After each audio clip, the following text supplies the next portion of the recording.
a blood-red sky, and the shriek of crows. Not exactly a welcoming party. Our poor girl wakes up in a desolate graveyard, completely lost and confused. She's immediately surrounded by a group of absolute creeps. They sneer, telling her someone paid them a lot of money to take her life. This walking piece of garbage gets way too close, his breath hot on her skin. The thug smirks, realizing she's stopped moving. But just as he relaxes, her eyes snap open, now filled with an icy, terrifying light. His buddies complain that he killed her too fast. The man freezes, his eyes wide with shock. With a sickening crack, she twists his arm and snaps his neck like a twig. He drops to the ground, dead before he even hits the dirt. His friends can only stare in utter disbelief. The terrified girl is gone, replaced by an icy queen with murder in her eyes. She looks at them with disdain, asking if they'll kill themselves or if she should do it for them. The thugs draw their swords, ready to avenge their fallen brother. But our girl is already moving, a blur of motion against the sunset. A wave of dizziness hits her as foreign memories flood her mind. She learns that this body belonged to a girl named Ling Rouge, but she isn't its original owner. The soul now in control is another Ling Rouge, a top-tier cultivator who was betrayed and had her soul destroyed. She's been reincarnated into the body of the first miss of the Ling family.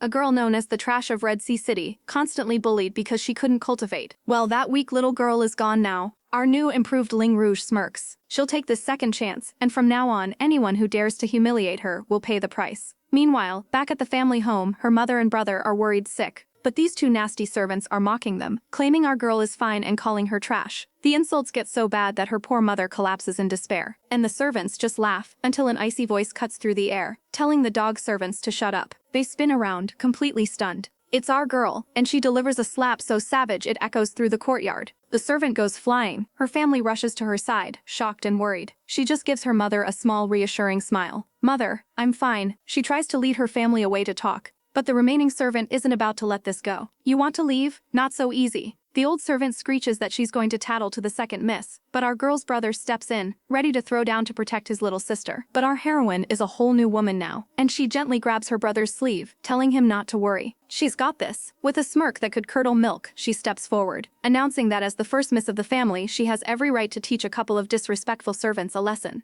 The servant, clearly not understanding who she's messing with, spits back that only the second miss is qualified to punish them. Our girl just gives a tiny, terrifying "oh" before delivering a slap so hard it echoes through the halls. The servant is absolutely stunned, barely able to process what just happened. She screams that Ling Rouge is going overboard, but our girl just spins and delivers a savage backhand with even more force. "Is that so?" she asks, her eyes burning with cold fury as she looks down on the now cowering maids. Before the servant can even whimper, our girl grabs her by the collar and unleashes a flurry of slaps, a chaotic symphony of pure, unadulterated payback. Leaving the woman a bruised and bloody mess on the floor, she dusts off her hands and tells her to go run and cry to her precious second miss now. Her brother is just speechless, staring at this new powerful version of his sister, as she calmly suggests they head back. Meanwhile, in the hibiscus garden, the two beaten servants report back to their master, the wicked second miss, who is furious that the assassins she hired failed so spectacularly. She calls them all useless trash, unable to take care of one girl. Safely back in their own quiet courtyard, her family finally asks what in the world happened to her. Our girl begins to spin her fabricated tale, starting with how her stepsister, Xianyu, suddenly wanted to meet her at a tea house. She tells them the next thing she knew, she woke up in a grave where her would-be killers confessed that Xianyu had paid them to end her life. Her brother explodes in rage, calling Xianyu immoral. Her mother weeps, realizing the wicked stepsister's ambition to marry Yan Hasan drove her to attempted murder. But then her brother asks the critical question: how did she manage to escape? Our girl feigns a bit of nervousness, giving a half-baked explanation that even though she can't cultivate, she's learned a few tricks to protect herself over the years. She just couldn't hold back her power anymore. Overcome with guilt, her mother pulls her into a tight hug, blaming herself for not being able to protect her children.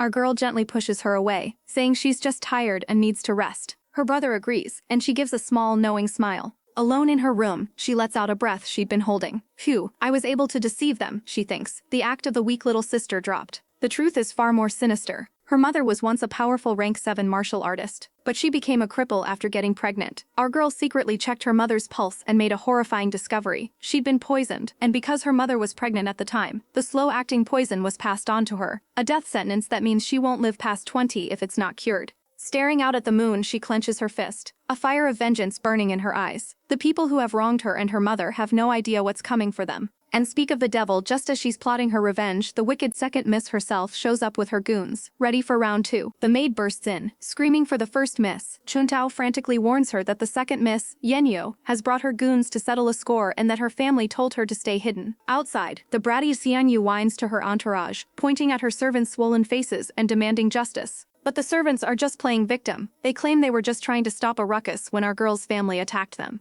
Rouge's brother is fuming, accusing them of twisting the truth and turning white into black. Xianyu isn't having it and demands they bring our girl out, or things are about to get ugly. With a wicked smirk, she orders her people to go drag Rouge out by force. But just then, a slow, deliberate clap echoes through the courtyard, stopping everyone dead in their tracks. Our girl emerges like the queen she is, calling Xianyu shameless. I've seen many shameless people, but none as shameless as you. Her family panics, trying to get her back inside, but Rouge calmly reassures them that everything is under control. Xianyu is stunned. What did you just say to me? Rouge gets right in her face. Did you not hear me, or are your ears just for decoration? Xianyu declares she's here for judgment, and her hag of a servant adds that they'll let it go if Rouge lets them hit her back. Our girl just scoffs and points to her head. Xianyu sputters, completely lost for words. Rouge lays down the law. Either you get lost, or I'll kick all your asses out of my courtyard. Furious, Xianyu orders her nannies to attack. Our girl just gives a smug little heh, completely unbothered. The two old ladies lunge at her, but Rouge effortlessly blocks both of their attacks at once. She's not just blocking them, she sends them flying across the courtyard. Xianyu can't believe her eyes. The maids hit the ground hard, and Xianyu screeches, "How dare you retaliate?" Rouge just smirks. "And why wouldn't I dare? I was looking to settle yesterday's debt with you anyway." Perfect timing. She's practically thanking her for saving her a trip. The sheer audacity.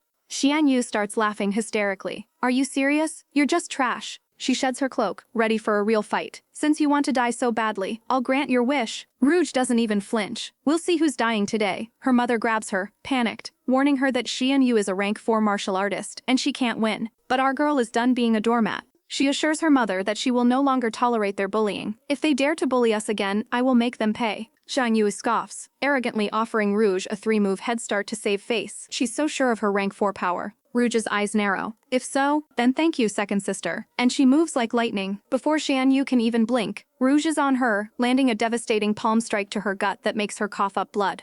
The force of the blow sends Bat Akinyu flying backwards, smashing right through a stone wall. The servants can only scream in horror. The second miss lies on the ground, a bloody mess, as her servants cry foul play. Her nanny, also looking like she went a few rounds with a brick wall, screeches that our girl is shameless for attacking after giving them a 3-move handicap. But Rouge is completely unbothered, her eyes glowing with power as she dares anyone else to step up. She tells them to take their beaten-up master and get lost, but makes it crystal clear she's always down for another round if they want to cause more trouble. The defeated duo scrambles away, screaming empty threats that this isn't over. Rouge's mother rushes over, terrified that second uncle will come for revenge, but our girl just smiles, assuring her that she'll reason with him. She tries to cheer her mom up, suggesting they go eat since all that working out made her hungry. As her mother leaves, Rouge gives a satisfied stretch. A good morning's work of taking out the trash, but elsewhere in the Ling residence, the storm is just beginning to brew. The second Mrs. Mother shatters a cup in fury, demanding to know what happened as a servant kneels before her, sobbing. The servant wails that the second miss is unconscious, and it's all because of our girl, Ling Rouge.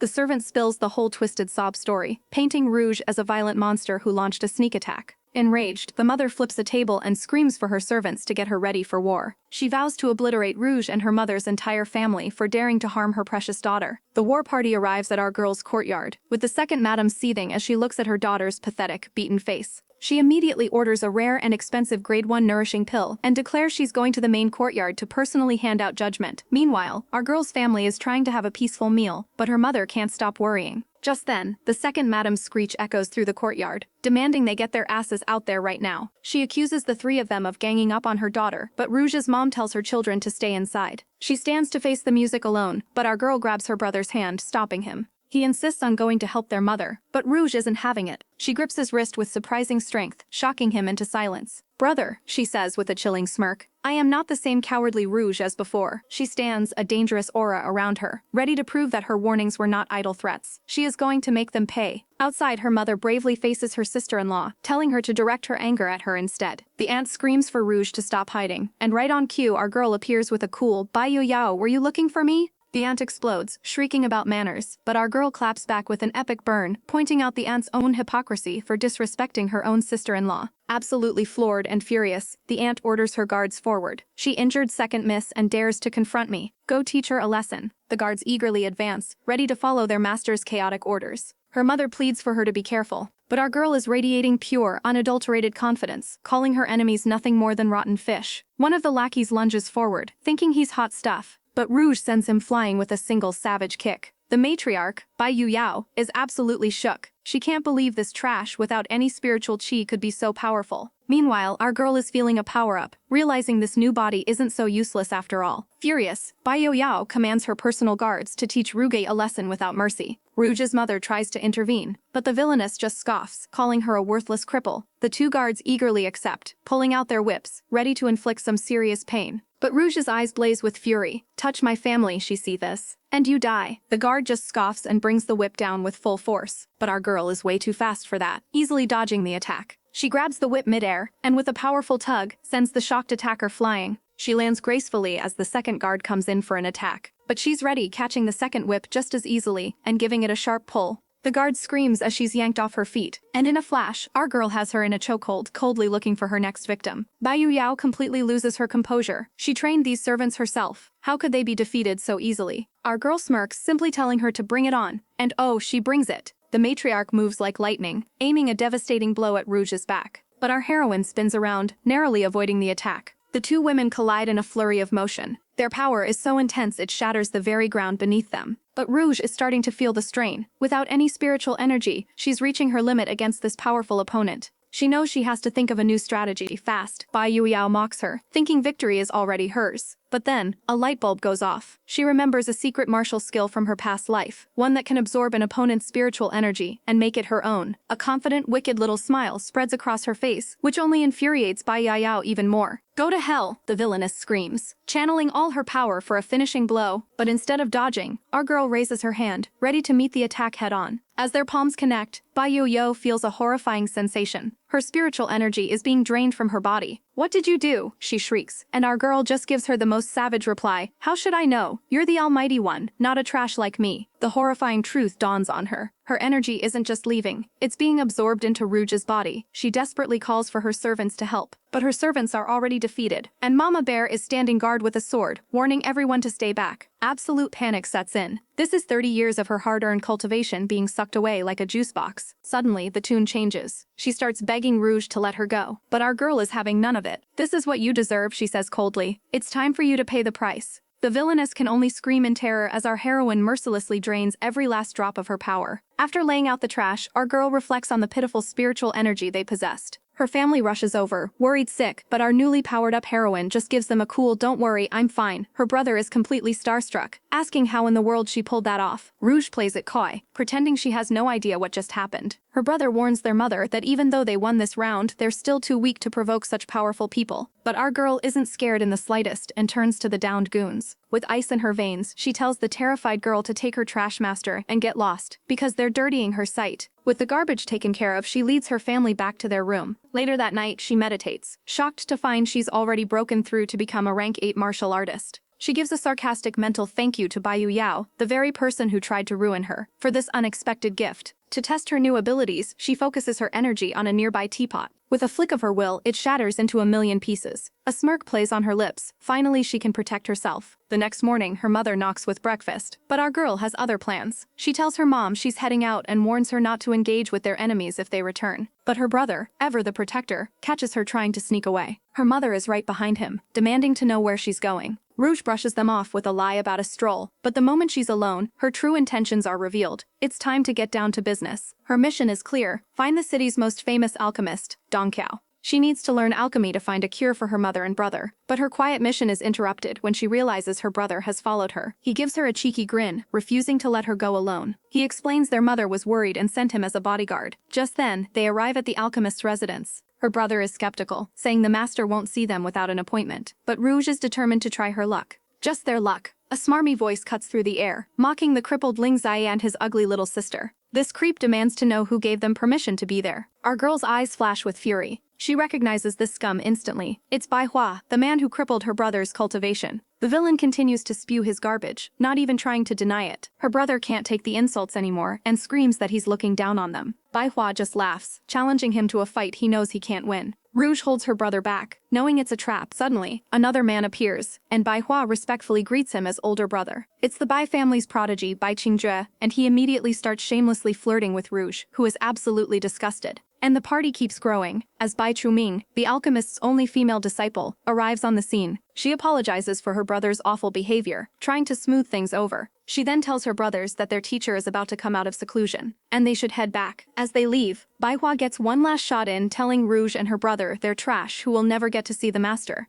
Our girl just comforts her fuming brother, telling him to ignore the barking dog. The entitled young master absolutely loses it, but our girl just smirks, doubling down on the insult with pure, unadulterated sass. He lunges forward, ready to throw hands, but his brother quickly holds him back, pleading with our heroine to stop provoking his hot-headed sibling. But does our girl care? Not one bit. She coolly replies that she won't waste her time arguing with a crazy dog. Oh, the burn is absolutely savage. The angry brother is about to explode, but the calmer one reminds him of a promise they made. Fuming, the brother's seethe is that he would have already unalived them if he hadn't promised to behave, before stomping off in a huff. As he leaves, he shoots a glare so full of killing intent it could curdle milk. Our girl feels the intense animosity wash over her, but she remains completely unfazed. Her companion, Rouge, is furious on her behalf, but she just brushes it off. He frets that by offending Dong Qiao's favorite disciples, they've lost their chance to meet the master alchemist. But our girl has other plans, asking for the nearest alchemy shop instead. She confidently states that she has spiritual energy, and there's no harm in learning alchemy. Meanwhile, the two spoiled brats are fuming, with the brother slamming his fist on a table in rage. The older brother calmly reminds him that causing a scene here would tarnish their family's reputation. The sister chimes in, playing the peacemaker, but her eyes reveal a wicked glint as she suggests he can teach them a lesson. Suddenly, the entire sky crackles with energy and lightning, shocking everyone present. The sister realizes what's happening, exclaiming that their teacher must have succeeded in refining a legendary grade 5 Martial King pill. Her brother is ecstatic, realizing this means their great-grandfather can finally break through to the next level of power. A servant emerges from the room, carrying a precious box, followed by the master alchemist himself, Dong Qiao. His disciples rush forward to congratulate him. Dong Qiao proudly hands over the pill, and as the sister opens the box, it emits a powerful, radiant glow. With their prize secured, the trio finally takes their leave, but as they walk, the sister suddenly freezes, hearing footsteps behind them. She looks up and her jaw drops, her eyes landing on the most ethereal silver-haired man she has ever seen. She's completely starstruck, recognizing him immediately. As he rides past, she's absolutely certain it's him. She swoons, declaring him the god of her heart and the most elegant man in the world. Her brother snaps her out of her daze, asking what's wrong. She quickly composes herself, a blush dusting her cheeks, as she says it's nothing. But in her mind, a possessive fire has been lit. She vows that the next time they meet, she will make him a part of her family, no matter what it takes. As the mysterious men ride away, one of the guards notices our girl is still staring intently after them. His master, a man whose ego is as long as his silver hair, scoffs, wondering if a woman exists who wouldn't fall for him. Meanwhile, our heroine has more important things to worry about, finding herself in an alchemy shop feeling utterly defeated until a brilliant idea strikes her. She'll just have to refine the pill herself. The grumpy shopkeeper is having none of it, telling them to buy something or get lost. But our girl just flashes a sly grin. Oh, we're buying all right. Her eyes land on a dusty, broken pot tucked away in a corner of the shop. The shopkeeper is baffled, exclaiming that nobody wants the old thing and they can have it for free if they just leave. He internally sneers, thinking these infamous trash siblings are just broke and talentless. Her brother tries to reason with her, suggesting a brand new one instead. But our girl plays the part of the poor, destitute sister perfectly, insisting this one is fine for their budget. She even tries to haggle, pointing out how broken it already is. Exasperated, the owner finally agrees to sell it for a measly 30 copper coins, a price she immediately accepts. As they leave with their prize, the shopkeeper scoffs, laughing at the idea of those two becoming alchemists. Back in the safety of her room, she finally gets a good look at her new acquisition. What's so special about this pot anyway? She wonders aloud. As she reaches for it, she feels a strange and powerful energy emanating from within. The moment her fingers make contact, the pot erupts in a blinding flash of light. The force sends her flying backwards, crashing to the floor in shock. She stares, dumbfounded, as ancient glowing script pours out of the pot like a river of gold. The swirling characters surround her, a vortex of forgotten power that she can't comprehend. With a final thud, the pot settles back on the table, its energy now calm. Slowly, she gets to her feet, her mind racing. It's then that she realizes she's hit the jackpot. This wasn't a broken piece of junk, it was a rare treasure. Just as she's celebrating her good fortune, her maid bursts into the room in a panic. "Miss, not good," she cries. The second master, their snake of an uncle, has arrived looking for trouble, and her family is trying to hold him off at the gate. Our girl just smirks, Second uncle, you say, you're here sooner than I expected. Outside, the man is already making a scene, demanding they hand over Rouge for daring to beat up his daughter and wife, but her mother isn't backing down, fiercely defending her daughter and calling out his hypocrisy. The uncle just twists his mustache, feigning innocence. He claims he's always been fair, but Rouge has bullied his daughter for years. But this time he see this. She injured so many people. How can they be weighed the same? He threatens to storm the residence to drag her out himself, but from the rooftops, our girl scoffs at how boring and predictable they are. She makes a dramatic entrance, assuring her worried mother that she's got this. Her cousin immediately starts pointing and screaming, vowing revenge for his mother and sister. But our girl is completely unfazed, her eyes glowing with chaotic energy, as she tells him to run home with his tail between his legs before she gives him a real reason to cry. Her uncle is absolutely livid, accusing her of going mad and injuring someone. But our girl isn't having any of it, coolly telling them to show her what they've got. Her uncle demands she surrender and be disciplined. Her poor mother tries to intervene, but our girl is already on the warpath. She tells them to cut the crap and just punish her already. Furious, the uncle orders his son to bring her to him. Yes, father, the son says, lunging forward to grab her. He reaches for her arm, thinking this will be easy. But our girl is way too fast for this chump, easily deflecting his hand. He's shocked she could even react. She doesn't give him a second to recover, immediately countering with a powerful kick. He gets sent stumbling back, completely caught off guard by her strength. She just smirks, dusting off her hands. Is that all you're capable of? The ultimate burn? Her uncle is stunned, realizing she didn't even use any spiritual energy to push his son back. The son, completely humiliated, decides to stop holding back, vowing to show her no mercy. He begins concentrating all of his spiritual energy into his fists. Our girl just looks amused, finding this whole display interesting. He gathers a massive amount of power, preparing to end this in one blow. Then he unleashes it, lunging at her with an explosive punch. The attack barrels towards her, glowing with raw power. She knows she can't block this attack with her body. However, she thinks with a devilish grin. That also means his other parts are wide open and defenseless. She gracefully leaps over his attack, completely outmaneuvering him. As she lands, she announces it's time to teach him how to properly use spiritual energy. He realizes too late that he's in deep trouble. He feels the immense pressure of a rank 9 martial artist's spiritual energy and panics. With a single devastating blow, she sends him flying. He crashes straight through a stone wall, leaving a massive crater and getting knocked out cold. Her uncle is fuming, but he knows he's outmatched. Our girl just sassily tells him to go get his son treated since she's already shown him mercy. Enraged, the uncle declares he's going to have her name removed from the family registry. Her mother immediately starts begging him not to. Even her brother steps in, telling his uncle that he's going too far. But the man is resolute. Our girl, however, is completely unbothered. You want to deregister me? Fine. If you can do it, I'll accept it. Her brother can't believe what he's hearing. But Rouge tells her mother to stop begging. What's the point of being in a family that can't tell right from wrong? She spits. Her brother stands with her, questioning why she should have to apologize for defending herself. The uncle, seeing them united, promises they will regret their decision. He grabs his unconscious son and storms off. Her mother, now worried, asks what they're going to do. Rouge tells her they need to talk.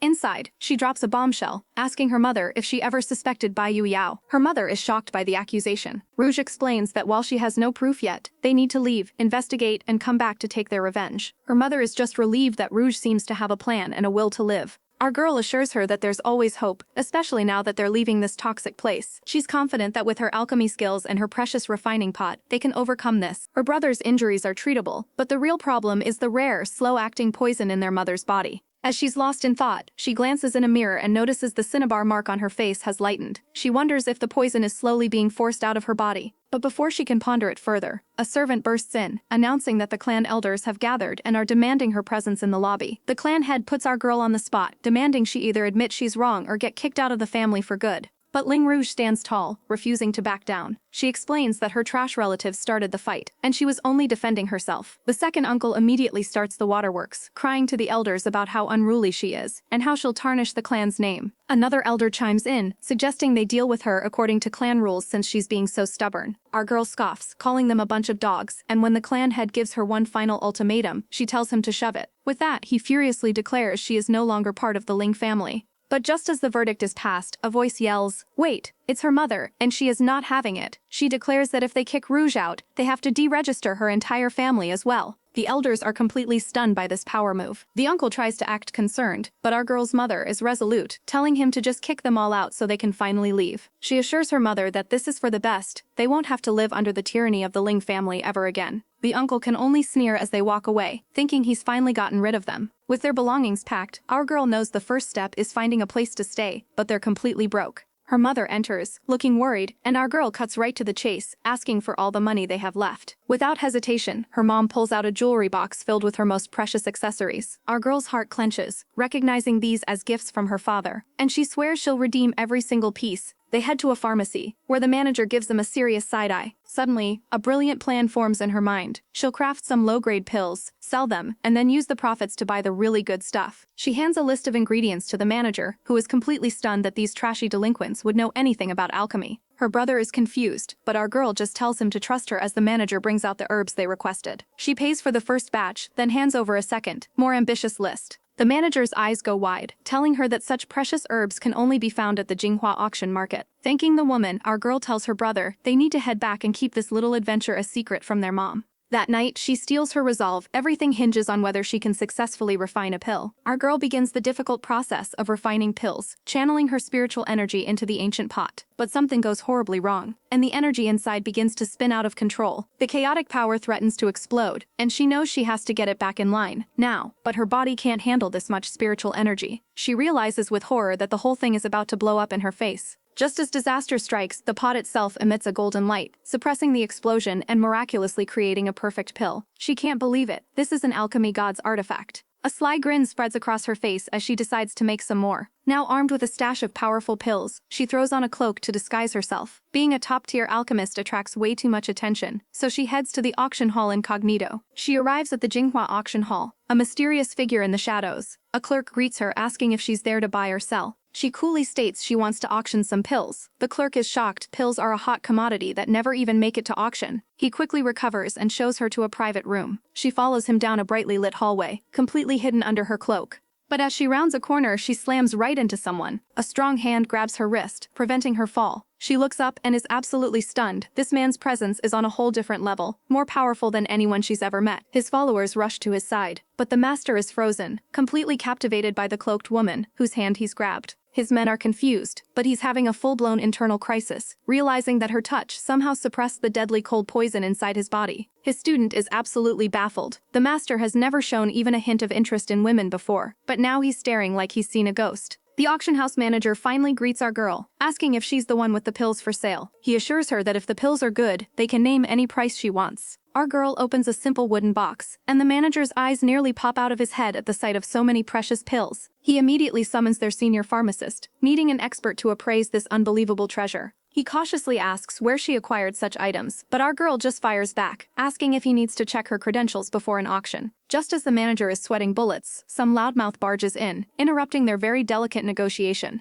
The old master pharmacist is dragged out of his workshop, grumbling about being bothered for some low-grade pills. But when he opens the box, his jaw hits the floor. It's not just one or two, but a whole case, and he can tell just by the smell. They are definitely supreme-grade pills. Our girl, ever the cool customer, tells him to go ahead and test one on the house. The master, practically vibrating with excitement, agrees and immediately calls for a test subject. A guard named Zhao is brought forward, ready to be the guinea pig for this mysterious new product. The master hands over the precious pill, and down the hatch it goes, with the master noting its purity should make the effects kick in almost instantly. And boy does it! The guard starts glowing like a Christmas tree, feeling a chaotic surge of power that even knocks the old pharmacist back. Our girl just smirks, knowing exactly what's about to happen. The guard screams in disbelief. He broke through. He's a rank 6 martial artist now. The master, seeing literal gold, immediately promises to buy every single pill she has. He frantically tells his assistant to write up the commission order, but our girl mentions she's in urgent need of cash right now. The shrewd old man suggests they auction the pills to get a better price, but offers to give her a hefty advance.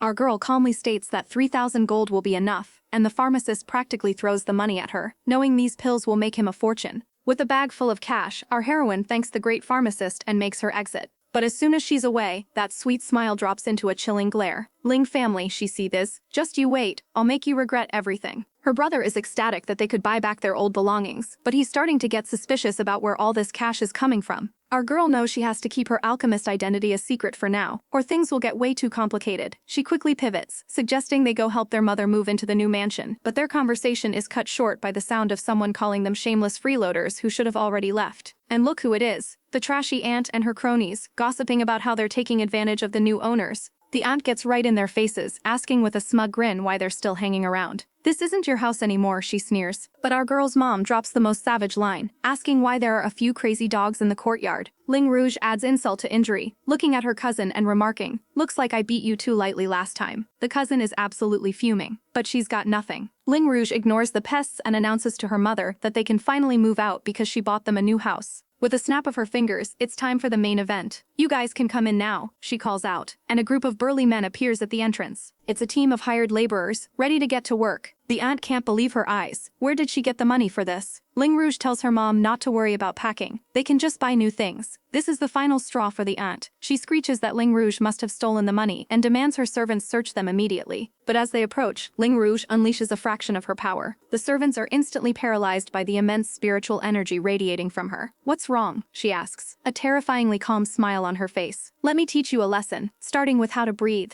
And just like that, she grabs one of the servants, effortlessly holding him upside down like a sack of potatoes. The entitled cousin blocks the doorway, demanding to search them because she's convinced they're guilty. But this bully is not ready for the clapback, as our girl tells everyone to just ignore her and keep moving. The woman screeches, trying to stop them, absolutely determined to search their belongings no matter what. Our girl, Ling Xianyu, finally loses her patience, giving her a death glare and warning her to smarten up before it's too late. The cousin scoffs, calling her a homeless dog and daring her to lay a hand on her, and oh, she picked the wrong one today. With a surge of chaotic energy, she declares that the days of being pushed around are over. The sheer force of her aura is so terrifying that the bully just faints. She tells the remaining goons to take their master and get lost, then turns to her mother, ready to leave the toxic Ling family behind for good. They soon arrive by carriage at a beautiful new estate. Her mother is stunned, asking how much money she spent to rent such a grand mansion. With a confident smirk, our girl announces that they're not renting. She bought it, leaving her family completely speechless. Thinking fast, she comes up with the perfect excuse. She's acquainted with an alchemist, a reveal that leaves her mother and brother utterly shocked. Our girl knows she can't keep her secret identity as a master alchemist from her family forever, but for now, she's got business to handle. But wait, who is this gorgeous, white-haired man watching her from the shadows like a heavenly stalker? His poor attendant is having a full-blown meltdown. The crown prince, who ignores legions of fawning ladies, is breaking his precious sleep schedule just to watch our girl. Oblivious to her new fanboy, she arrives at the auction house, where the managers greet her with the utmost respect. She's here to check on her pills, and the news is good. A third of them have already been sold, and the bidding for the rest is absolutely chaotic. She asks for a total, and they've already raked in a massive 80,000 gold. But our girl isn't interested in cash. She wants to trade her earnings for more rare ingredients. The head alchemist, intrigued, invites her inside to discuss the details.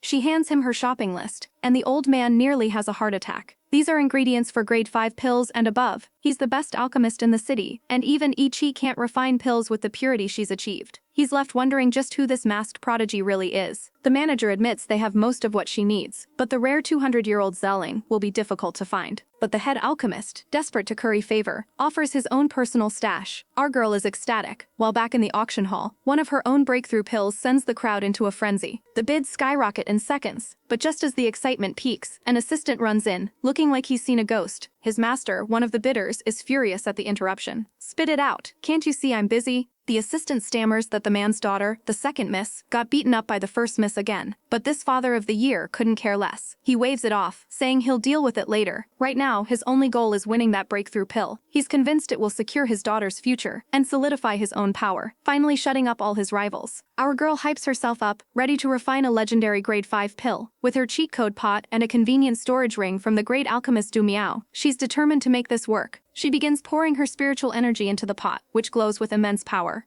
Meanwhile, Master Du Miao has been standing outside for an hour, much to his attendants' confusion. But the old master has a gut feeling that something incredible is about to happen. He dismisses his attendant, intending to wait as long as it takes to witness this miracle. But the loyal attendant decides to stay, even as Du Miao gets lost in thought, knowing that no ordinary alchemist could achieve such a feat. He can feel it in his bones. This mysterious alchemist is on another level entirely. But back in the room, our girl is struggling, her spiritual energy not quite enough to control the pot. The energy inside turns chaotic and violent. In a flash of inspiration, she remembers she has some emergency pills stashed away. This is her last hope. If this fails, all those precious high-grade herbs will be turned to ash. She watches as the pot erupts in a massive burst of flame, but her relief is short-lived as the pot begins sucking away what little spiritual energy she has left. Panicking, she reaches for the emergency pills she had set aside. Without a second thought, she shoves them all in her mouth. Side effects? Who cares? She needs power, and she needs it now. A massive surge of energy courses through her as she screams with determination. At that exact moment, the sky outside rips open with a flash of lightning. Master Dumiao's eyes widen in absolute shock. Pill thunder, he exclaims. It's the sign of a peerless pill being born. He turns to his stunned attendant with a smug look. See? Didn't I tell you something amazing would happen if you waited? The truth dawns on him. A legendary alchemist has appeared in their city, someone so powerful they could leave even the renowned Master Dongqiao in the dust. With a final burst of energy, our girl manages to refine the pills, collapsing in relief as the cauldron glows with her success. She's completely spent, but it was worth it. She finally created a grade 5 pill. Without even a moment's rest, she picks herself up and rushes straight to her brother's quarters. Brother, she says with a knowing smile. Remember when I told you I knew an experienced alchemist? She explains that this great alchemist has created a special pill just for him, one that will heal his dantian and all his internal injuries. Her brother is in utter disbelief, his hands trembling as he opens the box. He had accepted his fate as a cripple, but now he might finally be able to walk the path of martial arts again. Overcome with gratitude, he begs her to tell him where this great alchemist lives so he can thank him. But our girl, ever the smooth operator, spins a tale about a mysterious and reclusive master. She reassures him that the alchemist is a generous person and tells him to focus on what's important, getting his strength back and claiming his revenge on that bastard Baihua. Meanwhile, the master of the Ling family and his son finally return after a long night of securing some breakthrough pills. But they're met with frantic news. The second miss has injured their beloved Xiang Yu. The son is absolutely furious, ready to storm off and demand justice. His father holds him back, telling him to focus on his own cultivation for now. But don't be fooled by his calm exterior. Inside, the master is seething. Ling Rouge has crossed the line, and he's about to show her why she doesn't get to cause trouble in his city. Back at the clan house, the wicked concubine is absolutely fuming, vowing that she won't let our girl Ling Rouge off so easily this time. She puts on a grand performance for her husband, crying that their precious daughter Shanyu has been unconscious for a whole day and night. The man demands to know how this could have happened, but the wife just plays dumb, complaining that her spiritual energy has vanished. She screeches about what kind of witchcraft our girl used, while her husband rages about this inconvenience, ordering his men to find Ling Rouge immediately. He fumes that even after chasing her out, she dares to cause trouble, deciding it's time to make them all suffer. Meanwhile, our now wealthy heroine has made her way to the slave market, a grim and desperate place. Her mother is worried, asking why they'd buy another servant when they could save the money. But our girl coolly reveals she's rolling in dough, with thousands of gold to spare thanks to her valuable pills. She explains her true purpose. She's here to recruit and train her own personal guards, looking for hidden gems with high aptitude and unbreakable spirits. Her eyes land on a promising candidate, and she calls the owner over, declaring, "I will buy this person." She quickly points out 2 more, and the owner happily quotes her a price of 18 gold for the 3, which she pays without even blinking. But as the owner runs off to prepare the contract, a rude voice cuts through the crowd, telling her to get out of the way. Our girl instantly knows this can't be good. Of course, the head of the Ling family tracked them down, and it's all because of that snake Xian Yu. The old man steps forward, acting all high and mighty as the crowd recognizes the powerful family head. But our heroine is the picture of calm, coolly wondering why this fossil is looking for them. He immediately starts on a tirade, accusing her of being a disgrace who abandoned the family, and then had the nerve to injure poor innocent Shanyu. He even has the gall to say he was going to give them money, but now his hands are tied. Our girl claps back with pure savagery, telling him to drop the holier-than-thou act. She challenges him to either show proof she stole anything, or she'll be the one reporting him to the officials. Leaving him sputtering, she turns to her new followers, confirming the slave contracts are ready before telling them to follow her. But the old man isn't done, screaming for Ling Rouge to stop right there. She turns with a smirk, dropping the ultimate burn. A good dog would never block another's path. He sees this, wishing he could just kill her on the spot, and vows to ruin her reputation across the entire city. He threatens that she'll never find a moment of peace again. Back at her new base, she gathers the men she just bought. She makes it clear she didn't get them for simple chores. She has a much bigger mission in mind. She drops the bombshell. They are all going to cultivate for her. From now on, they must become martial artists, and she will reward anyone who can achieve her request. The men are shocked but quickly agree. Our girl then entrusts their training plan to her brother. With a glint in her eye, she thinks to herself that she has more than enough pills to turn these men into a powerful force, one she can use to finally crush the Ling family. From the shadows, the master's subordinate watches him pine, thinking to himself that his boss has totally fallen for that girl. And just as he's about to judge our girl's looks, he sees her arrive in the dead of night. Realizing his master's pining wasn't for nothing, he internally screams at his master to just go talk to her already. Because how is she supposed to know he's interested if he just stares from the balcony, like a total creeper? But our girl has business to attend to, arriving at the auction house to meet with the appraiser. The old man opens the box she brought and his jaw hits the floor. The pills are practically glowing with power. He can't believe his eyes. 9 grade 5 pills. Even the city's greatest alchemist couldn't pull this off. While he's having a meltdown, our girl coolly slides over a shopping list. She needs ingredients for an antidote, and the appraiser almost chokes when he sees the list is for a grade 6 pill. Just who is this woman? With 120,000 gold in her pocket, she thinks about finally curing her mother and getting sweet revenge. But as she leaves, her senses tingle. She whips around, wondering if she's just being paranoid. Turns out she wasn't. The master's subordinate nearly has a heart attack, shocked that she almost detected him. He decides he needs to investigate this mysterious woman for his lovesick boss. Meanwhile, word is already spreading about the legendary pills going up for auction. The appraiser sips his tea, looking smug as his assistant tells him they've sold out of tickets. He knows he just hit the jackpot by partnering with our girl. A servant asks his master if they should investigate our girl, but the master immediately shuts him down. He warns that anyone with such stunning alchemy skills must have powerful backers, and they must stay on their good side. Elsewhere, a woman named Rouge is frustrated with her training when her maid bursts in with news. The young master is out of seclusion. Rouge's eyes light up, and she immediately rushes to see him. Meanwhile, the very earth shakes as a powerful force is unleashed. It's her brother, Ling Rouge, who has finally finished his training and tells his mother he's fully recovered his spiritual energy. His mother is overjoyed, and just then, Rouge arrives to congratulate her brother, now a rank 6 martial artist. Their mother tearfully thanks Rouge, who then invites her brother for a walk, a suspicious glint in her eyes. "Where are we going?" he asks. With a savage smile, Rouge declares, "To take revenge." She reminds him that he was a genius, a rank 5 artist at 13, while his rival Baihua was a measly rank 2. Zia remembers how Baihua used a mysterious method to cripple his spiritual energy, and Rouge adds that Baihua's sister used some kind of poison. Poison? Rouge scoffs, ready for a chaotic showdown. She tells her brother to just focus on teaching Baihua a lesson they'll never forget. A group of thugs surrounds a man on the ground, with the leader, Baihua, gloating over him for daring to steal his cultivation spot. His lackey chimes in, wondering why there's so much trash around when a new silky voice agrees, calling them annoying. The bullies whirl around, demanding to know who dared to speak, only to find our hero and his sister standing there cool as cucumbers. Baihua, completely forgetting his previous victim, stomps forward, declaring he's here for a match.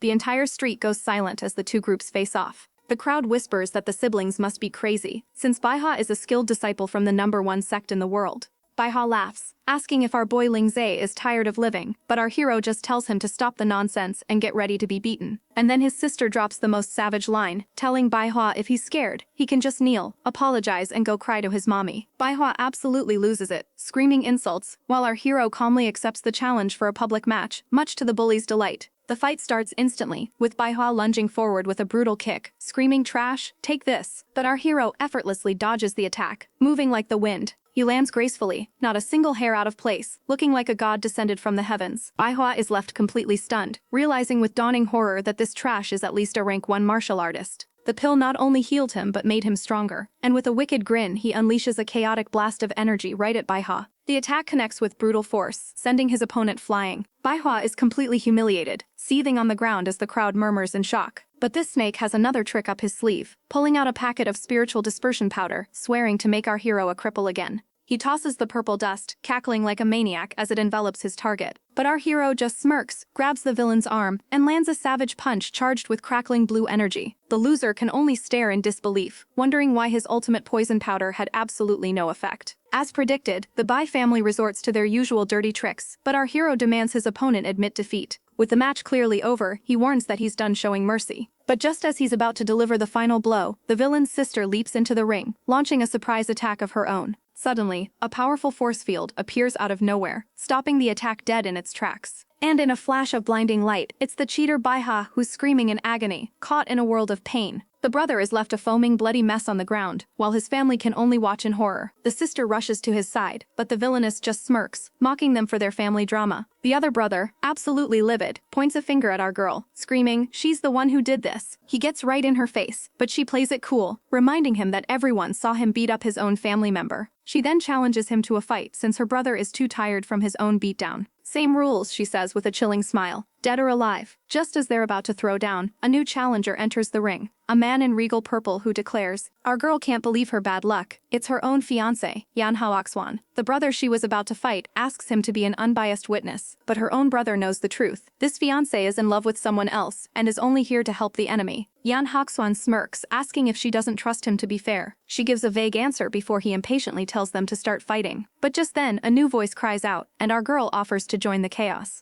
Another handsome face appears from the crowd. It's Yan Haocheng, the fifth son of the Yan family. Our boy's meddling brother shows up, acting all concerned, but he's really just here for the drama. With the pleasantries out of the way, Bai Qiushen grandly offers Ling Rouge the first move, not wanting to be seen as a bully. Our girl smirks, sarcastically thanking him for his consideration and etiquette. The shade is real. Bayushun tells her not to regret it and immediately launches an attack, going back on his word in record time. But Ling Rouge is no damsel in distress. She meets his strike with a powerful block of her own, not even breaking a sweat. A stray attack flies toward our hero, but he casually deflects it with a single finger. Bai Qiusheng tries to press his advantage, but our boy sidesteps his clumsy assault with zero effort. Ling Rouge is stunned. She knows this guy is a legit rank 8 martial artist, and he's getting handled like a child. The opponent taunts him for only dodging, but Ling Rouge is practically swooning, saying she's just getting warmed up. Fed up, Bai Qiusheng screams for him to keep talking while he still can, powering up a massive attack. He unleashes a spiritual wave, a move that should be impossible for a martial artist, leaving Ling Rouge completely shocked. He realizes it must be a spiritual essence pill. Desperate for a win, Bai Qiusheng pops another power-up pill like it's candy. He unleashes a surge of energy, cracking the very ground beneath him, but our girl just smirks. This chaotic turn of events is exactly what she wanted. He gathers a massive amount of spiritual energy, ready to end this fight once and for all, but our girl isn't having it. She unleashes a counterattack that completely overwhelms him. He can't believe it, wondering how she's doing this. She just smirks, telling him since he prepped so much energy for her, she'll gladly use it. He cries out in agony as her power completely shatters his defenses. "What's wrong?" she asks with a savage grin. "Lost all your strength already?" He tries for a desperate punch, but she blocks it effortlessly and delivers a brutal blow to his face, making him spit blood. He collapses to the ground, utterly defeated and humiliated. His sister screams his name in horror while he mutters in disbelief. Elsewhere, a handsome onlooker finds the whole situation very interesting. Even a mysterious high-ranking figure seems to be watching from the rooftops as our girl stands there, looking like an absolute queen. The sister absolutely loses her mind, screeching about how impossible this is before screaming our girl's name, Ling Rouge. She lunges forward in a fit of rage, only to get casually smacked down like the trash she is. Ling Rouge leans in with the most chaotic energy, asking if she's in a rush to join her trash brother in the grave. Suddenly, a powerful figure appears, telling her not to go overboard, but Ling Rouge just turns on him, reminding him he promised to stay out of it.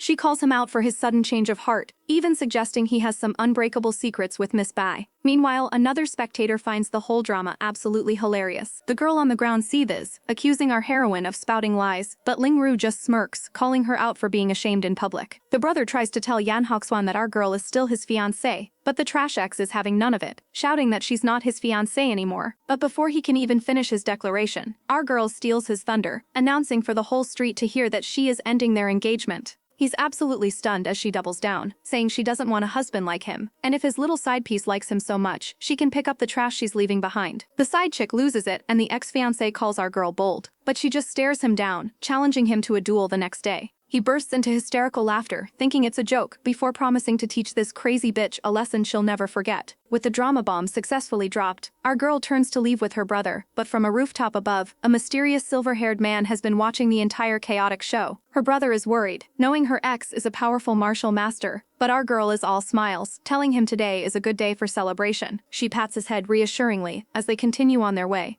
Meanwhile, back with the trashy siblings, a teacher is checking on the brother that our girl absolutely wrecked earlier. The news is grim, his life is saved, but his dantian, his core energy center, suffered a huge blow. The teacher reveals his cultivation has been completely crippled, dropping him back to a rank 1 martial artist. The sister screams that she won't let our vicious heroine get away with this, and the ex-fiancé promises to make Ling Rouge pay for everything. He stands there, seething with rage, completely unaware that he's about to face the biggest regret of his life. Just as they're about to head in, a voice stops them in their tracks. It's Yan Haocheng, her opponent's brother, and our girl immediately tenses up while her companion gets defensive, but he insists he's not here for a fight. Our girl isn't buying it for a second and demands to know what the 5th son of the Yan family is really doing here. He gets all slimy smooth, claiming he just found the day's events interesting, and warning her about what will happen if she loses to his brother, her supposed future husband. She demands he spit it out, and he offers to have his brother cancel the match, as if he's doing her some grand favor. Our girl just scoffs, completely unimpressed. She tells him it doesn't matter what his brother would do if she lost, because the one who's going to lose tomorrow is him.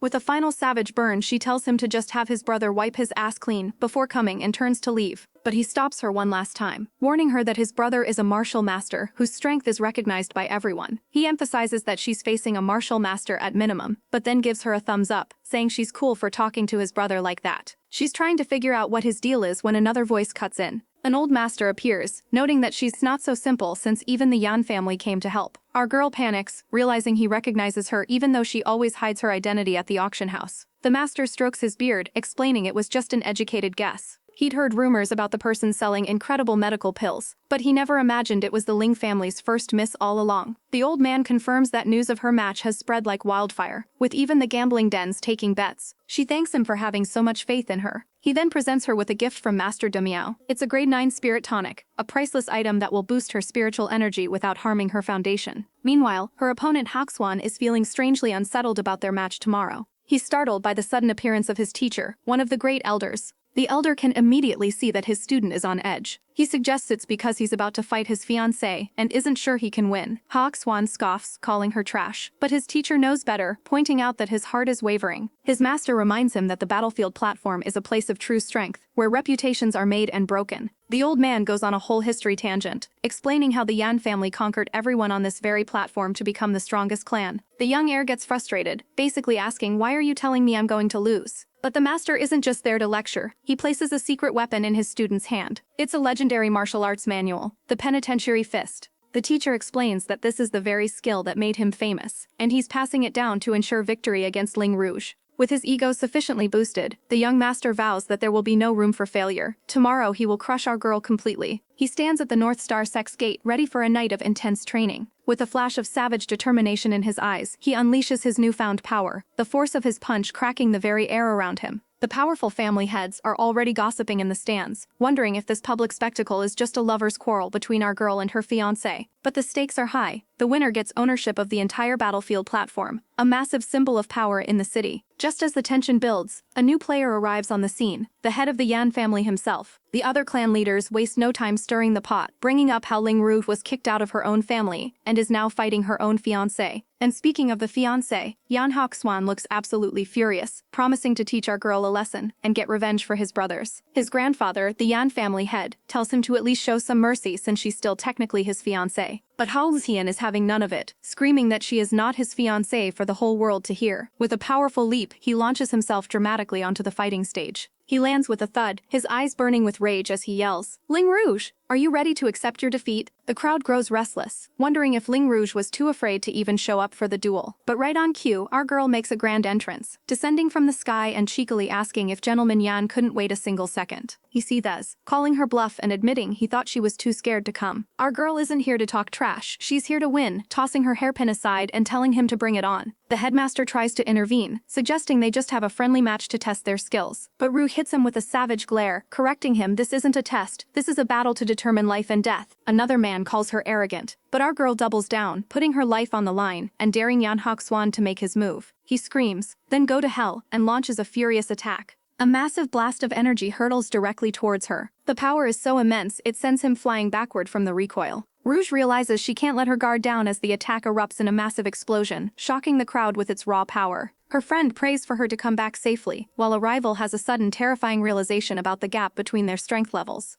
He frets that his title as a genius will become a laughingstock, but his wicked sister tells him to focus. They need to get rid of Ling Rouge first. Her eyes flash with pure malice as she declares that if Rouge continues to oppose them, her only way out is death. The two clash in a brilliant explosion of power, with Yan Hakswan barely holding her own against our boy. The elders are absolutely gobsmacked, with one refusing to believe this trash could ever match up to their prized prodigy. But Ling Yue is just getting warmed up, easily parrying her attacks. He smirks, revealing he's only been using his martial warrior strength this whole time, and she feels his spiritual energy surge to a whole new level. A spectator frets from the sidelines, wondering what our boy is planning to do next. Yan Hakswan unleashes a chaotic meteor shower, but Ling Yue is completely unfazed, calling her trash and saying she'll never be worthy of being his wife as he effortlessly blows her attack away. He taunts her, saying a martial master like him has a barrier she can't even dream of breaking. The force of his counterattack sends her crashing to the ground, coughing up blood. Before she can even catch her breath, Ling Yue is airborne, rocketing towards her for the final blow. He unleashes a devastating flaming punch right at her face. He tells her to just give up and beg for her life, but she just smirks, a mysterious green orb swirling in her hand as she asks if he's noticed something odd yet, like how his spiritual energy is draining away at an impossible rate. Yan Hakswan is absolutely losing it, screaming about how he can't get away from our girl. He's so desperate that he unleashes a massive attack just to break free, wasting all his spiritual energy in a chaotic tantrum.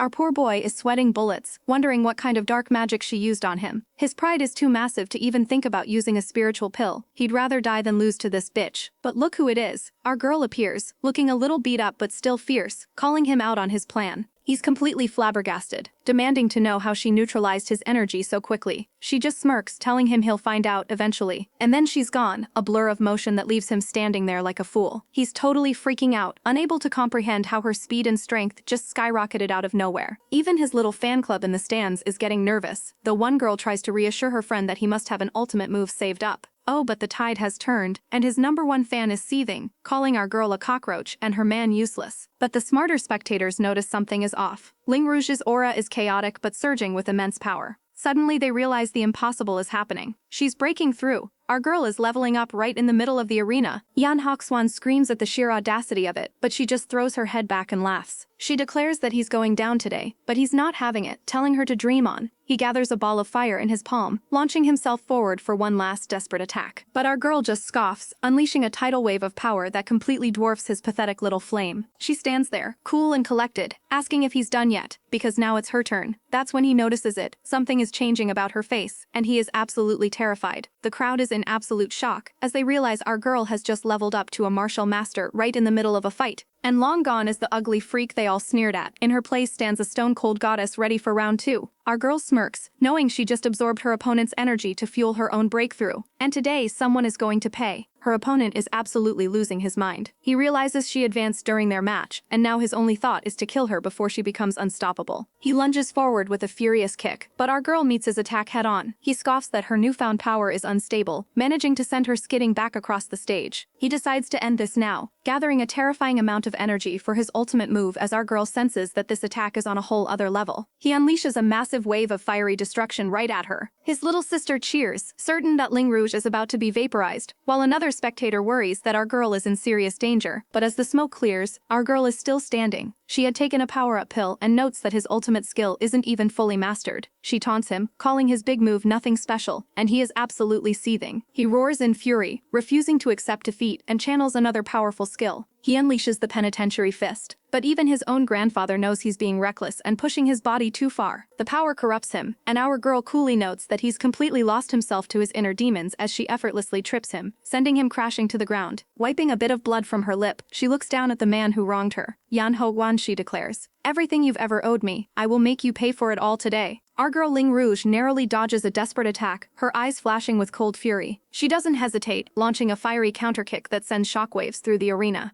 Landing gracefully, she stares down at her defeated opponent. But just as she's about to finish it, the headmaster intervenes, declaring the match over and telling her to back off. The crowd immediately calls him out, screaming that he's just shamelessly protecting his own favorite. Our girl isn't intimidated, reminding the old man that they had a deal. This was a battle to determine life and death. He tries to threaten her with vague warnings about making enemies, but she knows he's just trying to pull rank. Meanwhile, the loser on the ground is in complete denial, whining that it's impossible for him to have lost. Rouge decides he hasn't learned his lesson and delivers a series of brutal, humiliating slaps. All he can do is choke out her name in helpless rage. Even though she's coughing up a bit of blood herself, our girl is far from finished. She calmly tells him to stop trying to use his spiritual energy, as he's already lost himself to his own dark power. She then schools him on his terrible technique, pointing out that if he wasn't in such a rush to use skills he couldn't control, he might have actually stood a chance. With the trash thoroughly taken out, the victor is officially announced. Ling Rouge? The arena erupts as the crowd chants her name over and over. Her friends are absolutely ecstatic, screaming about how amazing she is. While one fangirl cheers for her brother, she notices he's quietly leaving the celebration. But hold on, the show isn't over yet. Rouge raises a hand, silencing the entire stadium for one final dramatic announcement. She declares that from this day forward, she has nothing to do with Yan Hoxuan. And just to make it crystal clear for everyone in the back, she bellows that it was she, Ling Rouge, who flung him aside. What an absolute savage queen. The streets are already buzzing with news of our girl's epic win against the so-called prodigy Yan Hoxuan. Back in her room, Ling Rouge knows she could sell her high-grade pills for a fortune, but she's got bigger fish to fry. She needs to create an antidote for her mother, but is missing one key ingredient. Just then, her brother pops in, asking if she wants to go out. He's totally down for whatever. With a smirk that could start a fire, she announces they're heading to the auction house. She could just ask the powerful Dumiao for help, but our girl is a strong, independent woman who doesn't want to owe anyone favors. As they walk, her brother gets all the attention from the local ladies, much to his surprise. But of course, their peaceful outing is ruined when a familiar, screechy voice calls her name. It's her trash cousin, Shan Yui. Ling Rouge barely spares her a glance. Not worth her time. Xian Yu's mother tries to pull her away, telling her to ignore Ling Rouge. But our girl is feeling chaotic today and greets them with a perfectly fake smile, only making them angrier. Her aunt tries to flex her non-existent power at the auction house entrance, telling the staff to ignore this poor fellow. Ling Rouge immediately claps back, asking if she's forgotten her place. Xian Yu loses her mind, screaming threats. Our girl just smirks, basically saying bring it on. Her cousin is stunned silent. The mother has to physically hold her back, calling Ling Rouge a crazy girl. She reminds her daughter that Ling Rouge even defeated Yan Haoxuan. The local gossip girls overhear, finally connecting the dots that this is the trash the Ling family kicked out. Her brother, ever the protector, furiously yells at them to shut their mouths. Ling Rouge calmly tells her brother not to waste his breath on these crazy dogs. Just let them bark, she says with a chilling look. Xian Yu, of course, falls right into the trap, screaming, "Who are you calling a dog?" Oh, the burn is absolutely scathing. Ling Rouge points out how quickly she responded to being called a dog, calling her an idiot whose brain hasn't grown with her age. Completely losing it, Sanyu lunges forward, ready to throw down right there in the street. But before fists can fly, a powerful voice interrupts the chaos, demanding to know who dares cause a ruckus here. The master of the auction house steps in, telling the women to cut the drama. But the lead mean girl just smirks, claiming they're just getting rid of some poor bugs who are an eyesore and couldn't possibly afford anything here. But just as she says that, the other master spots our heroine and his jaw hits the floor, bowing so low he's about to kiss the ground. The mean girls are absolutely stunned as he apologizes profusely for not greeting Miss Ling sooner and personally escorts her inside. The bully is left seething, wondering what in the world our girl did to make a famous alchemist treat her like royalty. The headmaster then gives the bullies a final warning: cause a ruckus here again, and there will be consequences. Fuming, they have no choice but to back down. Or, inside, the auction gets underway, with bids flying fast. Our girl, however, is enjoying the VIP treatment in her own private room. She glances down at her enemies, who are stewing in the common area, and a savage little smirk plays on her lips.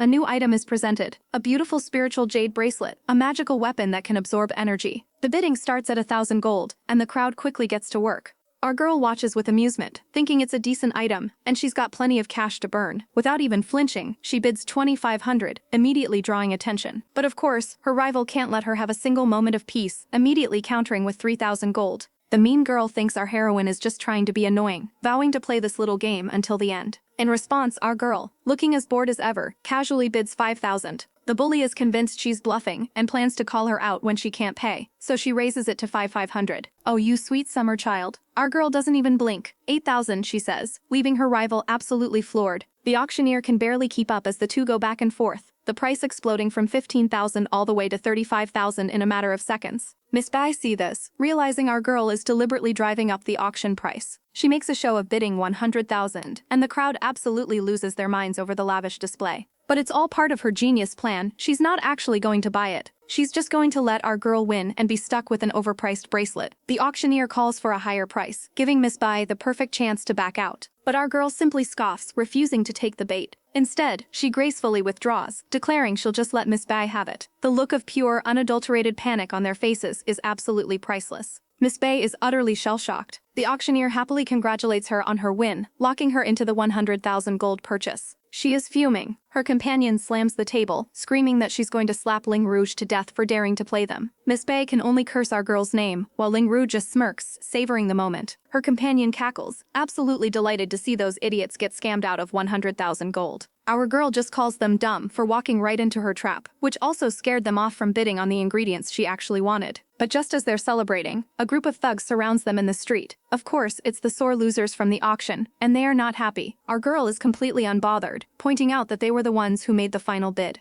Miss Bai just gives a wicked smile. You want us to take action? Sure. She sicks her goons on them, and the brawl begins. But her companion is a total beast, knocking a guy out with a single glowing punch. He effortlessly blocks their sword strikes and shatters their weapons with a chaotic burst of energy. He stands over the fallen men, issuing a cold challenge. Anyone who is not afraid of dying, I dare you to take another step forward. The Bai family members are absolutely seething, unable to believe how strong our girl's clan has become since leaving. But their matriarch just sneers, challenging them to a competition they're not even qualified for. Just as her brother is about to lose his cool, our girl, Ling Rouge, calmly holds him back. She then unleashes a verbal smackdown, pointing out that since they can't beat her in a fight, all they can do is run their mouths. Oh, the matriarch did not like that one bit, her face twitching with pure unadulterated rage. She absolutely loses it, screaming that Ling Rouge must have a death wish. Her daughter, by something or other, jumps in to defend her mother's honor, looking furious. But our girl just shrugs, cool as a cucumber, basically saying, yeah, your family is all talk, and I'm here for the entertainment. The daughter points a threatening finger, warning Ling Rouge that she'll regret this. She scoffs, thinking our girl is just some foolish martial master, completely unaware that she's about to face the disciple of an alchemist king. As the two prepare to face off, Ling Rouge's friend frets about the danger, but the daughter tells her to back off. She and her mom will handle this. Even our girl's brother is worried, whispering that the Ling family is nothing but trash. But Ling Rouge stops him, confidently declaring that these clowns aren't even worthy of them fighting together.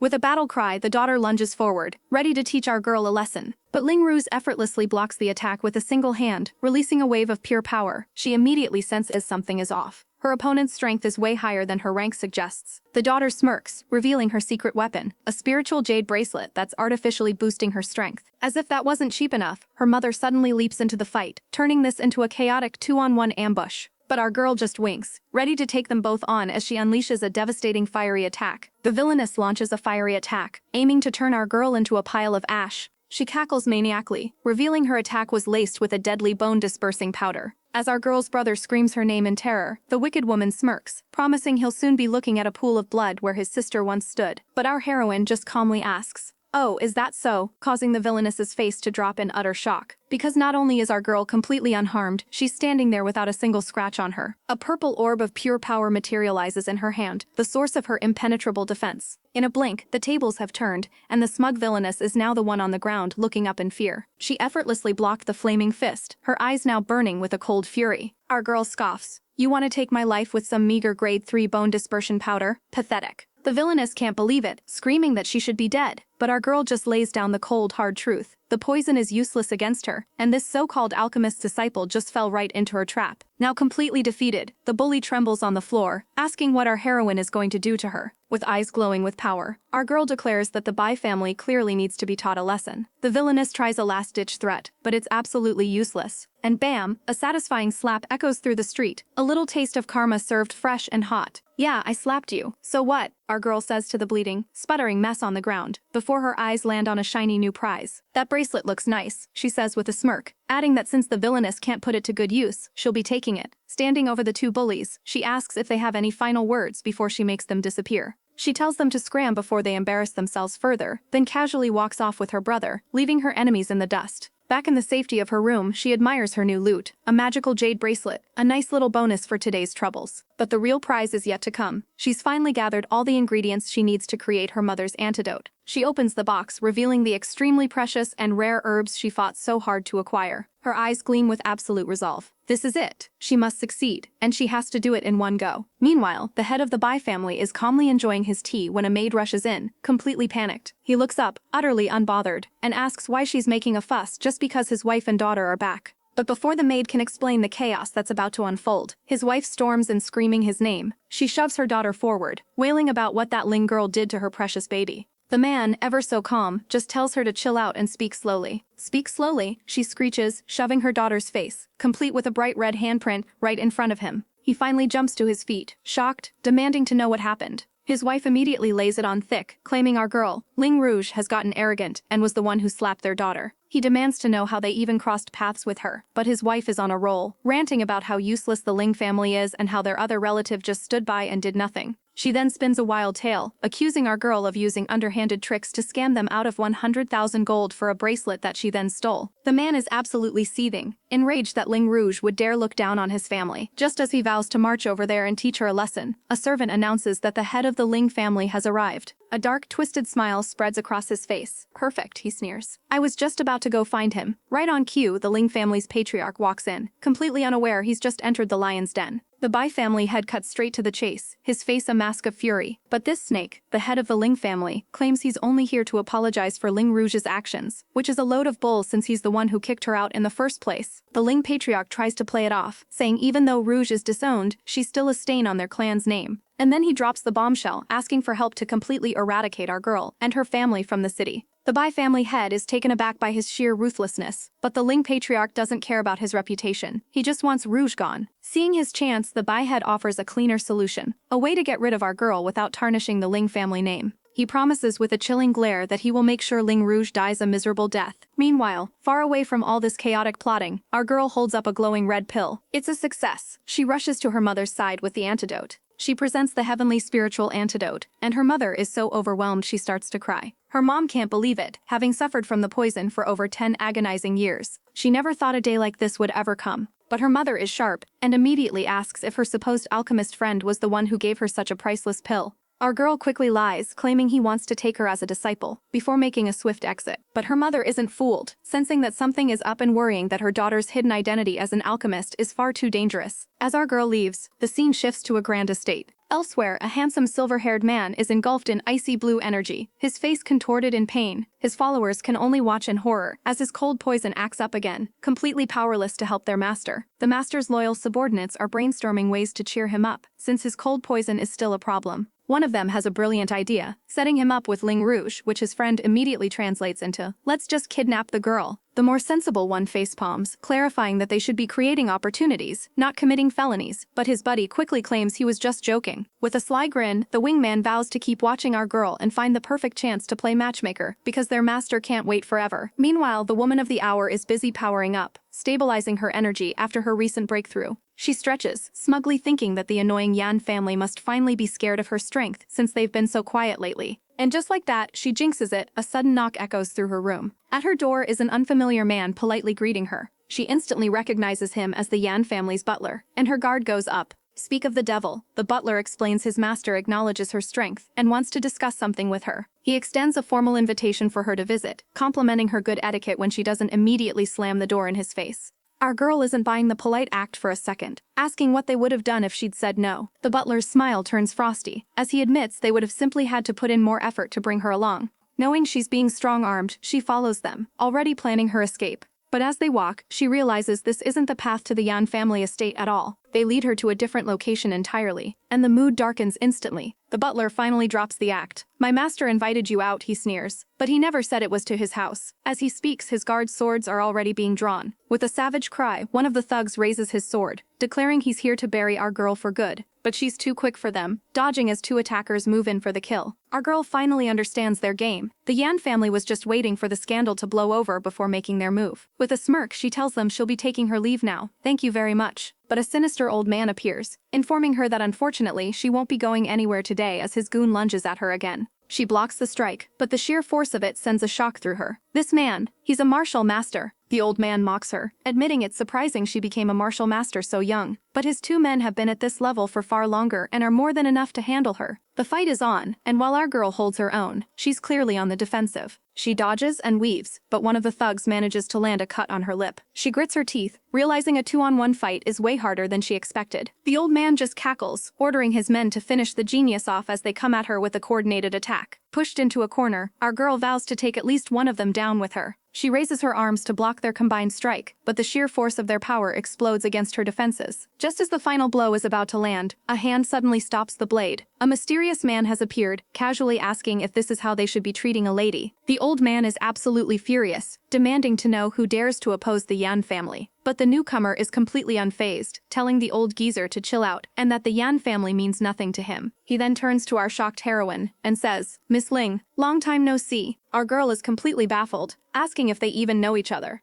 He gives a ridiculously smooth reply, saying that while they might be strangers now, they'll be very familiar soon enough. The newcomer then gallantly tells Miss Ling to step aside while he deals with these clowns, but the old man orders his men to teach this arrogant fool a lesson. One of the thugs charges forward screaming, "Go to hell!" only for the mysterious man to catch the blade with his bare hands. With a simple scoff, he shatters the sword and sends the man flying with a single effortless kick. The remaining attacker and his boss can only stare in utter disbelief. "What?" Our new hero just smirks, taunting the last man standing. "What are you waiting for? Come on, I've already dealt with your bro." With a desperate roar, the final thug charges, his sword erupting in flames. He effortlessly blocks a sword with his bare arm before landing a devastating blow on his attacker. Our girl, Ling Rouge, can't believe her eyes. This mysterious man is on a completely different level. He scoffs at the remaining goon. "Is that all you've got? This isn't even a warm-up for me." The elder is furious and demands to know who this upstart is, but our hero just gives him a smug grin, saying the Yan family is nothing compared to him. The enraged elder calls out for backup, shouting for two others to stop hiding in the shadows and help. And just like that, two more figures emerge, their faces grim. Our girl's face falls as she recognizes them, but our boy just smirks, calling out the Ling family's own headmaster for collaborating with other families to hurt one of his own. The headmaster sneers, declaring that Ling Rouge isn't part of their clan anymore and deserves to be punished for humiliating his daughter. But our hero isn't having any of it. And if I insist on interfering, he challenges, his smirk widening. The elder loses it, declaring that if he wants to oppose the three big families, then they can both die together. But our hero simply raises a hand, blue flames erupting as he says, "We'll see about that." The headmaster scoffs, saying he's just one martial master. But our hero is already calculating, realizing these masters are barely rank 6, nothing but small-town bullies to him. Ling Rouge starts to panic, wondering who this man is and why he's willing to risk his life against a rank 6 master just for her. The other headmaster joins in the threats, calling him an insolent bastard and promising to wipe that cocky look off his face. With a final command, the elder orders his men to chop those two into pieces. Our girl realizes they're in deep trouble. There are too many of them, and if the headmasters attack, escape is impossible. But her mysterious protector just pulls her behind him, his voice calm and steady. "Miss Ling, rest assured, these people are nothing in my eyes." He gathers a swirling vortex of energy in his hand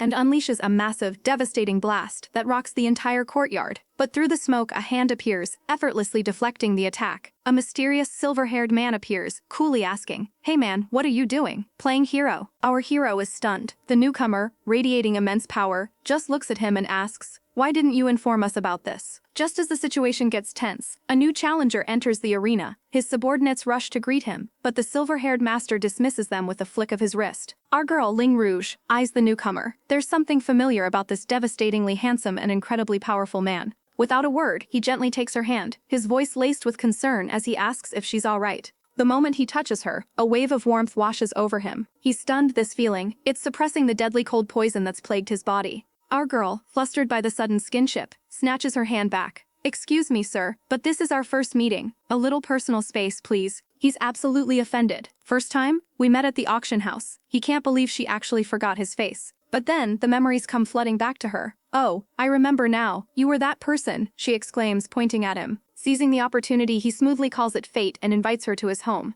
His own men are absolutely floored by their master's chaotic forwardness. But the moment is ruined when the old butler from the Yan family steps forward, demanding to know who this interloper is. He screams at the stranger for daring to meddle in their family's business, but another man warns him to be careful. This guy's aura is no joke, but the old geezer won't listen, screaming for revenge. Unimpressed, our silver-haired stud coldly orders his men to take out the trash. The Yan family butler scoffs. "How impudent. You asked for this." The master's subordinates are more than ready for this fight, eager to teach these fools a lesson in respect. The butler launches himself forward, ready to strike, but his attack is blocked with humiliating ease. The Yan family leader can only stare in utter shock. With the riffraff dealt with, our girl turns on the charm. "Thank you for saving my life," she says with a sweet smile. "How about you come to my house as a guest?" He gives her a devastatingly handsome smile in return. "I will gladly do so." Elsewhere, the villainous daughter of the Yan family is admiring herself, completely sure that our girl is already 6 feet under. But then her father and his cronies stumble through the door, looking like they just got run over by a carriage. She is absolutely livid. "Don't tell me the three of you couldn't even handle one Ling Rouge?" Her pathetic father, battered and bruised, tries to save a shred of dignity.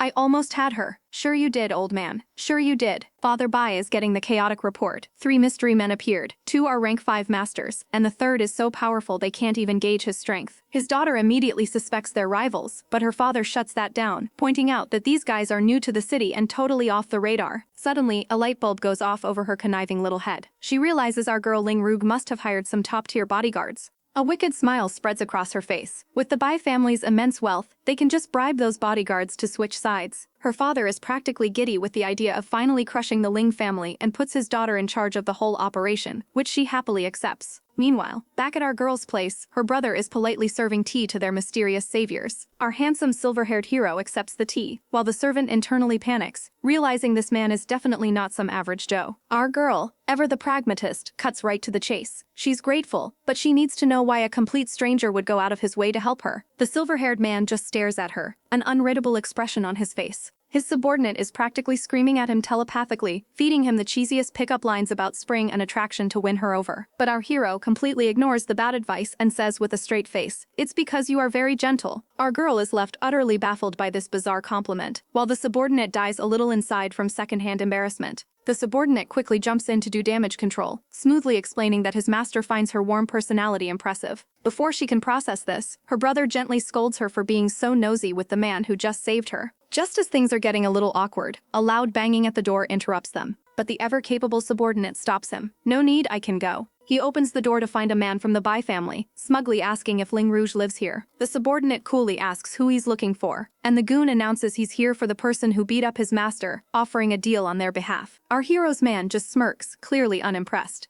"Oh, is that so?" Inside, our girl and her brother are just trying to have a peaceful cup of tea, annoyed by the racket. With a single effortless push, the subordinate sends the loudmouth flying. The brother rushes out to find the man sprawled on the ground, completely stunned. The subordinate gestures to the fallen man with a savage grin. "Let this fellow speak for himself." The terrified man points a trembling finger at the silver-haired master, who hasn't even moved from his seat. He finally spits out the offer. The Bai family will hire him for a staggering 800,000 gold a month and graciously forgive him for what happened earlier. The silver-haired master scoffs at their paltry offer, comparing the entire Bai family to ants he might accidentally crush. His subordinate quickly backs him up, telling the messenger his master isn't worth a single strand of Miss Ling's hair. Our girl Ling Rouge shuts down the entire situation with a savage, "Get lost," telling them killing him would just dirty her hands. The terrified messenger scrambles away immediately. As they walk through the streets, the silver-haired man asks our girl where they're heading. "To the market," she says casually. "I'm going to buy some more slaves." He's taken aback, asking if the three of them aren't enough for her. She shoots back, asking if they even know how to do chores. When he sheepishly admits he doesn't, she points out that slaves do.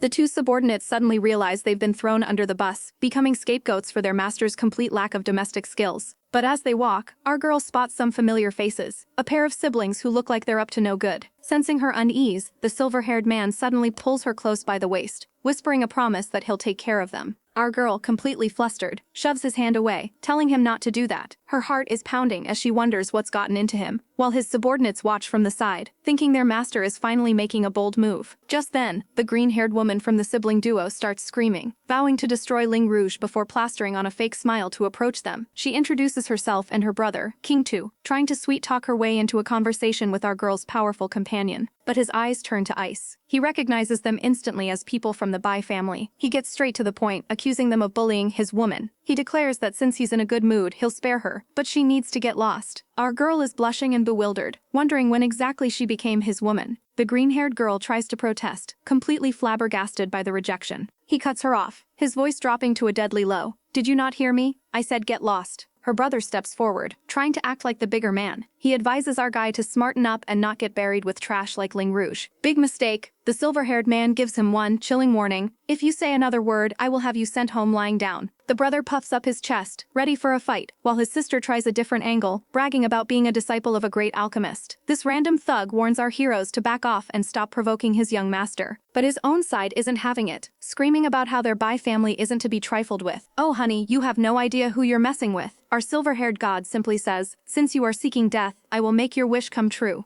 And with a massive blast of spiritual energy, he sends the fool flying. He then turns to our girl with a dangerously charming smile, asking if she's less angry now because he can totally give them another beating. Our poor girl is completely flustered, realizing he just did all that for her. She blushes and stammers that they should probably go. Meanwhile, the goons are left to pick up the pieces of their demolished leader. Our man just smirks, "Sure, I will listen to you," while the defeated party can only marvel at his overwhelming power. The little sister of the dude who got wrecked starts screaming for her minions to carry him to their master's place. Someone's about to go tattling. Later, our girl suggests to her mother that they should move to a bigger house, but her mom, ever the practical one, tells her to save her money. Her brother jumps in to support her, arguing that with Gentleman Shen staying with them and the new servants, they're running out of space. He assures his mom that money is no object now that he's recovered, so she can just leave it to them. With a plan in mind, our girl heads straight for the local auction house. She presents the owner with 3 game-changing items: a beauty pill, an anti-wrinkle pill, and a beauty transformation pill. The man practically sees dollar signs in his eyes. She explains that these pills are to compensate for any trouble she might have caused his business before. This is her way of making things right. The butler is all too polite, but our girl cuts to the chase. She actually came to ask for another favor. She needs his help finding a new mansion, preferably a big one, in a nice neighborhood.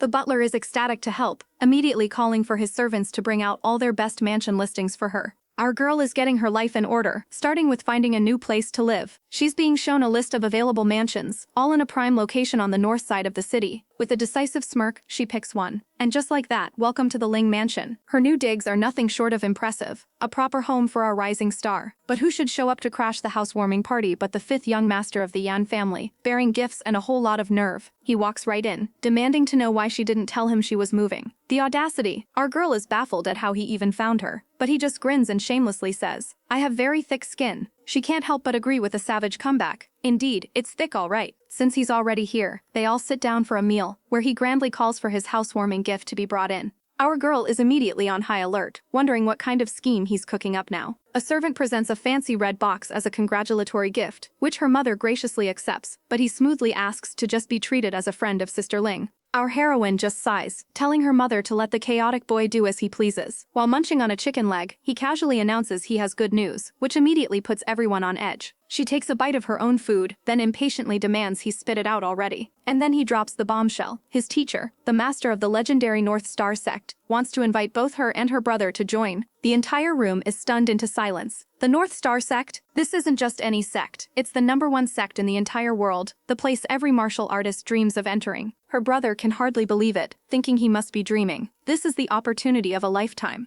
The young master swears on his teacher's name that it's all real. Even our ever-suspicious heroine has to admit this is undeniably good news. Our girl generously rewards her companion with a chicken leg for a job well done. But the celebration is cut short when the frosty master appears out of nowhere, declaring that he wants a chicken leg too, much to our heroine's shock. His poor subordinate can only sigh, realizing he can't keep covering for his master's chaotic blunders in public. But the master gets his way, a smug smile on his face as the chicken lands in his bowl, while his disciple is already asking for seconds. Our girl, visibly annoyed by this whole spectacle, starts grabbing more chicken from the main plate. Of course, one isn't enough for the big baby master. He demands two, and the vein popping on our girl's forehead says it all. But before she can even move, the disciple has somehow inhaled the entire plate and is demanding more, leaving the master absolutely seething, and our heroine's chopsticks completely empty. All that's left is one sad, lonely chicken leg. The sole survivor of the Great Chicken War. The ever-resourceful subordinate steps in, offering his own untouched chicken leg to the disciple, and suggesting his master can have the last one from the plate. He's so proud of himself for solving this crisis, thinking it's not easy being the brains of this operation. Later that evening, our girl sits down for a much quieter meeting. Her mother presents a stunning new set of robes, asking if the charming gentleman Shen was the one who gifted it. She gushes over the pretty dress and insists our girl wear it tomorrow, but our heroine thinks it's way too flashy for her. Her mother chides her for not caring about her appearance, but then she spots a note tucked away with the gift. This is no ordinary dress. The note reveals it's a superior grade spiritual weapon that's fireproof, waterproof, self-cleaning, and can even block attacks from a martial king. Well, that changes everything. Our girl's eyes light up as she immediately reaches for the dress, and the gifts keep on coming. Her mother also has grade 3 beauty pills from Fangbai, and yet another box from Gentleman Yan. Curious, our girl opens the latest present. Inside is a beautiful beauty restoration jade cup and pot. She starts to get a complex, wondering why everyone is suddenly sending her beauty products. Is it because they think I'm too ugly? Just then, the door creaks open, and it's the master, looking absolutely shocked by what he just overheard. Our girl, looking stunning as always, tries to tell Gentleman Shen that he really doesn't need to escort her to the Northstar Sect. But his subordinates are not having it, practically screaming that he should go, with one even plotting how to get his master some alone time with Miss Ling. Facing a united front of shameless matchmakers, she finally caves. Alright, fine then. You guys win. And so, with her silver-haired guardian in tow, they arrive at the legendary Northstar Sect. Our heroine takes her first steps into the hallowed grounds, a place every martial artist dreams of entering. She can hardly believe it, thinking she'd never get the chance to come here in this lifetime. She turns to Gentleman Shen, letting him know they're heading in, while he watches her go with a pensive look. The moment they walk in, they're already causing a stir, with disciples whispering about why Ling Zia is here.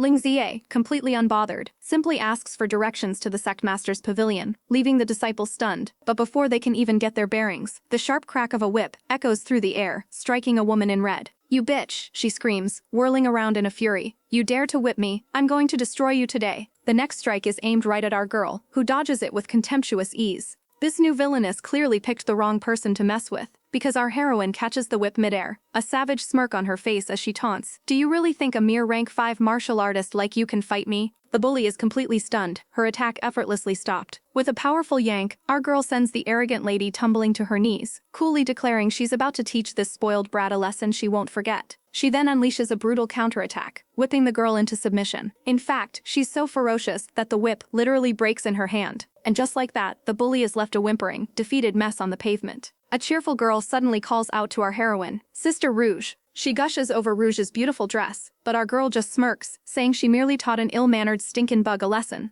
The girl, undeterred by the cold shoulder, continues to fawn over Sister Rouge. She then offers to take Rouge and her companions to see her teacher. They're led to an imposing building called the Wangkong Court. The girl excitedly announces their arrival. "Teacher, Miss Ling and Gentleman Ling is here." An old master appears, looking intrigued that they've finally arrived. Our girl and her brother formally greet the sect master, but the master's eyes are fixed on the silver-haired hunk, asking if he's the rumored expert. Rouge is shocked. She had no idea Gentleman Shen was so famous that even the sect master had heard of him. The master's face hardens as he declares their sect doesn't allow outsiders. Rouge's brother demands to know what he must do to stay by her side, but the master is firm. Only sect members can stay. The cheerful girl tries to intervene, begging her teacher to break the rules and let Gentleman Shen enter the sect too. But the master shuts her down, stating he already bent the rules for the Ling siblings and won't do it again. He explains that Shen is a complete unknown, they only have rumors about his strength, and can't just let him in. Just as all hope seems lost, he reveals there is another way. Shen immediately demands to know what it is. The condition is simple, yet brutal: defeat the Northstar sect's top 3 disciples. He then clarifies that even just defeating one A-level disciple would be enough to prove his worth. The master starts explaining the sect's hierarchy, but the friendly girl interrupts him. She scoffs, saying this is no challenge at all, since no one can even beat Sister Ling, let alone the legendary Gentleman Shen. Shen, cool as a cucumber, just says no problem. The girl is practically having an aneurysm, yelling that he needs to say, "I accept your challenge," with more passion. But before things can escalate, Rouge steps forward, telling everyone it's fine and that Shen doesn't have to accompany them. The sect master officially welcomes our girl and her companion, bestowing upon them the waist insignias that mark them as students of the Northstar sect. Their tour guide, a friendly senior named Ha Cheng, leads them toward their new living quarters. He apologetically explains that since our girl arrived late, the good rooms are all taken, and she'll have to stay in a temporary spot for now. Our girl, ever so polite, just thanks him, while he blushes, completely charmed. After dropping her off, he moves on to show Brother Ling to the boys' dormitory. But suddenly, a familiar voice calls out, and it's none other than the mysterious white-haired man, who says he has some business to attend to. Our girl gives him her blessing, wondering what he could possibly be up to. Their tour continues to the Kangjing Pavilion, which Haoqing boasts contains all the books from around the world. Nearby, a group of students are gossiping up a storm about a new, godlike handsome recruit who's getting the VIP treatment, even being placed in the exclusive Yin-Yang Pavilion. The gossipers, and our own curious crew, decide they have to see this legendary hottie for themselves. And who do they find? It's him, the same white-haired man. Our girl is absolutely floored. It's Gentleman Shen. Hao Cheng is confused, asking why this new student looks so much like her family's retainer, especially since he's been given a room in the Yin-Yang Pavilion, a place reserved only for the absolute elite. She watches him, her mind racing. Just who is this man? Deciding she needs answers, she tells Ha Cheng she's going to find their teacher. Ho Cheng, being the good boy he is, marches right up to the sect master and demands to know the new guy's background and why he's getting so much respect. The sect master just laughs maniacally, exclaiming that Gentleman Shen is an absolute genius. Hao Cheng is left completely speechless. An absolute genius, even more talented than the legendary Sister Rouge. He returns to our girl, defeated, suggesting they drop it for now. She agrees, but you can see the gears turning in her head. Oh, she is not letting this go. Just as they're about to leave, a servant rushes over, frantically telling them to wait because his master is inviting them in. Our girl is completely bewildered, wondering why on earth anyone important would want to see them. The servant simply confirms the invitation and gestures for them to follow him. He leads them to a private room, and as the doors slide open, our girl's jaw hits the floor. It's Gentleman Shen, the mysterious silver-haired man from before. He smirks, asking if there's something different about him, and her companion finally recognizes him. Her friend is completely flabbergasted, demanding to know how he managed to get the sect master to be so courteous to him. But Shen just smoothly replies that this way, he can stay by their side and protect them. Our girl is blushing so hard she could cook an egg on her face, but the moment is shattered by a booming announcement. All disciples are to assemble in the main lobby immediately. The entire sect gathers, buzzing with questions about the sudden summons. Our girl and her friends stand by, waiting with bated breath. The sect master himself appears before the crowd. He clears his throat, announcing he has good news for everyone. In 3 days, they will all be sent to the Red Flame Forest for a special training exercise. But this isn't just training, it's also a competition. The sect will be hiding different flags throughout the forest for them to find. Each flag corresponds to a different reward, with the legendary 5-star flag being hidden in the most dangerous area. Disciples can choose to participate as individuals, or they can form a team with as many people as they want. Once they've decided, they just need to register with the 2 elders. Without even a second of hesitation, her companion announces he's joining her team and bringing a friend. Our girl, ever the cool-headed leader, simply agrees. 3 days later, our girl is ready for the next challenge, but her attention is suddenly snagged by an unwelcome sight. Oh, look who it is, Bai Chuaming, making her grand entrance and pretending to be all sweet and friendly. But the ninth prince is having none of her games. He completely ignores her, his expression colder than a glacier, as he tells Rouge and her brother to leave with him. The absolute audacity. Chuoming is left utterly flabbergasted by the public diss. She tries to recover, claiming she just wanted to make a new friend, but the ninth prince shuts her down with a single brutal command. Get lost. Her little sidekick immediately puffs up his chest, ready to defend her honor, but Chuoming plays the graceful victim, pretending she doesn't want to cause a scene. She gives one last saccharine sweet invitation, trying to leave a good impression despite the absolute humiliation. With that drama out of the way, a teacher announces the beginning of their next trial, a journey into the dangerous red flame forest, warning everyone not to bite off more than they can chew. And as they enter the forest, the gossiping hens are already at it, whispering about how some people are all talk and will probably end up as demon beast Chow. But her brother, Yan, is not having it. He whirls around, demanding the cowards show themselves and say it to his face. The two girls freeze, caught red-handed. Wang Hui stammers that they didn't mean any offense, even though they were clearly bad-mouthing his sister. That's the wrong thing to say. Yang completely loses it, grabbing her by the collar. He roars that he thinks of Rouge as a sister, and demands she apologize immediately. But his own brother steps in, telling him to calm down. He grabs Yan's wrist, trying to pull him off the terrified girl and telling him he's going overboard. But Yan is a protective older brother on a warpath. He shoves his brother away, yelling that it has nothing to do with him. While the mean girl sobs crocodile tears, the master manipulator Bai Chuaming slithers back into the scene, accusing Rouge of being a coward for hiding while her brother fights her battles. Yan immediately turns his rage on Chuing, telling her to stop spouting her venom, and that Ouyang Hui was the one who couldn't keep her mouth shut. And that's the final straw. Our girl has been quiet long enough, and the look on her face says she's about to unleash hell. With a cool and collected expression, our girl decides she's had enough of the gossip. If they're talking about me, she thinks, then I'll be the one to deal with them. Suddenly, Miss Ouyang stomps over, yelling at Rouge to stop pretending, while her companion looks on in shock. She foolishly grabs our heroine's arm, but Rouge is not having it and delivers a slap that echoes through the forest. And she doesn't stop there, immediately grabbing the blue-haired girl by the throat. Not satisfied, she delivers another savage slap for good measure. The two mean girls are left stunned, clutching their stinging cheeks as our girl lays down the law. I will say this one more time, she warns, her eyes blazing. I am not that same easy-to-bully Ling Rouge as before. She gives them a final chilling warning to mind their words, or else they'll face the consequences. Having thoroughly put them in their place, she calmly tells her team it's time to go. Miss Ouyang can only see the in the background, vowing that Rouge's death anniversary is coming soon, but our girl is already focused on winning the competition. As night falls, the team sets up a cozy campfire to rest. Her companion proudly offers her a perfectly roasted chicken, boasting that his skills are unparalleled, but our girl just turns him down flat. He's not giving up that easily though, and suggests they trade food instead. She finally caves, unable to deal with his chaotic energy. He takes a bite of her food and is absolutely blown away, declaring he got a great bargain, while she offers to take the first night watch. The fire crackles peacefully as the others fall asleep, but as our girl stands guard, she senses a strange purple energy in the air. Enchanting soul mist, she realizes, immediately on high alert and demanding the cowards show themselves. A creepy laugh echoes from the trees as a masked figure emerges from the shadows.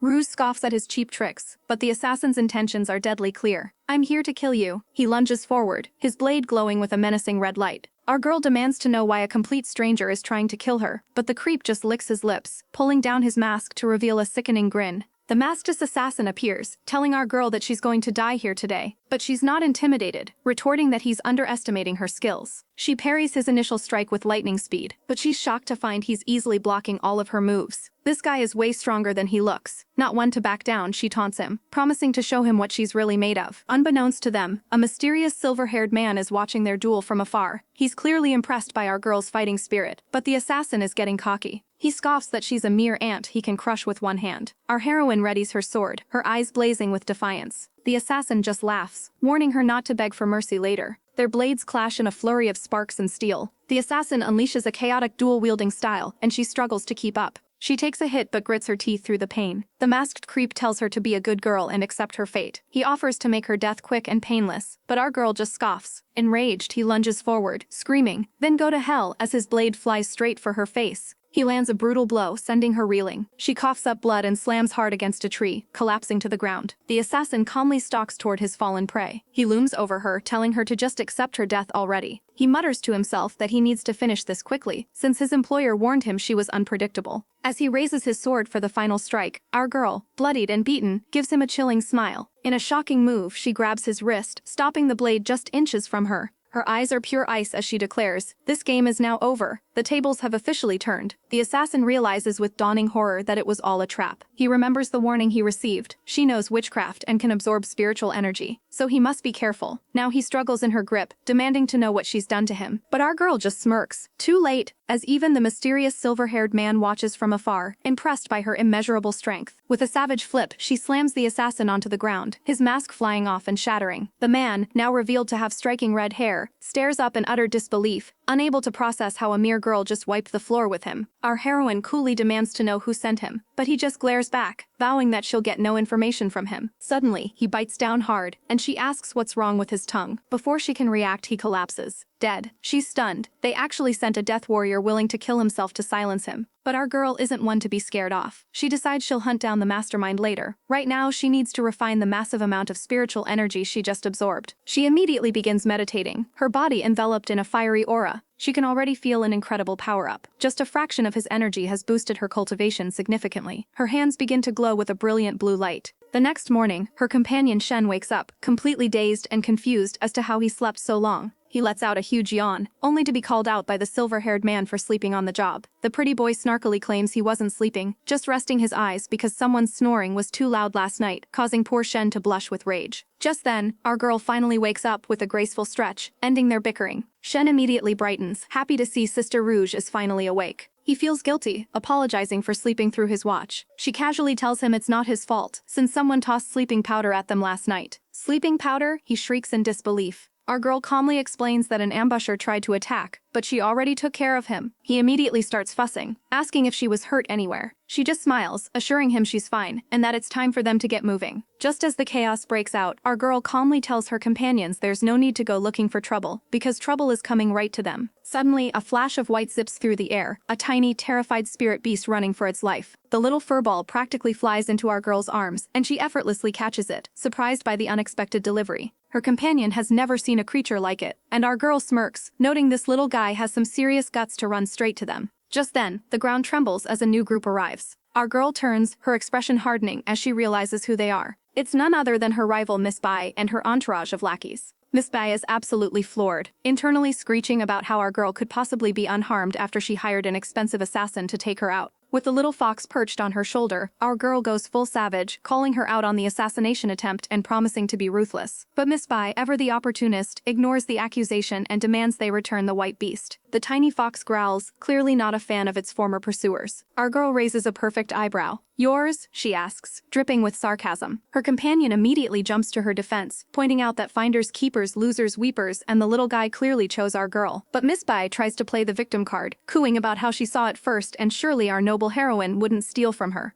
Our girl just smiles, a dangerous glint in her eyes. "My apologies," she purrs. "He may have caught your eye, but he ran into my arms." She then turns the accusation right back on her, questioning if Miss Bai would really be cruel enough to force the creature to go with someone it clearly dislikes. The rivals are not having it, demanding she stop her nonsense and hand it over. They whine that she's just stealing the fruits of their labor. But our girl's friend roars back, calling them out on their BS and pointing out the obvious. The little creature is terrified of them. Her other companion agrees. The beast chose Rouge, so he belongs to Rouge, end of story. Sick of the drama, our girl just turns to leave. The head goon screams for her to stop, but she just glances over her shoulder with a deadly look. "What? You want to fight me again?" The man sees this, but Miss Bai stops him. Instead, she issues a veiled threat, saying that from now on, anything they see first, she'll feel free to snatch away. But our girl just gives a chilling smile, delivering the final blow. "That is, if you're capable enough." Our girl reassures the little spirit rabbit that its pursuers are gone and it's safe now. The grateful fluffball gives her a little lick before she sends it on its way, and she can't help but swoon at the cuteness. She gives it one last pet, telling it to be careful from now on. But as she turns to leave, the little guy latches onto her robes, refusing to let go. Her companion points out the obvious. This clingy creature has chosen her. She asks the little bunny if it really wants to tag along with them. With a decisive, "Then come along," she accepts her new, ridiculously cute follower. As they head off, her companion asks where his brother and Gentleman Shen went. Our girl explains they split up to look for flags, but she has a secret weapon. She knows Gentleman Shen is secretly following them, acting as their shadow bodyguard. Her companion spots a flag just ahead, thinking their luck has turned. He grabs it, but our girl immediately yells for him to be careful. Of course, it was a trap. A massive demonic-looking boar was guarding the flag all along. The beast lets out a furious roar and charges right at them. But our girl is a total boss, unleashing a casual blast of power that stops the boar in its tracks. The terrified piglet runs for its life, whimpering all the way. Just as they're about to move on, they hear a commotion nearby. Some guy is demanding his winged tiger back from a smug-looking man named Yan Hoxuan. Yan Hoxuan isn't having it, declaring the tiger is now compensation for a pet that was stolen earlier. The so-called ferocious winged tiger turns out to be an adorable angry kitten, and it is not happy about being manhandled by this lady. The prince's lackey is absolutely losing it, accusing some poor woman of biting his master's chest. But the real culprit, our chaotic kitty, makes a quick getaway, leaping towards a new target. The little beast runs straight to Ling Rouge, purring and rubbing against his leg like the most innocent creature in the world. The prince's goons are not having it though, immediately drawing a sword and accusing Zaya of trying to steal their precious winged tiger. Z is just standing there, utterly bewildered, holding this suddenly affectionate furball. Without waiting for an explanation, the attacker launches a full-blown energy strike. He screams that Zaya must have a death wish for even daring to touch their pet. Zaya knows he's outmatched, especially since he's still injured, while the blue-haired woman orders the kitty's mouth to be sealed for its crime. The prince is still clutching his chest, absolutely furious that a mere cat dared to lay a fang on him. And just like that, our poor kitty is gagged and whimpering, while Zai gets brutally kicked by the lackey. He stumbles to the ground, coughing up blood from the force of the blow. But the attacker shows no mercy, charging up for a final lethal strike and screaming for Zaya to prepare to die. The sword slices through the air, striking Zaya right across the chest. And as if that wasn't enough, he follows up with a vicious kick straight to the face. Zaya is sent flying, slamming hard against a tree with a sickening crack, leaving Zaya bleeding and broken. The lackey smirks at his master, ready to just walk away. But a cold, furious voice cuts through the air. "You want to leave after beating someone up? I don't think so." Everyone freezes, and the prince gasps her name, Ling Rouge. It's our girl, and she looks absolutely terrifying. The lackey, being an absolute idiot, actually smirks at her, but he has no idea what's coming. Her eyes are glowing with pure, unadulterated rage. With lightning speed, she delivers a slap so savage it echoes through the forest. From the ground, Zaye weakly calls out to his sister. She immediately rushes to her brother's side, telling him not to move as she pulls out a healing pill. "Brother, eat this and take care of your injuries," she says, her voice dangerously calm. "As for the rest, just leave it to me." A woman appears, radiating pure fury and demanding to know who dared to lay a hand on her precious brother. The woman in green, holding a small white tiger, calmly explains they only fought back because her brother was trying to steal their demonic beast. Her companion chimes in with a savage smirk. "So, only Ling Rouge is allowed to steal, but we can't steal from you?" Ling Rouge, our girl, decides that's her cue to express some love of her own. She asks if they're ready, and the sheer chaotic energy in her smile has them sweating. She reveals a gleaming needle, and you just know this is about to get painful. The brother, thinking he's tough, lunges forward, but Ling Rouge blocks his pathetic punch with a single hand. In the next instant, the needle finds its home in the other woman's hand, causing her to shriek in agony. As she clutches her wound, Ling Rouge gives a chillingly satisfied glance back. The brother is stunned, realizing she's gotten ridiculously stronger since their last encounter. The injured woman screams for her lackeys to get him, but it's too late. Ling Rouge has already nabbed the thief. While everyone is distracted, the little white tiger makes a run for it. But our girl is too quick, snatching the beast right out of the air before the brother can even blink. She calmly pets her prize while the other side seethes with rage. The brother spirals, unable to comprehend how she's surpassed him so completely despite all his training. His fragile ego shatters and he screams, "Prepare to die, Ling Rouge."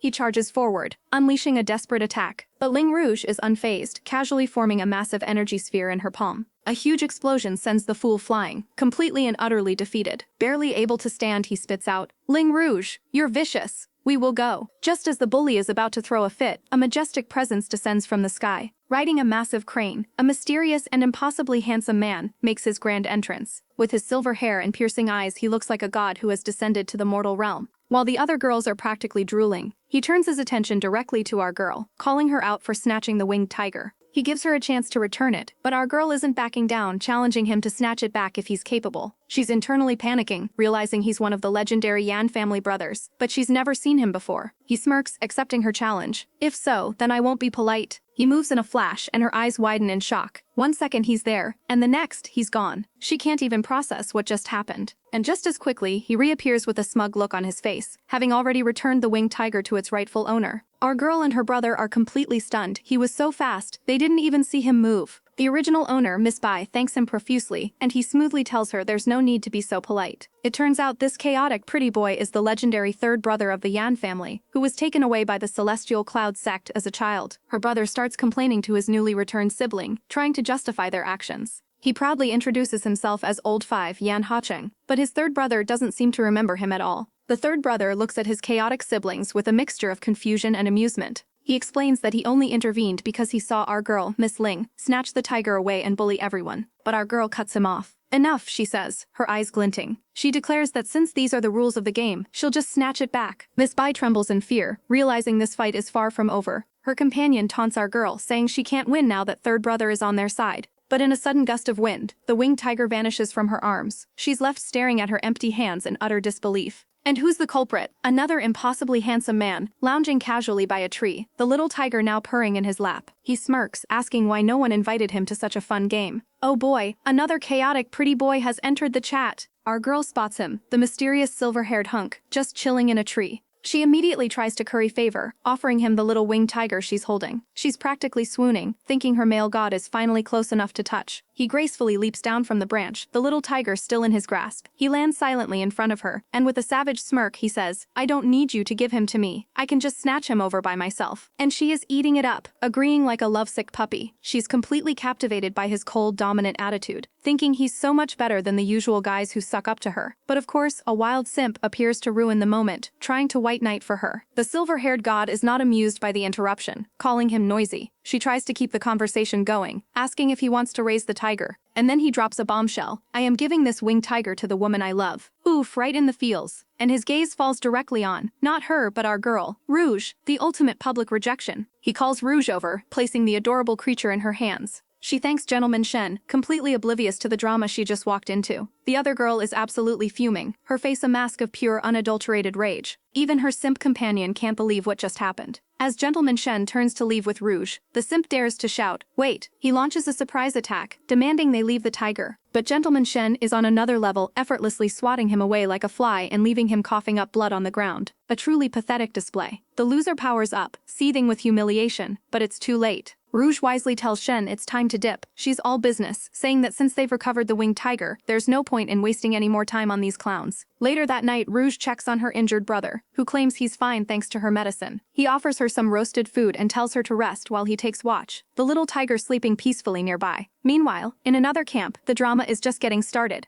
The rejected girl Bai Chuqing sits alone in the dark, stewing in her own misery. Her third brother finds her, asking if she's still upset about what happened. But her logic is chaotic. She claims she's actually happy because it was her crush who stole from her, not that pesky Rouge. She even thanks him for his help earlier, and he plays it off cool, saying he just happened to be passing by. But then he gets a little too familiar, mentioning that based on their previous relationship, helping her was the right thing to do. Our girl is visibly confused, wondering what on earth he's talking about. Third brother looks down, lost in thought, confessing he's been searching for someone for 18 long years. He quickly shakes it off, telling our girl to get some rest for her upcoming missions, but she's not buying his innocent act for a second. As they venture deeper into the forest, her mind races with suspicion, but she's snapped out of it when she has to warn everyone to stick together. But her warning comes too late as a blood-curdling scream rips through the air. It wasn't our girl but some other poor soul who's just been bitten by a massive snake and is screaming for his life. Everyone is stunned by the size of the beast, but third brother doesn't hesitate, powering up a chaotic energy blast in his hand. The snake rears back, ready to strike again, while the bitten man cries out in agony.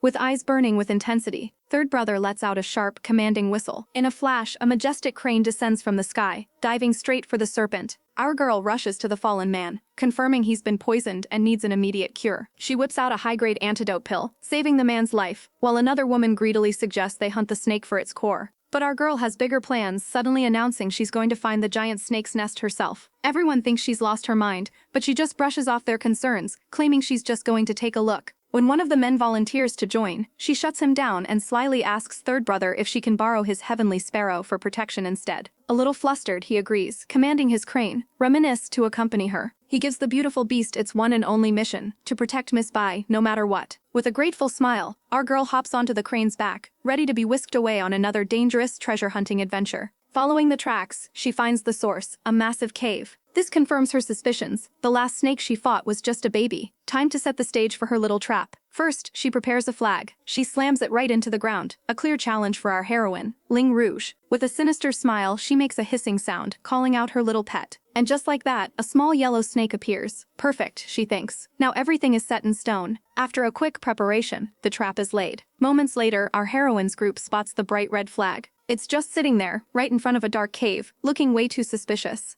Gentleman Yan, ever the eager beaver, volunteers to go get it. But our girl gets an ominous feeling. This is way too obvious. He reaches the flag and sees a gruesome sight. Our girl immediately screams, "Gentleman Yan, get away. It's dangerous." He's frozen in shock, but it's not the dead snake that's the problem. It's the giant one lunging right at him. Our girl's worst fears have come true, but just as the beast is about to strike, a foot connects squarely with its jaw. The snake is huge. Her companion quickly pulls her back, warning her that there's poison in the air. But our girl is not about to run. "Watch me get rid of you, little beast," she declares, charging forward. She dodges a massive tail swipe with incredible agility. She runs right up its scaly body, using the monster itself as a springboard. Seeing his chance, her friend yells, "Sister Rouge, take this sword," as he tosses his blade into the air. She catches it perfectly, her eyes gleaming with deadly intent. With a sword now in hand, our girl is ready to face the monstrous beast. She leaps onto the giant snake's back, plunging the blade down as it lunges with fangs bared. "Go to hell!" she screams, her eyes blazing with absolute fury. She dodges its attack with a graceful flip, bringing her sword around for another devastating strike. With one final powerful slash, she fells the gigantic serpent. Just as the battle ends, her little bunny familiar gives her a comforting smooch. Her brother rushes to her side, his face etched with worry. She calmly reassures him, revealing that the snake's core and gallbladder are incredibly valuable. He's already a step ahead, presenting her with the spoils. She offers him the snake core, but he refuses, insisting she was the one who defeated the beast. Our girl, ever the strategist, says they'll split the loot since they're a team. But their victory is short-lived as a sudden noise from the grass puts them on high alert. "Oh, you have got to be kidding me. It's not just one snake, it's the entire family." Without a second's hesitation, our girl is back in the fight, warning the others to be careful as she slices through the horde. But amidst the chaos, one of the men screams out, "Brother Yan has been bitten."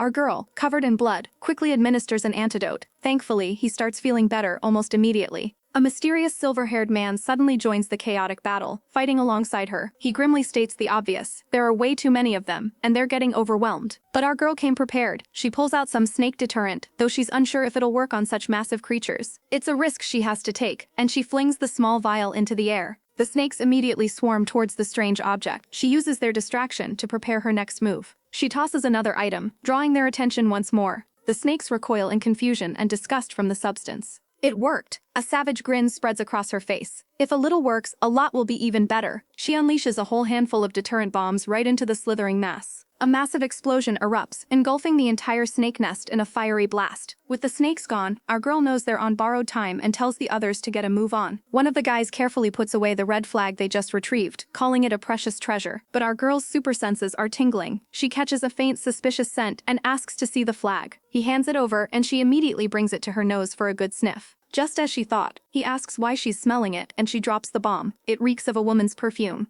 The boys are completely floored. One of them says he couldn't smell anything, but our heroine explains she's highly sensitive to smells, and this one is just faint from time. Suddenly it all clicks into place. She remembers that her two-faced rivals, Bai Chuoming and Jin Mengying, wear this exact scent. She confirms their suspicions. Someone definitely planted this flag here. Her companion realizes the horrifying truth. It was a trap to bait them into the snake-infested area. She tells him it's just a suspicion for now, but her other friend is already seeing red, vowing to tear the culprit to pieces. He immediately blames Ouyang Hui and Jin Mengying, but our girl calmly tells everyone to rest for now since they don't have proof. In her mind, however, she knows those two idiots could never pull off a trap this clever. The only person with the brains and malice for this is Bai Chuoming. Later, she finds a hidden spot near the water. She noticed this area is clear of demonic beasts, making it the perfect place to cultivate and plot her revenge. With a savage smirk, she promises Bai Chuoming she'll be returning this favor very soon. Finding a secluded cave, she gets right to work. She might not have refining tools, but she can make do with the ingredients on hand. She channels her spiritual energy, a chaotic purple vortex swirling between her palms. A moment later, the energy solidifies into a potent, glowing substance. She's just created aggro powder, a nasty little concoction that attracts mid-tier demonic beasts and supercharges their attack power. Just you wait, Bai Chuoming, she thinks, her eyes glinting with malice. She stands, her plan for vengeance ready to be unleashed.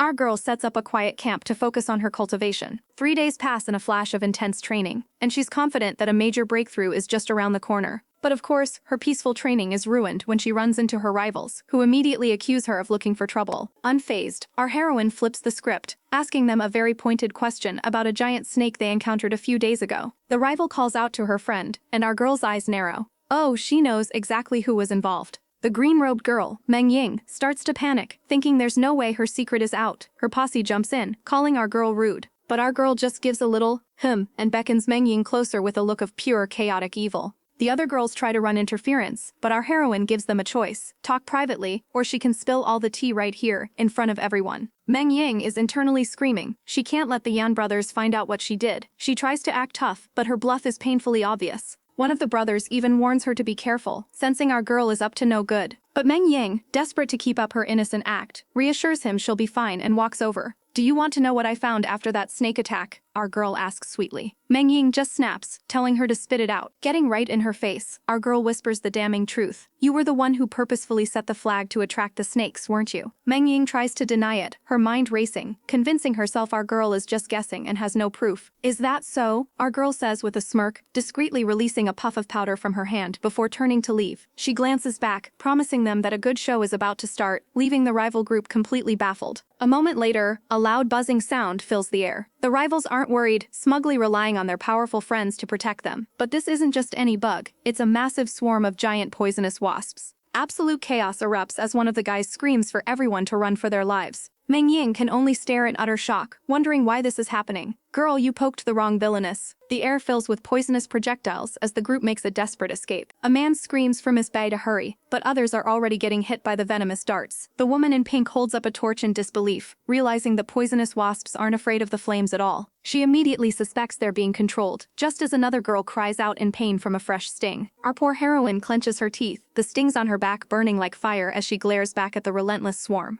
The situation is dire, and the blue-haired girl breaks down completely, sobbing that she can't take it anymore while their protectors struggle to keep up. Miss Bai knows they can't last much longer, her mind racing to find a way out of this chaotic mess. And then, a lightbulb moment. She suddenly remembers a special bug deterrent powder her teacher gave her. Without a second to lose, she throws the powder into the air. And not only does it work, but the rival's own wasps start flying over to our girl's side. The blue-haired girl shrieks in disbelief, watching in horror as her entire swarm abandons her to chase after Miss Bai's group instead. In a classic every woman for herself move, she ditches her cousin and bolts. As the chaos unfolds, our girl notices something strange. The wasps seem to be targeting only her. Her handsome protector confirms her fears, gravely telling her there's no other way left. He then brings his fingers to his lips and lets out a sharp, piercing whistle. Turning to our girl with a gentle smile, he holds out his hand, asking her to trust him. In the next moment, a magnificent crane appears from the water, and he swoops our heroine up into a classic Princess Carrie. My heart, her other companion can only stare in shock. With a firm command, he sends the crane soaring into the sky, carrying our heroine away from danger. But as he watches her go, he can't help but wonder why the wasps were so obsessed with chasing only her.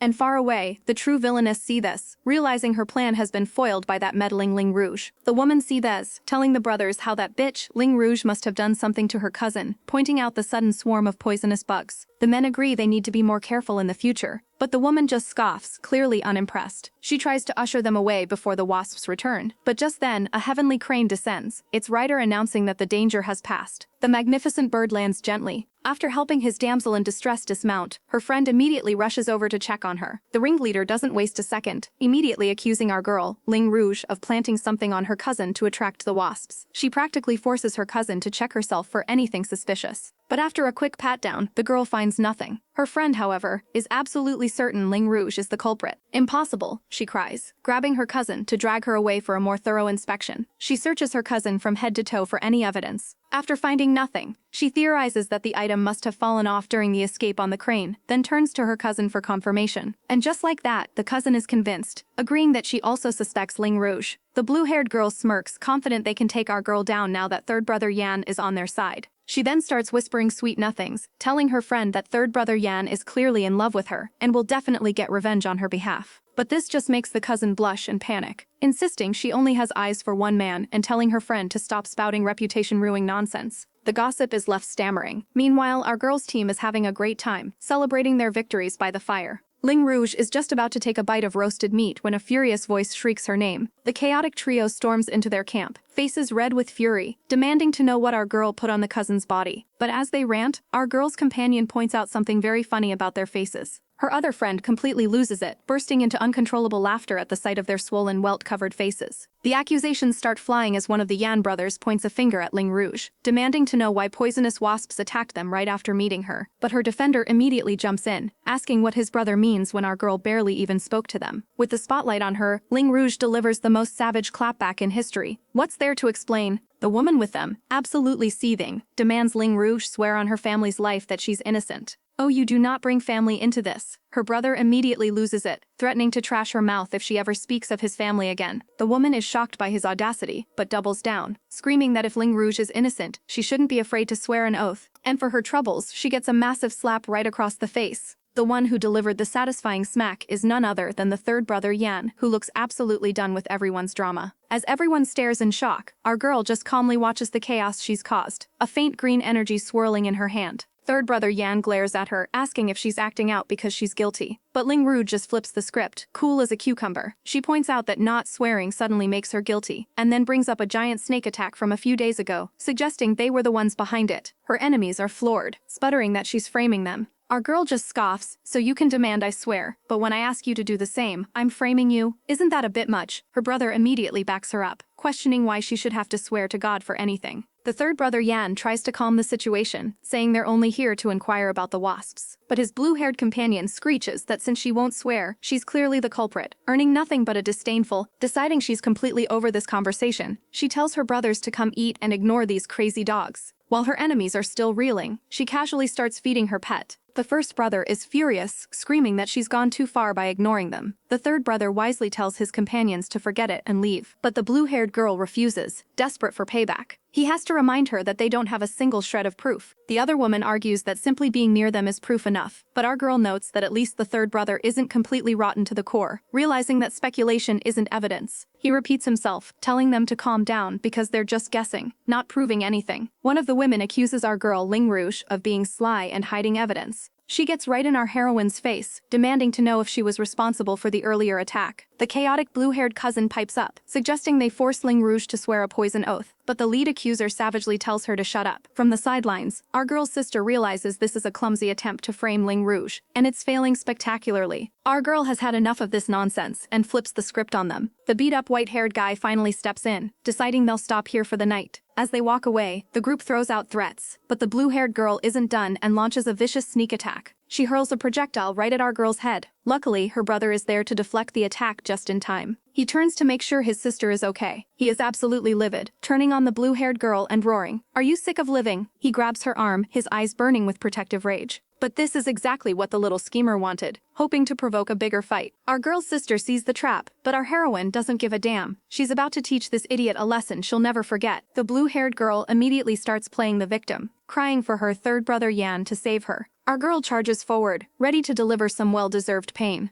But third brother Yan, complaining about how much trouble this woman is, blocks her punch. The force of the blow sends our poor heroine flying backwards. She crashes hard onto the ground. Her brother immediately rushes to her side, screaming her name. She pushes herself up, insisting she's fine. But as she coughs, a white blur suddenly zips through the air. Yan is completely stunned as the blur snatches something right out of his hand. It's our girl's adorable but ferocious little fox spirit. The angry fluffball dashes off with its prize, and Yan can only watch, admitting the little guy is way too fast for him. Our girl desperately calls for her spirit bunny, Whitey, to come back, realizing it's no match for Yan Hafeng. Her new companion senses Yan Hafeng's immense power, but just as he offers to help, two old enemies appear, ready to settle a score with Ling Zie. Ling Zie clenches his fist, ready for a fight, but the women just scoff at him. He doesn't waste any time, launching himself forward in a blur of motion. As their battle rages, Yan Hafeng unleashes his own terrifying power, shocking our poor heroine. He moves like lightning, grazing her shoulder and drawing blood, coolly telling her she's no match for him. He offers to stop, but only if she hands over the woman who attacked them earlier. But our girl is loyal to the end, refusing to give in and launching another desperate attack. Yan Hafeng effortlessly parries her strike, his patience clearly wearing thin. He warns her he's done being polite and powers up a devastating new attack. The two powers collide in a massive explosion, and our girl realizes with dawning horror that this man hasn't even been using his full strength. Across the battlefield, Ling Zi sees his sister is in trouble and cries out her name. His opponent mocks him for being distracted, challenging him to prove his training wasn't a waste. Ling Zi scoffs and lets his fists do the talking, landing a fiery blow. But his enemy is furious, roaring not to be looked down upon as he unleashes his own flaming attack. Ling Zi easily counters, calling his opponent's technique too naive. The battle rages on, with energy blasts flying everywhere. From the sidelines, the wicked cousin whines to the powerful Yan Hafeng, telling him not to go easy on Ling Rouge. She spins a sob story about how our girl used witchcraft and poison, trying to paint her as the ultimate villain. Yan Hafeng turns to Ling Rouge, demanding to know if it's true, but her silence is all the confirmation he needs. He declares that she's gone too far, and he's not holding back anymore. A massive wave of spiritual energy erupts from his body, and our girl can tell this guy is seriously powerful. Knowing she can't take the hit head-on, she decides to mess with his head, using her mind control just as he strikes. The blow misses her, but the shockwave still sends her stumbling back, coughing up blood. The wicked cousin celebrates her apparent victory, but Yan Hafeng, snapping out of it, rushes to Ling Rouge's side. But our girl isn't done yet. She coldly orders him to leave immediately, and his eyes glaze over as her mind control takes hold again. He turns and walks away like a zombie, leaving his allies completely stunned. With the main threat gone, Ling Rouge wipes the blood from her lips and smirks. "Are you guys done talking? Because we still need to settle the debt between us." The two villainesses can only stare in horror as our girl lunges forward, ready for payback. She lands a satisfyingly loud slap right across the cousin's face, making her scream in agony.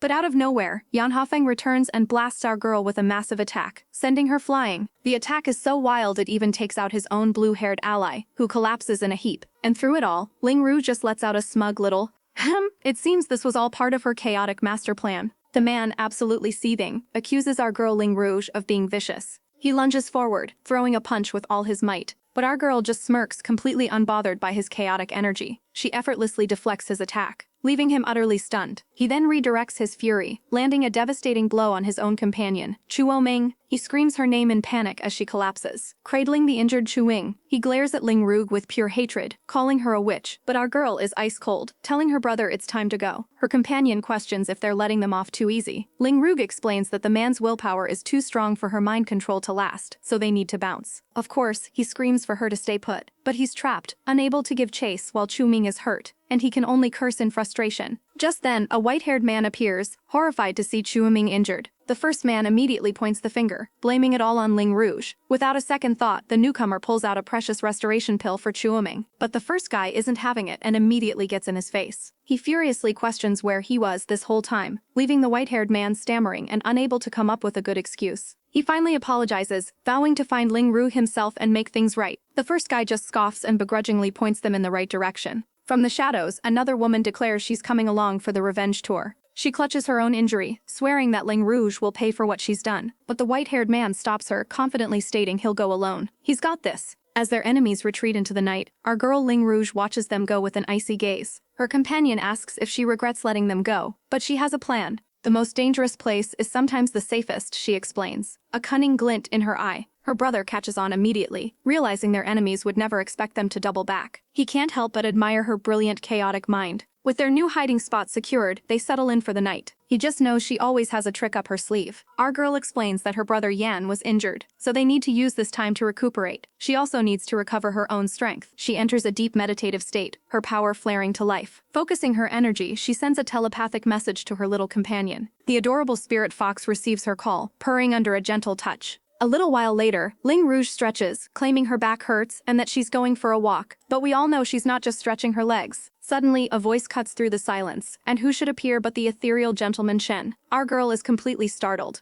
She's shocked to see him here of all places. How did he even get so close? A master like her should have sensed his presence immediately. He asks her what's wrong, and she quickly plays it off, insisting that she's totally fine. But then she drops the act with a sly smile, thanking him for secretly protecting them for the past few days. She knew he was there all along. Gentleman Shen is caught completely off guard, blushing as he stammers that it was no problem. The next day, however, brings a whole new set of problems. Their enemies have found them, and the leader, a woman with some seriously questionable teeth, is ready for a rematch. She points accusingly at our girl, her face a mask of pure rage. "How dare you break my teeth," she screeches. "I'm going to make you pay with your life." But Ling Rouge, the absolute savage that she is, just stifles a laugh. This only makes the woman even more furious, vowing to make her wish she were dead. Another girl begs her first brother Yan to get vengeance for her cousin, and he grimly agrees. He threatens to pay Ling Rouge back 1,000 times over, but she just rolls her eyes. "You're mistaken," she says coolly. "You were the one who injured your cousin yesterday. If you want revenge, take it on yourself." She even gives him step-by-step instructions on how to do it, telling him to just punch himself in the chest. The audacity! One of Ling Rouge's own brothers backs her up, shouting, "We all saw you injure her last night. Are you trying to frame Sister Rouge now? Do you think we're blind?" The brother is absolutely flabbergasted, sweating bullets as his lie falls apart. All he can do is sputter in disbelief, completely owned by our girl's sharp tongue. Yan Haoxuan wastes no time accusing our girl of using witchcraft, but Ling Rouge is not having it, calling her out for being completely shameless. The white-haired pretty boy, Yan Hafeng, jumps in, also claiming she used some kind of dark magic on him. But our girl just plays dumb, acting like she has no idea what these lunatics are talking about. For a split second, Yan Hafeng actually seems to doubt himself, but his sister is quick to squash that, insisting Ling Rouge is a master of poison witchcraft, who already tricked them once before. That's all it takes for him to get back on his high horse, declaring our girl a vicious person who won't get away today. He unleashes a massive energy blast, his eyes glowing with pure rage, and our girl screams for everyone to dodge the chaotic explosion. But he's not finished, already gathering a swirling vortex of purple energy in his palm. He launches another barrage, forcing our heroine to desperately dodge for her life. Yan Haoxuan taunts her from the sidelines, calling her trash for only knowing how to run away. Another one of the mean girls chimes in, calling Ling Rouge a disgrace to her entire family. Our girl has finally had enough of their yapping, telling them to shut their mouths. Surprisingly, Yan Haoxuan actually grabs her friend, threatening to knock her teeth out if she doesn't quiet down, while our girl realizes she's in deep trouble against these relentless attacks. She knows she can't waste any more energy. It's time to move on to her next plan. With a sharp turn, she faces a new target, catching one of the onlookers completely by surprise. Yan Hafeng screams for her to stop as she launches a small dark object right at the girl. But a sly smirk plays on our heroine's lips as the projectile zips right past him.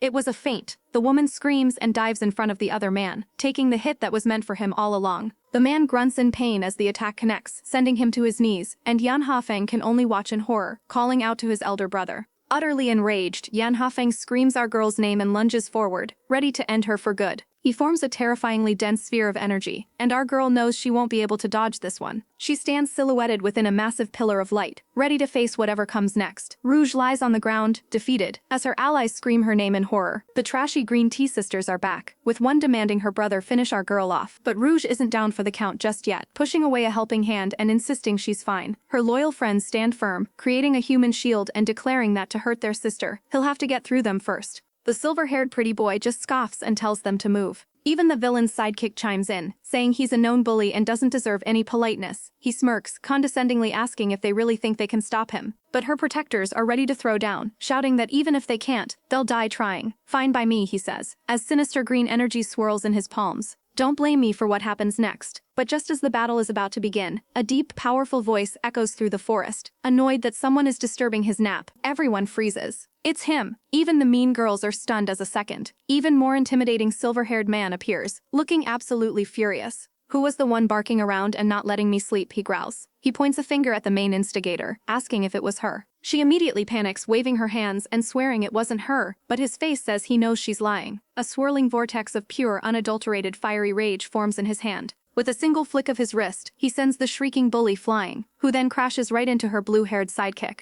Two birds, one chaotic stone. Our girl Rouge can only bite her lip, annoyed that he's stealing her spotlight again. The first silver-haired guy is absolutely livid, screaming, "What do you think you're doing?" He lunges, ready to attack, but the newcomer dodges his pathetic punch with absolute ease, and then counters with a brutal right hook straight to the jaw. The first guy is sent flying backwards, completely outmatched. He collapses to the ground, utterly defeated and humiliated. Impossible, he seethes. I used my full strength. Why did I lose so badly again? The newcomer coldly warns them all not to disturb his naps again, or next time, he won't be so gentle. The remaining lackeys just stand there, mouths agape, completely shell-shocked by the absolute beatdown they just witnessed. Her friend rushes to her side, asking about her injuries. Our girl, ever the tough one, brushes it off, saying she's already recovered. Her companion sighs, remarking on how this mysterious gentleman Shen always seems to pop in and out of nowhere. Her companion frets, asking if Rouge is okay and needs to rest. But our girl, ever the stoic one, just brushes off his concern, insisting she's fine. He suggests finding a place for her to recuperate, but she reminds him they're in the middle of a demon-infested forest. She finally concedes, but the mood turns grim as he warns that their enemies will be back for a fight to the death. The other guy clenches his fist, ready for war, growling, "Then so be it." But it's not that simple. They're his brothers. Rouge, however, is a queen of chaos and tells him not to worry, since she provoked them, she'll deal with them. Our girl settles down to meditate and heal her injuries, but a low rumble begins to shake the ground. Even a demonic bunny knows something is wrong, as the guys inside the cave wonder what's happening outside. One thinks it's a rolling boulder, but the other realizes with dawning horror that it's the sound of countless demonic beasts running for their lives. His friend immediately panics, telling him not to be so terrifying. But he's dead serious. He's heard this sound before. They question what could possibly scare an entire forest of beasts. Then it clicks. This isn't just any forest, it's Fiery Flame Mountain, home to an active volcano, and it's about to blow. They whip around in a panic, realizing Rouge is still deep in her cultivation, completely unaware of the danger. Her friend rushes to her side, shouting for her to wake up before it's too late. But he's stopped short as they notice the brilliant blue aura surrounding her. She's in the middle of a power breakthrough. Waking her now could cause her to lose control and suffer devastating injuries. They have no choice but to wait and pray. One of them offers to stay behind and protect Rouge while the other escapes, but his friend staunchly refuses to abandon them. The loyalty is real. They agree to stick together and decide to block the cave entrance in case the stampeding beasts try to get in. They begin to move a giant boulder into place. Once the entrance is almost sealed, he tells his friend to go inside first, saying he still has something to do. ZA tells his companion to head inside first, claiming he has some unfinished business. Elsewhere, our mysterious silver-haired man gives our girl the same instructions, leaving her completely baffled by his motives. Before she can protest, the entrance to their cave hideout is sealed shut, plunging them into darkness. Trapped inside, the group frets over the demonic beasts they can hear rampaging outside. But the source of the chaos isn't just beasts. Gentleman Shen has arrived at a volcano that's about to erupt, and he's in a hurry. The violent tremors shake the cave, and our girl realizes what's happening. Her companion suggests they wait for Sister Rouge to wake up before they do anything rash. And speak of the devil, a sudden flare of energy catches their attention. It's Rouge, and she's not only awake but has successfully leveled up, clutching a ball of pure blue energy. She demands to know what's going on, and her friend frantically explains that the demonic beasts outside are going absolutely ballistic. They all agree they have to get out of there, and Rouge, looking savage, is ready to bust them out. With one mighty punch, she blows a hole in the cave wall, but their escape route is blocked by a massive, chaotic stampede of beasts. The sheer scale of the horde is overwhelming. Thinking fast, Rue yells for everyone to climb the trees, but then she realizes someone is missing, Gentleman Shen. Her companion explains that Shen just walked off towards the top of the mountain, right towards the erupting volcano. Turns out, the handsome Duke is on a deadly mission for the legendary Fiery Flame Flower, a rare plant that only blooms in magma and is the only thing that can suppress his cold affliction. He finally spots the mythical flower. But just as he reaches for it, the volcano explodes in a cataclysmic eruption, and a demonic red light flashes in his eye. The rock face begins to crack, and our boy can only curse his bad luck. The ground beneath him erupts in a massive explosion. Debris flies everywhere, and he's thrown back by the sheer force of the blast. Another chunk of the mountain comes crashing down, forcing him to cover his face from the dust and smoke. But through the chaos, he hears something, the sound of water. He immediately sprints in that direction. He reaches the edge of a cliff, realizing he has no other choice but to give it a shot. Without a second of hesitation, he takes a running leap into the unknown. He hits the water with a massive splash, plunging deep into the icy depths. The freezing water is a shock to his system. Who would have thought a cold pool would be near a volcano? But he can't pass out now. He has to stay focused for Rouge, the girl he promised to protect. Suddenly, something wraps tightly around his ankle, yanking him down. He looks down to see a dark, kelp-like tendril pulling him deeper and deeper. With a grunt, he whips out his blade, recognizing the monster. It's a shape-shifting fish, one of the most ferocious water creatures. He prepares to slice and dice his way out of this chaotic mess. His blade makes contact, severing the tendrils clean off. But his victory is short-lived. The damn things are regenerating right before his eyes. He knows he has to find its true form, but just as he figures it out, the tendrils wrap around his entire body, binding him completely. He's dragged helplessly into the dark abyss. Our guy spots his target, a terrifying-looking demonic plant deep underwater. The monster immediately attacks, but he's not about to back down. He gathers his spiritual energy and plunges his sword right into the creature's core, but the beast isn't going down without a fight, lashing out with its powerful tentacles. He coughs up blood, absolutely enraged that this overgrown seaweed dared to touch him. With a final savage yank, he rips out its demonic core, the prize he was after all along.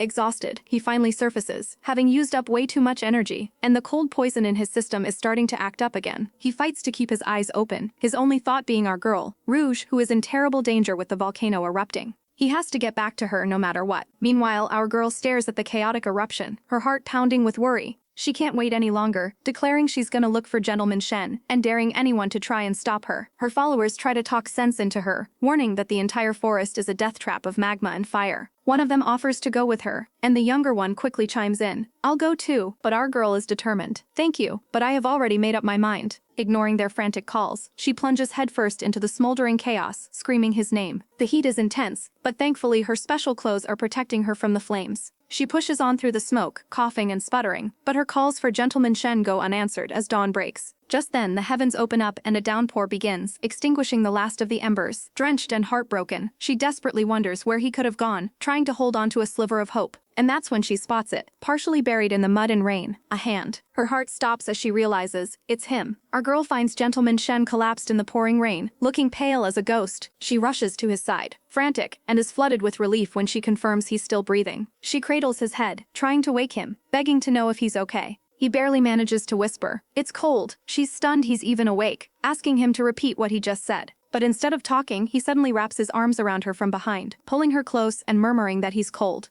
Our girl is completely flustered, but launches into a lecture anyway, scolding him for running headfirst into danger. "Did you know how worried I was about you?" she cries, but her anger melts when she sees his weak state. She promises to find a safe place and build him a fire. Luckily, they find an abandoned cave to take shelter from the storm. She gently lays the unconscious man down. She tells him to rest while she gets a fire going, but as she tries to pull away, he grabs her wrist with a grip of steel. He yanks her back down, begging her not to leave him. This big, powerful man is now clinging to her like a child with a fever, repeating over and over that he's cold. She's blushing furiously, trying to reason with him. "Let me go. A man and a woman shouldn't be this close." But he's not having any of it and pulls her down completely. She ends up trapped in his arms, her face just inches from his. With no other choice, she gives in, her expression a mix of exasperation and concern. It takes a while, but he finally drifts off to sleep. She gazes at his peaceful face, her heart softening. "I'll forgive you just this once since you're unconscious," she mutters, summoning her magic to create a roaring fire. With the cave now warm and bright, she finally allows herself to relax, admitting she's completely exhausted too. The next morning, sunlight streams into the cave. Our girl wakes up with a long, satisfying stretch. She immediately checks on her patient, relieved to see his complexion is looking much healthier.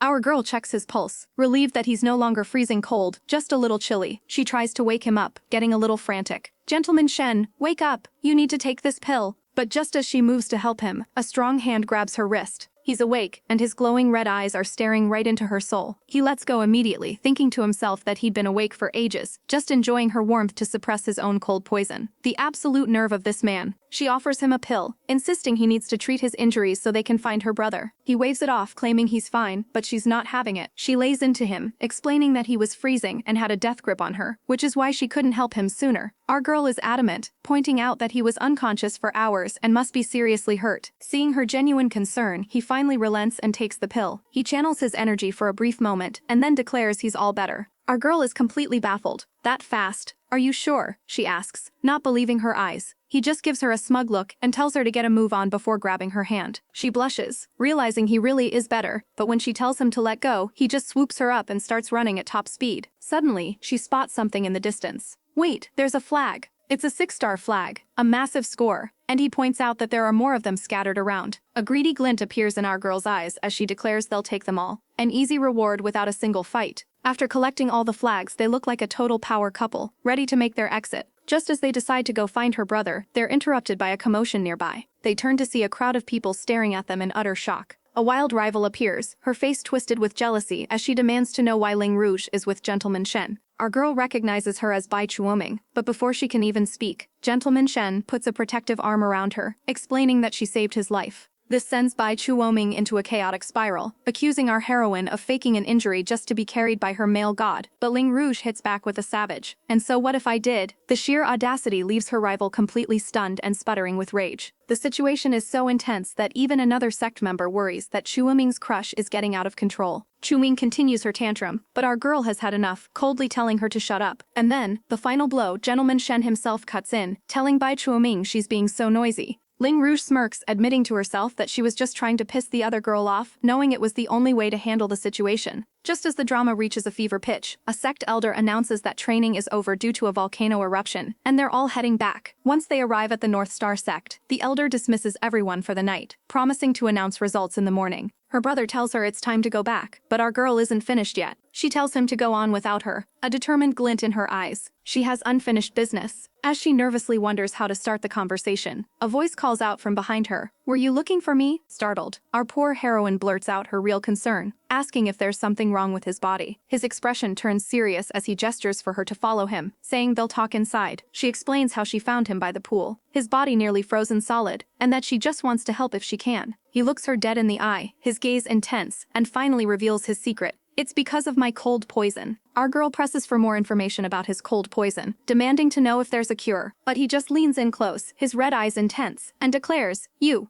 are my cure." Our poor heroine is left completely flustered, her face turning 50 shades of red. He begins to explain that he's had this condition since he was born. Normally, he can suppress it with his own energy, but if he runs out, he needs a special pill. If he can't suppress it at all, he could literally freeze to death. She's horrified, suddenly realizing he almost died back in the fiery flame forest when he was protecting her. Noticing her distress, he smirks, getting even closer to ask if he's frightened her. She quickly recovers, playing it cool and saying it was a good thing he held on to her so tightly back then. He agrees, a soft look on his face as he says he has to thank her for that very reason. Our girl is baffled, insisting she didn't do anything helpful at all, but he's adamant, telling her she saved his life. He reveals that her body warmth was the only thing that suppressed his cold poison in that critical moment. Our girl puts 2 and 2 together, asking if that means he can just grab any random person for a hug whenever his condition acts up. But he looks down, almost hurt, and quietly says no. He looks her dead in the eye and clarifies, only you can do the same, nobody else. He then asks if he can hold her in the future should his poison flare up again, and our girl, ever the hero, immediately agrees. She tells herself that since he saved her life before, it's only right that she repays the debt. Meanwhile, his nosy attendant is outside wondering just how far their relationship has progressed. He decides he has to take a peek. And the first thing he overhears is his master asking our girl, "Can I hold you?" The attendant is absolutely floored, thinking they've already moved to that stage. Before he can process it, his master drops an even bigger bomb. "Rouge, I will take responsibility for you." Our girl is completely lost, shouting, "Responsibility?" He calmly explains that since she stayed with him for an entire night, it's only natural that he take responsibility for her. In fact, he's already planning to introduce her to his parents and send a marriage proposal. Our girl throws her hands up, trying to halt this runaway train. She's having a full-blown meltdown, wondering what in the chaotic world of misunderstandings is even happening. Our girl drops the bomb, telling the beautiful silver-haired master she doesn't need him to take responsibility, leaving him absolutely heartbroken. She hits him with the ultimate finisher, the friend zone, before making a swift exit. She doesn't even look back, leaving him to crumble in despair. But wait, who's this lurking outside? It's one of his attendants, who is immediately summoned inside. The attendant enters cautiously, seeing his master in a state of utter devastation. He nervously explains he was just worried and wanted to see if his master needed any help. The master is clearly not in the mood for this, but his attendant is on a mission, declaring that yes, the master desperately needs help with women. The master's hand clenches in frustration. This is not what he wanted to hear right now. His loyal wingman continues, explaining that the goal is to make Miss Ling fall head over heels in love. The first lesson? Stop being an ice block and learn to be more gentle. He explains that while the master is a total catch, Miss Ling requires a softer touch. The master silently processes this brutal but necessary feedback. He finally concedes that his attendant has a point. The wingman then launches into How to Woo a Woman 101, listing off the essentials: praise, sweet talk, and surprise gifts. But that's not all. He needs to be a hero in times of danger and, most importantly, learn to seduce her, a concept that completely baffles our stoic master. He passionately describes the classic romance novel move: stare intensely, lift her chin, and plant one on her. The master just stares back, looking like a dial-up modem trying to connect to the internet. Realizing his master is a complete novice who's never even read a romance story, the attendant promises to bring him some educational material later. For now, he suggests starting with baby steps, like testing the waters with some light physical contact. The master then calls for another attendant, Fang Mo, while his wingman calls for someone named Fang Bai. The wingman announces he needs to show the master a live demonstration of how men and women interact. Fang Bai is understandably confused as the wingman prepares for his little roleplay session. He grabs Fang Bai's chin, demonstrating how to gently tuck a stray strand of hair behind a woman's ear. The master watches with intense focus, absorbing every detail of this chaotic tutorial. His attendant explains that the same principle applies to wiping a smudge from her face, leaving our poor master completely overwhelmed by this crash course in romance. The instructor is giving our socially awkward boy some terrible romance advice, but he looks like he's about to have an aneurysm.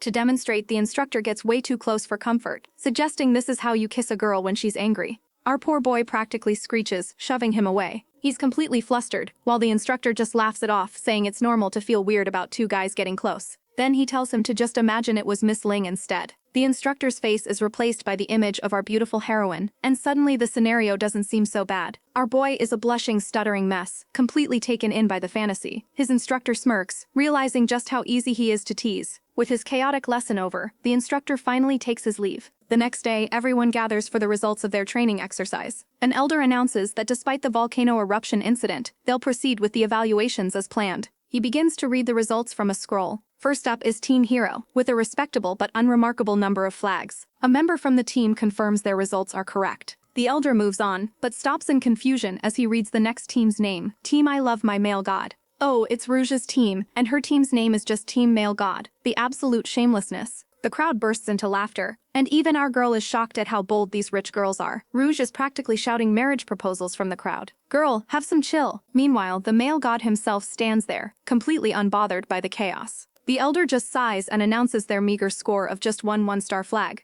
All that noise for nothing. Next up is Team Chuaming, and their score is absolutely insane, even including a 4-star flag. The crowd goes wild. The leader of Team Chuaming smirks, internally gloating that she's the one who found that rare flag. The elder confirms their results, and everyone is sure they've won. People in the crowd start whispering that there's no point in listening anymore, since Team Chuoming is in a league of their own. But a couple of catty girls sneer that they haven't even announced Team Male God's real results yet, just as the elder calls out their name again. The crowd is buzzing, demanding to know who the shameless Team Male God is. The elder announces their score, a big fat 0, and he asks if there are any problems with this pathetic result. The fangirls are absolutely losing their minds, horrified that their idol is on the trash team. Our poor heroine, however, is having a sudden, horrifying flashback, realizing she was the one who suggested that ridiculous name as a joke. The elder, completely over it, moves on to the next team. Next up, Team Rouge. The mean girls are already celebrating, so sure that our girls' team is trash and couldn't have possibly found any high-ranking flags. Rouge's teammate just calls them a bunch of idiots for celebrating too early as the elder tells everyone to quiet down.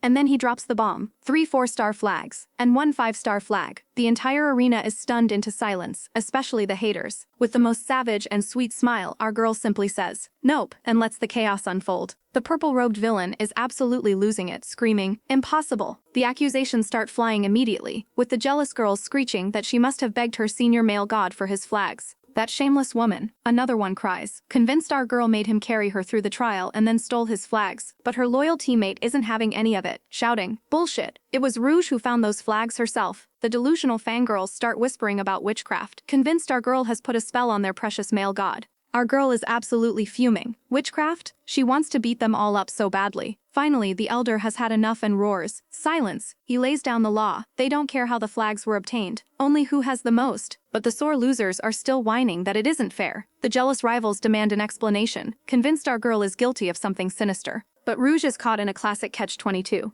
Explain and look like she cares what these haters think, or stay silent and look guilty. Thankfully, one of her teammates steps up, shutting down the gossip. He lays down the law, explaining that Rouge wasn't hiding. She was bravely searching for Senior Shen near the erupting volcano. The principal finally intervenes, confirming their story and telling everyone to pipe down. With the drama settled, he moves on to the exciting part, the results and prizes. He starts explaining the point system for the flags, with a 4-star flag being worth a hefty 30 points. And then he drops the bombshell. A 5-star flag is worth a mind-blowing 100 points. One of the rival dudes looks like he's about to have an aneurysm. The salt is real, people. And the winner is, first place, Team Rouge. Our girl accepts the victory with the cool grace of a queen. Second place goes to the green-eyed monster, Team Choching, while poor Team Male God comes in last. With the team rankings announced, it's time to reveal the individual results, and the tension is thick enough to cut with a knife. The principal explains the grading curve, while the peanut gallery mutters about how some people suddenly have high-tier flags out of nowhere. The students whine about their shabby grades compared to the top teams. As the principal lays out the stakes, better grades mean better living quarters. The gossip mill starts churning, with students whispering about how the other top students are just coasting on connections and privilege. The rival girls just laugh, but oh honey, you spoke too soon. Because the principal announces the grand prize for first place, the right to cultivate in the legendary Purple Forest. This is a massive deal, a privilege that every student at the academy dreams of but few ever achieve. This sacred place is overflowing with celestial energy, a training ground for ancient masters. As the news sinks in, our rival's face twists with pure, unadulterated rage. He completely loses it, screaming about how hard he worked and how unfair it is that Rouge's team gets such an amazing reward. But wait, there's more. The principal adds that anyone who found a 5-star flag gets even more rewards. The haters are practically steaming from the ears. "They're getting too much," they cry. And for the final blow, the principal announces the ultimate bonus prize. They get to pick any treasure from the 3rd floor of the Treasury Tower. The entire crowd gasps in shock. The 3rd floor?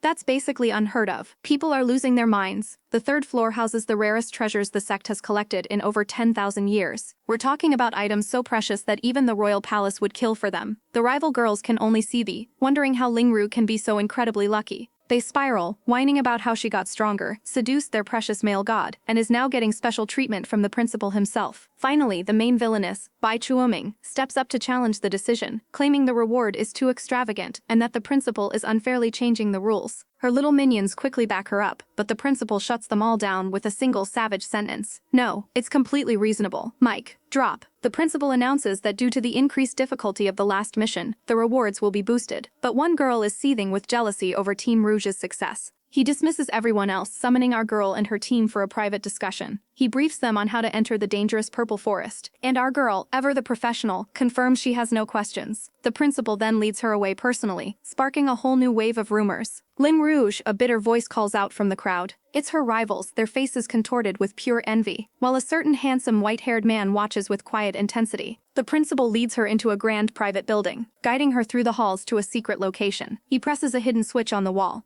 and a secret door slides open, revealing something that makes our girl gasp in shock. As the mechanism turns, her eyes widen in disbelief. A powerful aura floods the room, making her tremble. What is this feeling? She thinks, completely overwhelmed. This is a treasure vault, filled with artifacts that can block attacks from even the highest-ranked masters. There's a sword that increases attack power and even a pearl that boosts spiritual energy absorption. Our girl's mind reels at the sheer number of priceless treasures, both offensive and defensive. She spots something delicate and asks the principal if she can have it. He chuckles, telling her she can pick whatever she wants. She places her hand on a small box, and it opens to reveal a stunning pair of earrings. Wow, so pretty, she exclaims, immediately trying them on. The principal smiles, instructing her to spill a drop of blood on them to make them recognize her as their owner, Indexer. Without hesitation, she pricks her finger. A single drop of blood falls onto the shimmering gems. The earrings flare with a brilliant cosmic light, and a new power settles into her gaze. They belong to you now, the principal says, clearly expecting great things from her. She thanks him, her resolve hardened. But just as he thinks they're done, she turns to him. Oh right, there's still one more thing I need your help with.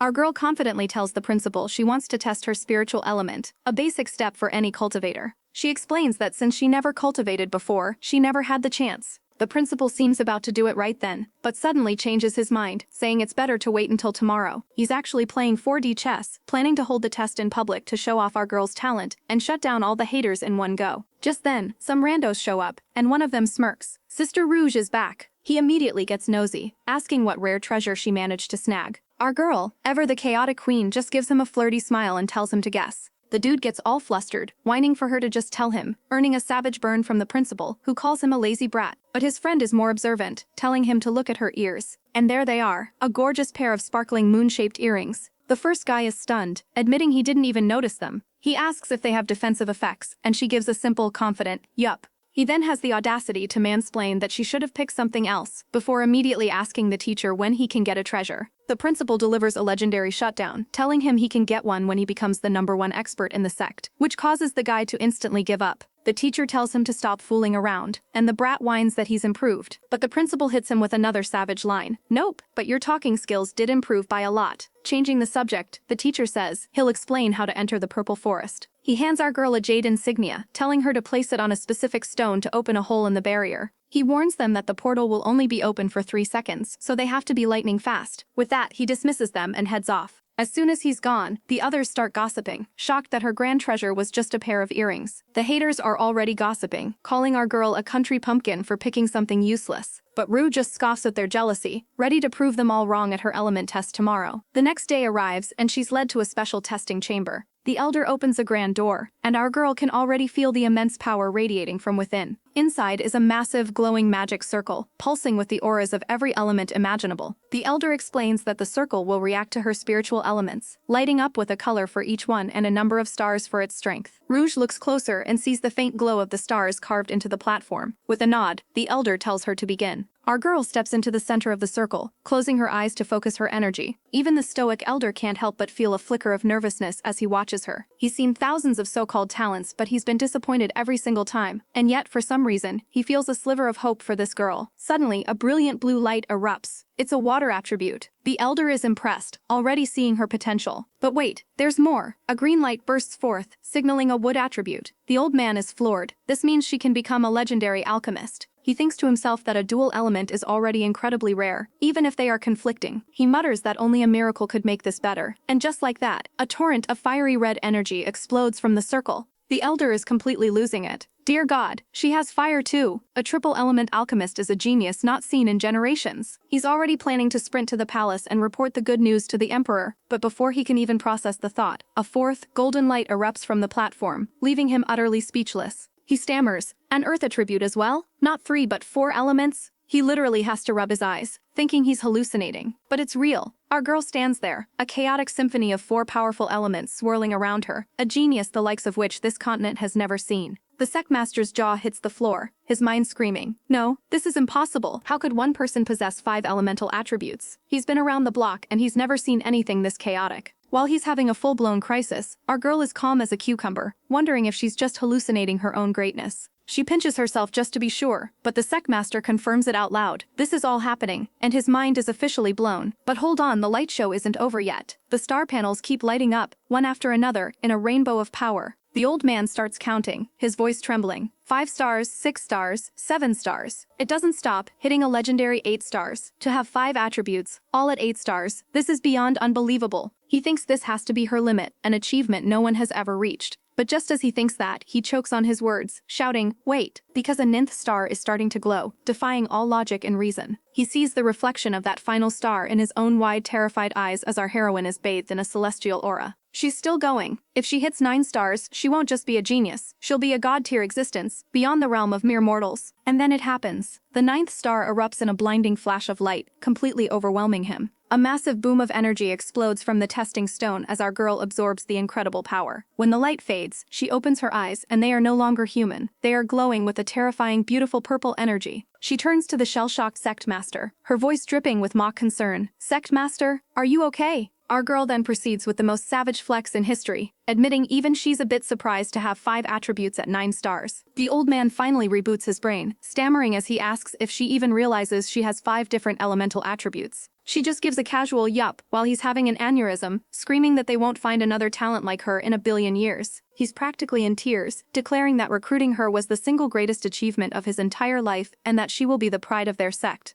Our girl plays humble, thanking him for the opportunity, and he laughs, remarking that she's not conceited at all. Getting down to business, he decides he needs to inform His Highness about this legendary talent immediately and get her a top-tier alchemy master. The Sect Master notices our girl's troubled expression and asks what's on her mind. Taking a breath, she asks for a huge favor. He's confused. A favor? From him? She wants him to keep her unbelievable spiritual aptitude a secret, explaining that she's tired of the drama and just wants to make some genuine friends for a change. Impressed by her maturity, he agrees, but insists she needs a proper teacher and offers to recommend the great Master Dongqiao. But our girl smoothly shuts him down, saying there's no need. The Sect Master is shook. Is she really just going to let her god-tier talent go to waste? She then drops an even bigger bombshell. She already has a secret, super powerful alchemist master who's promised to teach her. The old man's jaw just about hits the floor. A master alchemist he doesn't even know about in his own country? Our girl just gives a smug little yup, radiating pure, unbothered confidence. Well, if she already has a master, then he can rest easy. He gives her one last piece of advice to not waste her talent, and she gracefully takes her leave. With her secret safe for now, she glides out of the room. But wait, as she walks away, we see a pair of boots hiding in the shadows. Someone was listening to the entire conversation.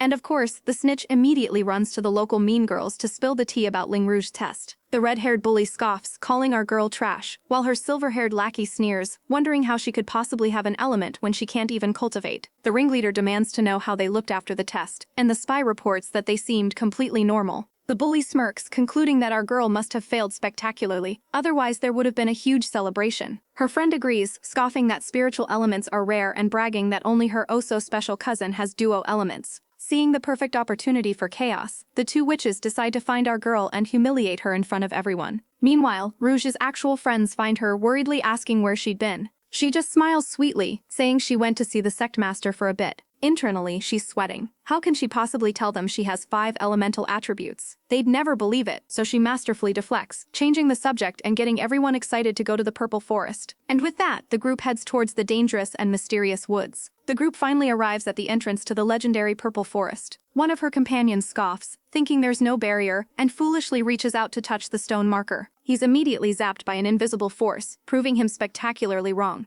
Our girl, ever the prepared one, simply places a jade token on the stone, disabling the barrier with a smirk. The arrogant companion is left speechless as our heroine coolly announces it's time to go inside. Once inside, her other companion asks why it's called the Purple Forest when everything is green. She explains that purple represents the sheer richness of the spiritual energy here, not the color of the trees. With that settled, she tells everyone to find a spot to cultivate, and her companion eagerly agrees. Our girl closes her eyes, ready to absorb the immense power of the forest. colorful orbs of energy begin to swirl around her as she enters a deep meditative state. She reflects that every gift has its downside. Her rare dual wood and fire talent is a blessing, but also a challenge against the world's natural laws. With intense focus, she begins to weave her opposing fire and wood energies together, a truly chaotic and powerful combination. After a moment, she wipes her brow and tells her friend Chuaming that they should head to their usual spot. But just as they arrive, some entitled jerk in purple appears, furious that they're in his personal spot. He screams at our girl for staying silent, accusing her of ignoring him on purpose.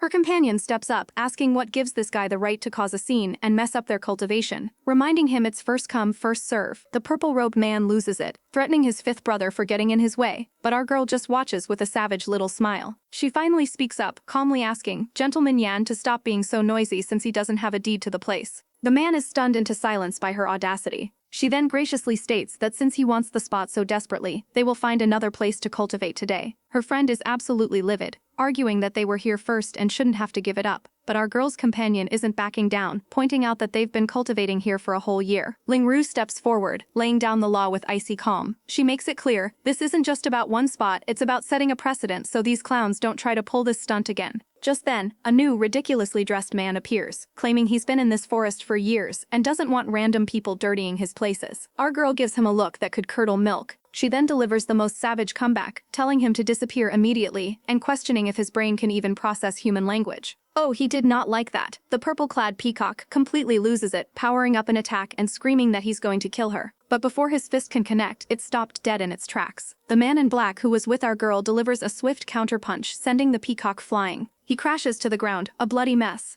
But even with a face full of dirt and blood, he gets back up, still screaming that he's going to kill Ling Rouge. Our girl stands there, completely unbothered, while his own companion tries to hold him back from further embarrassment. The woman then tries to guilt-trip Ling Rouge, accusing her of being domineering and threatening to tattle to the sect master. Our queen just scoffs. She explains that she tried to be nice, but since they decided to be shameless, she saw no reason to be a good person. Defeated, the pair finally retreats, shooting daggers with their eyes. Our girl's friend is completely starstruck, gushing over how cool she was. But Ling Rouge, ever practical, just says they should get back to cultivating. Her friend is all fired up, agreeing they need to get stronger so they never lose. Our girl, however, seems lost in her own thoughts. As the sun sets, we overhear some nasty rumors spreading through the sect. People are whispering that Ling Rouge has no elemental attributes at all, and that's why the sect master has been so quiet. As our girl and her friends walk by, they can feel the hateful glares and hear the malicious whispers all around them. Our girl tries to de-escalate, but her companion, Gentleman Yan, is having none of it. He roars for the two goons to come over, much to their shock and displeasure. He's absolutely fuming, threatening to break their legs for staring at them so disrespectfully. The men are completely intimidated, and Gentleman Yan scoffs, saying it seems his temper has been too good lately. Rouge tries to stop him from going full-on chaotic. She tells him they don't need to stoop to their level, but he's determined to teach these fools a lesson, when suddenly a new voice cuts in, asking if his fifth brother is causing trouble again. This newcomer, with striking white hair, gets right in Gentleman Yan's face, mentioning the rumor that Rouge beat up their other brother. Gentleman Yan just smirks, basically saying, yeah, and what about it? The white-haired man is furious, scolding his brother for just watching instead of helping, and tells him to go explain himself to their father. He then turns his ice-cold glare on our girl, accusing her of humiliating his family. Rouge, completely unfazed, asks if he's here for payback. He confirms it and challenges her to an official match, with the condition that if she loses, she has to stay away from his family forever. Her companion begs her not to agree, but our girl has a glint in her eye, coolly asking, "And what if you lose?" A bystander laughs, revealing that the third Gentleman Yan is a peak stage martial king, levels above Rouge. The crowd erupts, realizing the city's #1 genius might be about to change. Rouge repeats her question, and he makes a bold promise. If he loses, she can do whatever she wants with him. The woman with him looks worried, but he's oozing confidence, smugly stating he won't lose. Our girl declares that everyone present will witness their match, while he internally plots to use a weapon just in case. He draws his sword, ready for battle. Not missing a beat, our girl asks her brother to lend her his sword. She unsheaths the blade, looking absolutely radiant and deadly. But her brother suddenly has a moment of panic, realizing her current strength is no match for his third brother's power level, and runs off to find his teacher to stop the fight. The silver-haired pretty boy, third Gentleman Yan, arrogantly tells our girl she can make the first move. With a savage smirk, Ling Rouge replies, "Then I won't be polite." She doesn't waste a single second, lunging forward with her blade in a flash of pure speed. He barely has time to brace for impact. Their swords meet in a cataclysmic explosion of raw power, shaking the very arena. But when the dust settles, our girl is standing there, completely unharmed and looking bored. The peanut gallery absolutely loses its mind, screaming that it's impossible for them to be unscathed after such a powerful clash. Everyone is in disbelief, their jaws on the floor. The redhead, of course, is having a complete meltdown over our girl's sheer competence. They engage again, their movements a blur of graceful deadly swordplay. The spectators assume Yan must be holding back, because there's no way this nobody could match him. The redhead screeches for him to stop showing mercy to such a shameless woman. But inside, Yan is sweating bullets. He secretly used 80% of his power, and our girl didn't even flinch. A bystander finally notices the secret to her power. She's wearing defensive magical equipment on her ears. Yan realizes his opponent is right. It's her earrings. He grits his teeth, deciding it's time to go all out. But our girl is relentless, pushing her advantage and unleashing another fierce strike. Damn it, he curses, forced back by her overwhelming assault.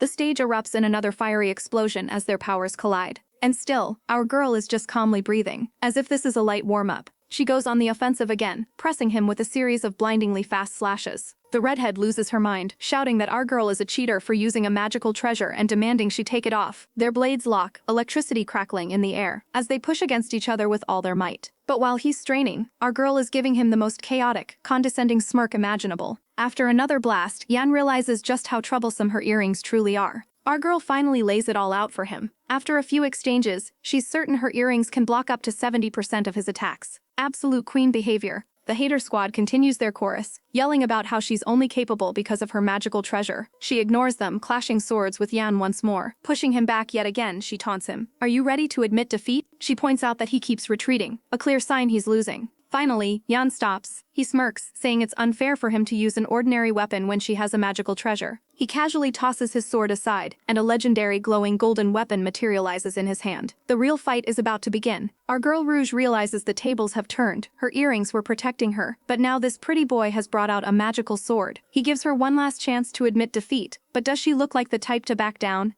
With a defiant glare, she shouts that she'll never surrender, so he warns her to be prepared for what's coming next. He lunges forward, his blade crackling with chaotic energy, aiming right for our heroine. The impact creates a massive explosion, sending Rouge flying backwards. She lands hard, coughing up blood, but the fire in her eyes is far from extinguished. Her hand is torn and bleeding, and her brother begs her to stop fighting and just admit defeat. Yan heading smugly offers her another chance to leave unharmed, but our girl just spits back. Dream on. One of the jealous onlookers even has the nerve to call her a headless turtle and tell her to give up. Rouge ignores them, telling her brother she's fine and that as long as she can find his weak point, she can still win this. The white-haired pretty boy thinks she's gone completely mad as she gets back into her fighting stance, ready for more. He realizes she's about to gather all her remaining spiritual energy for one final desperate blow. With a fierce battle cry, our girl throws herself forward in a last-ditch attack. The resulting explosion of spiritual energy is so immense it blinds the onlookers. Just as her teacher arrives, the dust settles to reveal the impossible. Rouge has actually defeated the third brother. Yan heading coughs, clutching his bleeding hand, while the peanut gallery can only stare in utter shock. Even Rouge is confused, admitting that when her sword clashed with his, a massive surge of energy erupted from her own hands. She wonders if her sword can amplify her power, but of course, the resident mean girl immediately accuses her of using witchcraft. Her supporters cheer her on, screaming that she won fair and square. With a flick of her wrist, Rouge coldly tells the loser, "You've lost," but he admits it and asks for one last thing. He demands to know the rank of her sword, but our girl isn't giving away any secrets.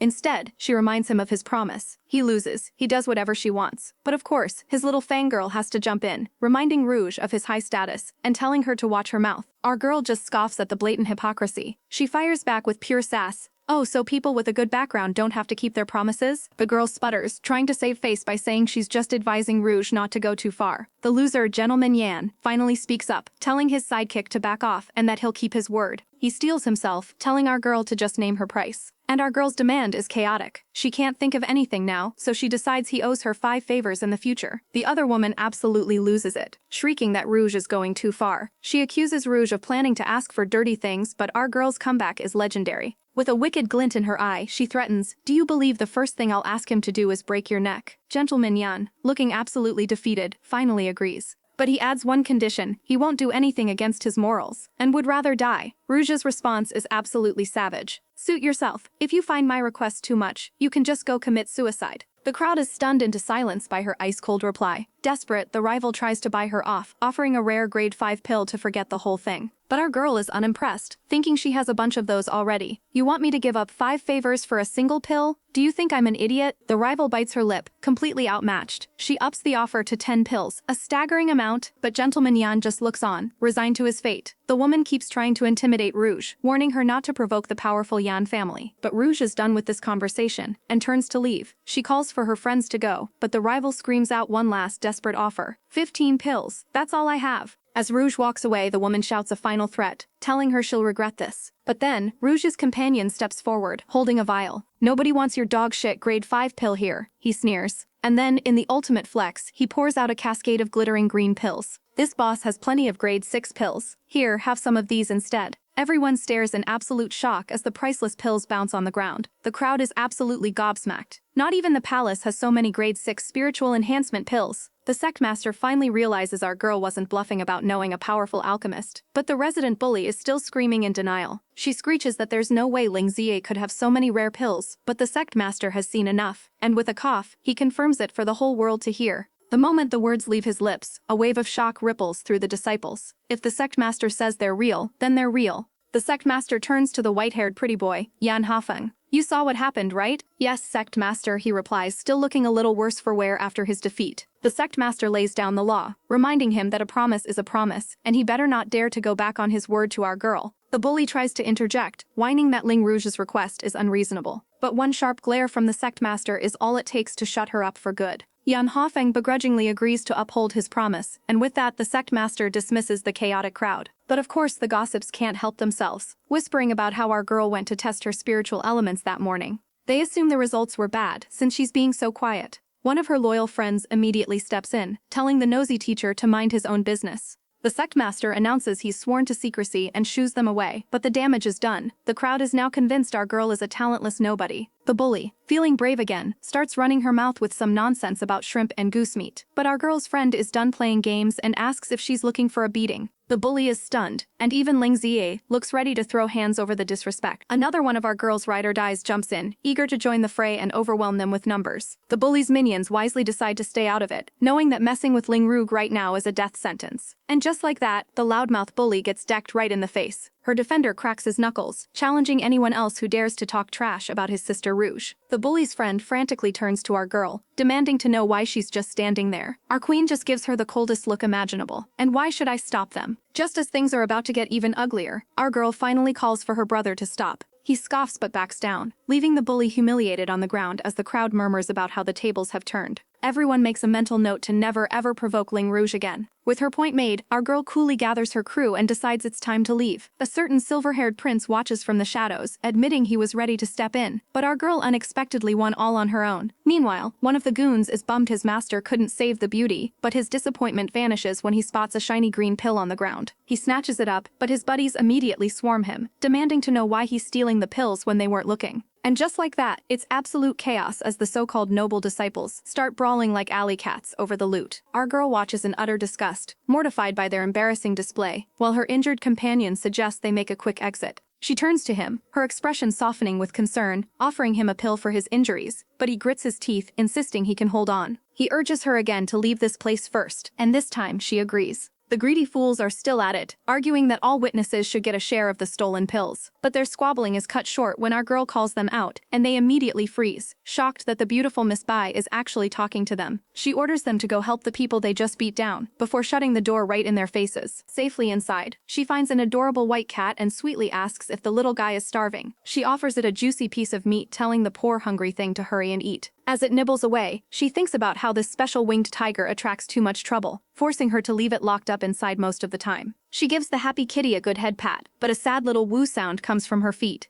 A tiny fluffy fox creature is tugging on her robe, clearly jealous of the attention the cat is getting. Look at this little drama queen, practically vibrating with envy as it watches the cat get all the pets. Our girl can't help but laugh, teasing the little furball for having a small brain but a big capacity for jealousy. She gives the fox some love too, saying that if she treats him a bit better, he won't come over to fight for her affection. She then turns her attention back to the cat, realizing it doesn't have a name yet. With a devilish grin, she declares that since the fox is Whitey, the cat will now be called Big White. The majestic winged tiger lets out a ferocious roar in agreement, and our girl seals the deal. Big White it is? Later she reflects on the situation with the greedy disciples, deciding she'll let them have the place, but if they push their luck, she won't be so polite next time. And as we see a body floating down the river, it seems someone already pushed their luck and found out exactly what not polite means. Our girl is on the ground, calling out for her chaotic little rabbit, which is currently trying to roar like a lion. But her companion, Haocheng, just chuckles, telling her to let the beasts play a little since they're used to being in a forest. Rouge agrees, but then remembers her other spiritual beast, Big White, is stuck inside, which isn't fair. This reminds her of when Gentleman Shen asked about the winged tiger. She'd quickly lied, saying she didn't want to attract unnecessary trouble by showing it off. The real reason? If everyone saw the rare beast that he snatched for her, she'd become the public enemy of all his admirers. Lost in thought, she snaps back to reality when Haocheng asks what she's thinking about. She wonders aloud if there's a way to disguise them so people won't recognize what they are. He smirks, stating the obvious. Just change their appearance. Our girl has a brilliant, mind-blowing epiphany. She thanks Haocheng, using his first name for the first time, and he absolutely swoons, realizing she actually listened to his request for them to be closer. The next day, our girl gets ready to put the plan into action. With her newly disguised pets by her side, she announces it's time for them all to start cultivating their powers. Half a month passes in a flash, and our heroine can feel a powerful green spiritual energy circulating within her. But just as she's in the zone, some new girl spots her pets, and immediately orders her senior brother to catch them for her. Our girl, not even opening her eyes, warns them that the beasts already have an owner. The entitled brat ignores her completely, screaming that the beasts are hers now. Her brother tries to talk some sense into her, pointing out that they clearly belong to the lady right in front of them. But this spoiled princess just scoffs, not caring one bit. Haocheng steps in, asking when exactly they became her property. Her answer is absolutely legendary. Just now, I saw them, so they are mine now. Our girl is absolutely done with the sheer audacity, muttering that she seems to run into more idiots every year. She calls her pets, ready to leave this mess behind. The girl shrieks, demanding she bring her demonic beasts back, but her senior brother holds her back. He insists that the beasts belong to someone else, and she doesn't lack any of her own, but she just whines. But I like those too. She continues to scream at our girl's back, demanding she hand them over. When she's ignored, she goes full villain, calling our girl a fugly bitch. Oh honey, you did not just do that. Our girl finally turns, her eyes pure ice, and tells the brother to either shut his sister's mouth or she'll toss her out herself. The brother panics, begging his junior sister to stop causing trouble and leave with him immediately. The white-haired senior brother grabs the spoiled brat's arm, stopping her from causing any more trouble. The onlookers immediately start gossiping, revealing this is Yun Zhaijiao, the Yunzhai sect master's ridiculously spoiled daughter who gets everything she wants. But her brother is having none of her chaotic energy today, sternly reminding her that they can't just forcefully buy the demonic beasts from Miss Ling. Another disciple chimes in, warning Zhijiao that our girl Ling Rouge is not someone she should be provoking. Zhijiao is confused, so the woman, Chuoming, happily spills the tea. Ling Rouge already beat up her precious senior brother just a few days ago. This of course sends Zhijiao into a rage, calling our girl an ugly wench and accusing her brother of being a coward before storming off to find her. Her brother grabs her again, desperately trying to stop her from escalating the situation. He apologizes, admitting he had no idea she would crash the party today. He tries to leave with his sister, but Chuoming, with a sly smile, volunteers to show her around instead. Zhijiao, now alone with Chuoming, can't believe her brother lost and asks how it's possible. Chuoming lies through her teeth, claiming our girl isn't strong but uses evil witchcraft.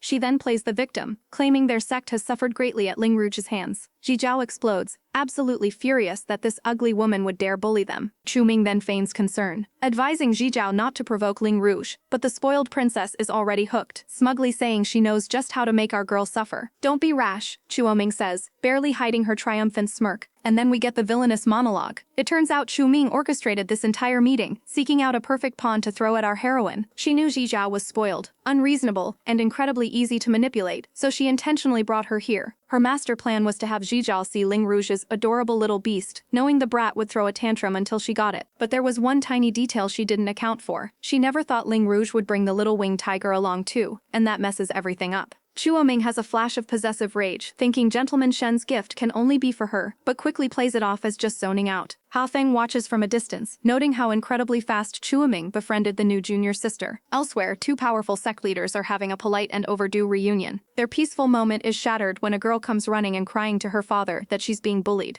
Zhaijiao? Her father is shocked as she dramatically collapses into his arms. He tries to scold her for being so impolite in front of his guest, but she just keeps wailing that someone is bullying her. Her father is completely over it, sighing about who would possibly dare to bully her, but she's furious that he won't believe her. He turns to his friend, Brother Yan, and apologizes for his daughter making a fool of herself. But Uncle Yan just laughs it off, saying his own daughters are just as spoiled. He decides to play the hero, offering to be the judge for her. Her own dad savagely calls her out, saying it's more likely she was the one doing the bullying. Shijiao, absolutely fuming, turns to Uncle Yan for backup. He indulges her, asking who was it that bullied his little princess. She immediately snitches. It was an ugly girl called Ling Rouge. The name Ling Rouge makes his face darken instantly. Ah, that Ling Rouge, the girl who appeared from thin air and even defeated his own son, Yan Hafeng. Now this is serious business. He sits down, his expression grim, and demands to know exactly how she was bullied. But before the lies can even begin, Hafeng slides the door open, begging to explain the real story. He lays it all out. Shijiao tried to steal some spirit beasts that already belonged to Ling Rouge, and when she was told no, he had to drag her away. Shijiao interrupts, screaming that the ugly witch also beat up her senior brother, leaving her father completely shocked.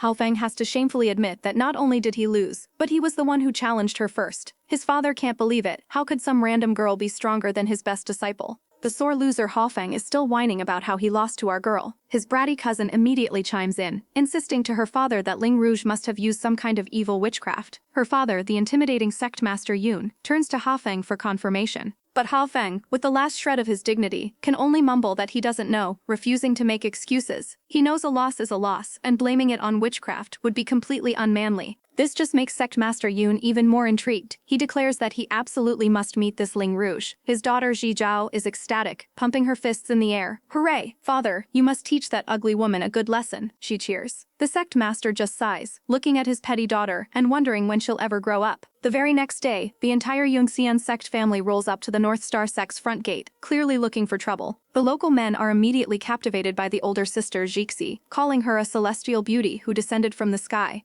Shijiao, however, seethes with jealousy in the background. They're greeted by the head of the Northstar sect, Elder Wan, who offers a warm welcome to his nephew Yun. He insists there's no need for excessive politeness and quickly ushers them inside to talk. Once they're settled, Sect Master Yun introduces his two daughters, Jixi and Jijiao. Elder Wan smiles kindly, telling them there's no need to be so formal and to please have a seat. The elder politely asks what brings them to the city. Yun plays it cool, claiming he's just there for important business and to visit an old friend. Then he casually drops the real reason he's here, asking about a disciple named Ling Rouge. I heard she defeated Haofeng, he asks, the question dripping with fake curiosity. Elder Wan's expression tightens, but he has no choice but to confirm that it is, indeed, true. Sect Master Yun cuts right to the chase. He wants to meet this Ling Rouge, and he wants to meet her now. Cornered, Elder Wan has to agree and says he'll call her over. He gives his personal insignia to a subordinate, ordering him to summon our girl at once. The elder is internally panicking, knowing Yun is arrogant and probably furious about the whole situation, not to mention the previous drama between Jijiao and Rug.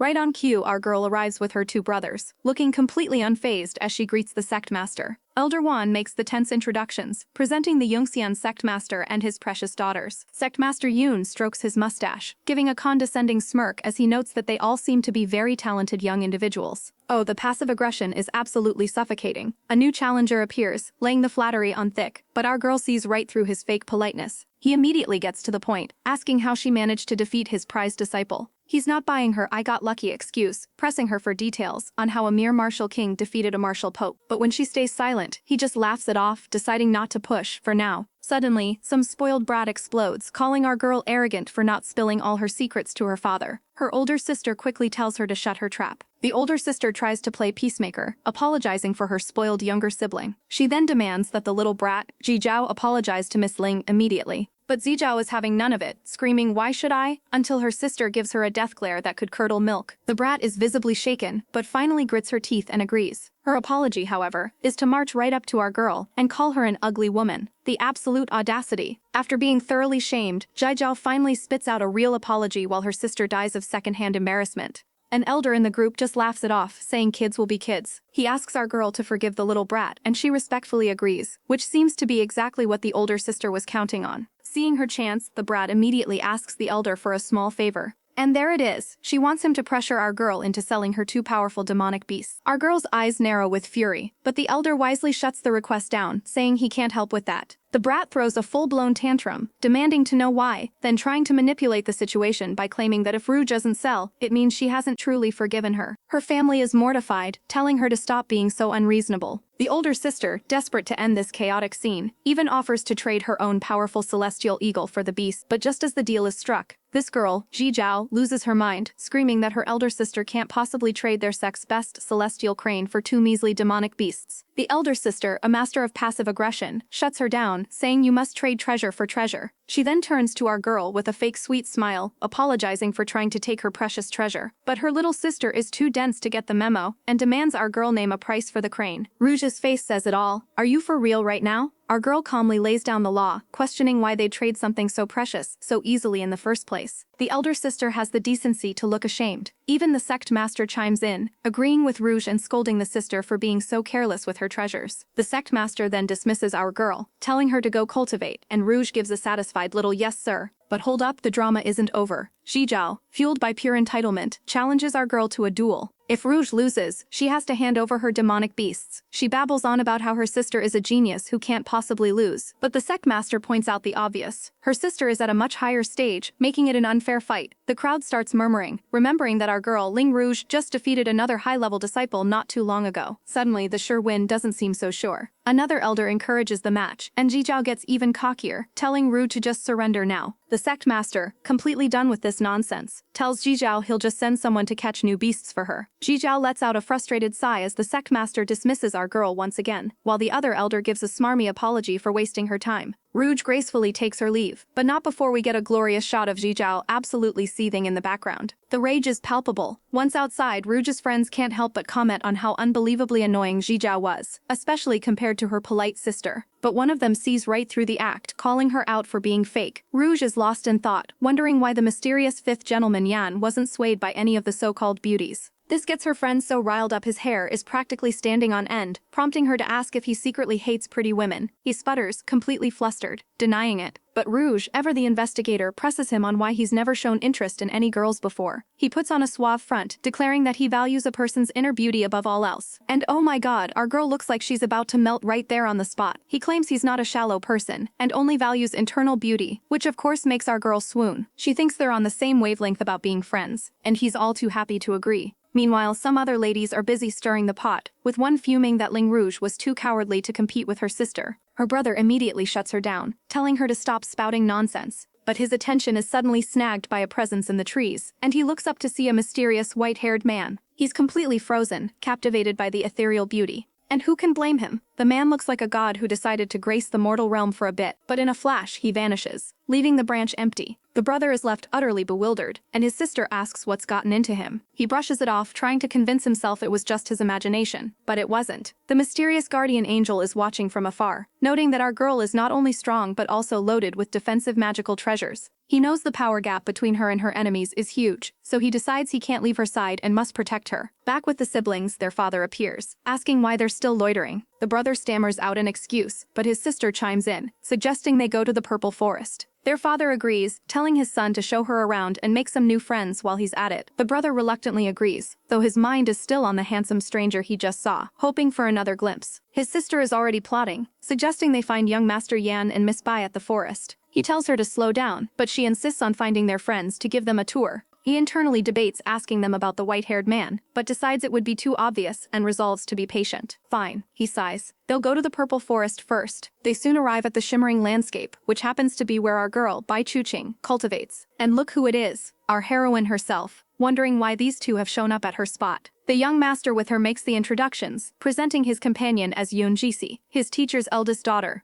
They exchange polite, flowery greetings, with our girl buttering her up about her famous beauty and genius. She then graciously offers to show them around the forest. The sister agrees, throwing some major shade by saying she couldn't enjoy the scenery yesterday because of that ugly woman. The chaos never ends with this crowd. Ji Zhao's sister tries to be the voice of reason, but our girl is already fired up and ready to go. She smugly declares that her Yunxian sect is more than strong enough to trample all over these losers. But then, Ji Zhao's eyes lock onto the demonic beast she's been hunting, and her face twists into a mask of pure, chaotic glee. Her sister desperately begs her not to cause trouble, but that ship has already sailed. Ji Zhao storms forward, vowing to not only catch the beasts but also give Ling Rouge a piece of her mind. Her sister is so confident, boasting that our girl is no match for Ji Zhao's power. Jijiao gets right in Ling Rouge's face, demanding to know what she's going to do about her impolite little pets. Our girl, completely unbothered, fires back with a savage burn about Jijiao's poor upbringing, which immediately triggers her friend. But Jijiao shoves her friend aside, snapping that this conversation has nothing to do with her. The friend, Jixi, tries to play peacemaker, offering a polite apology for the disturbance. Our girl isn't having it and coldly tells them to get lost if they know they're being a nuisance.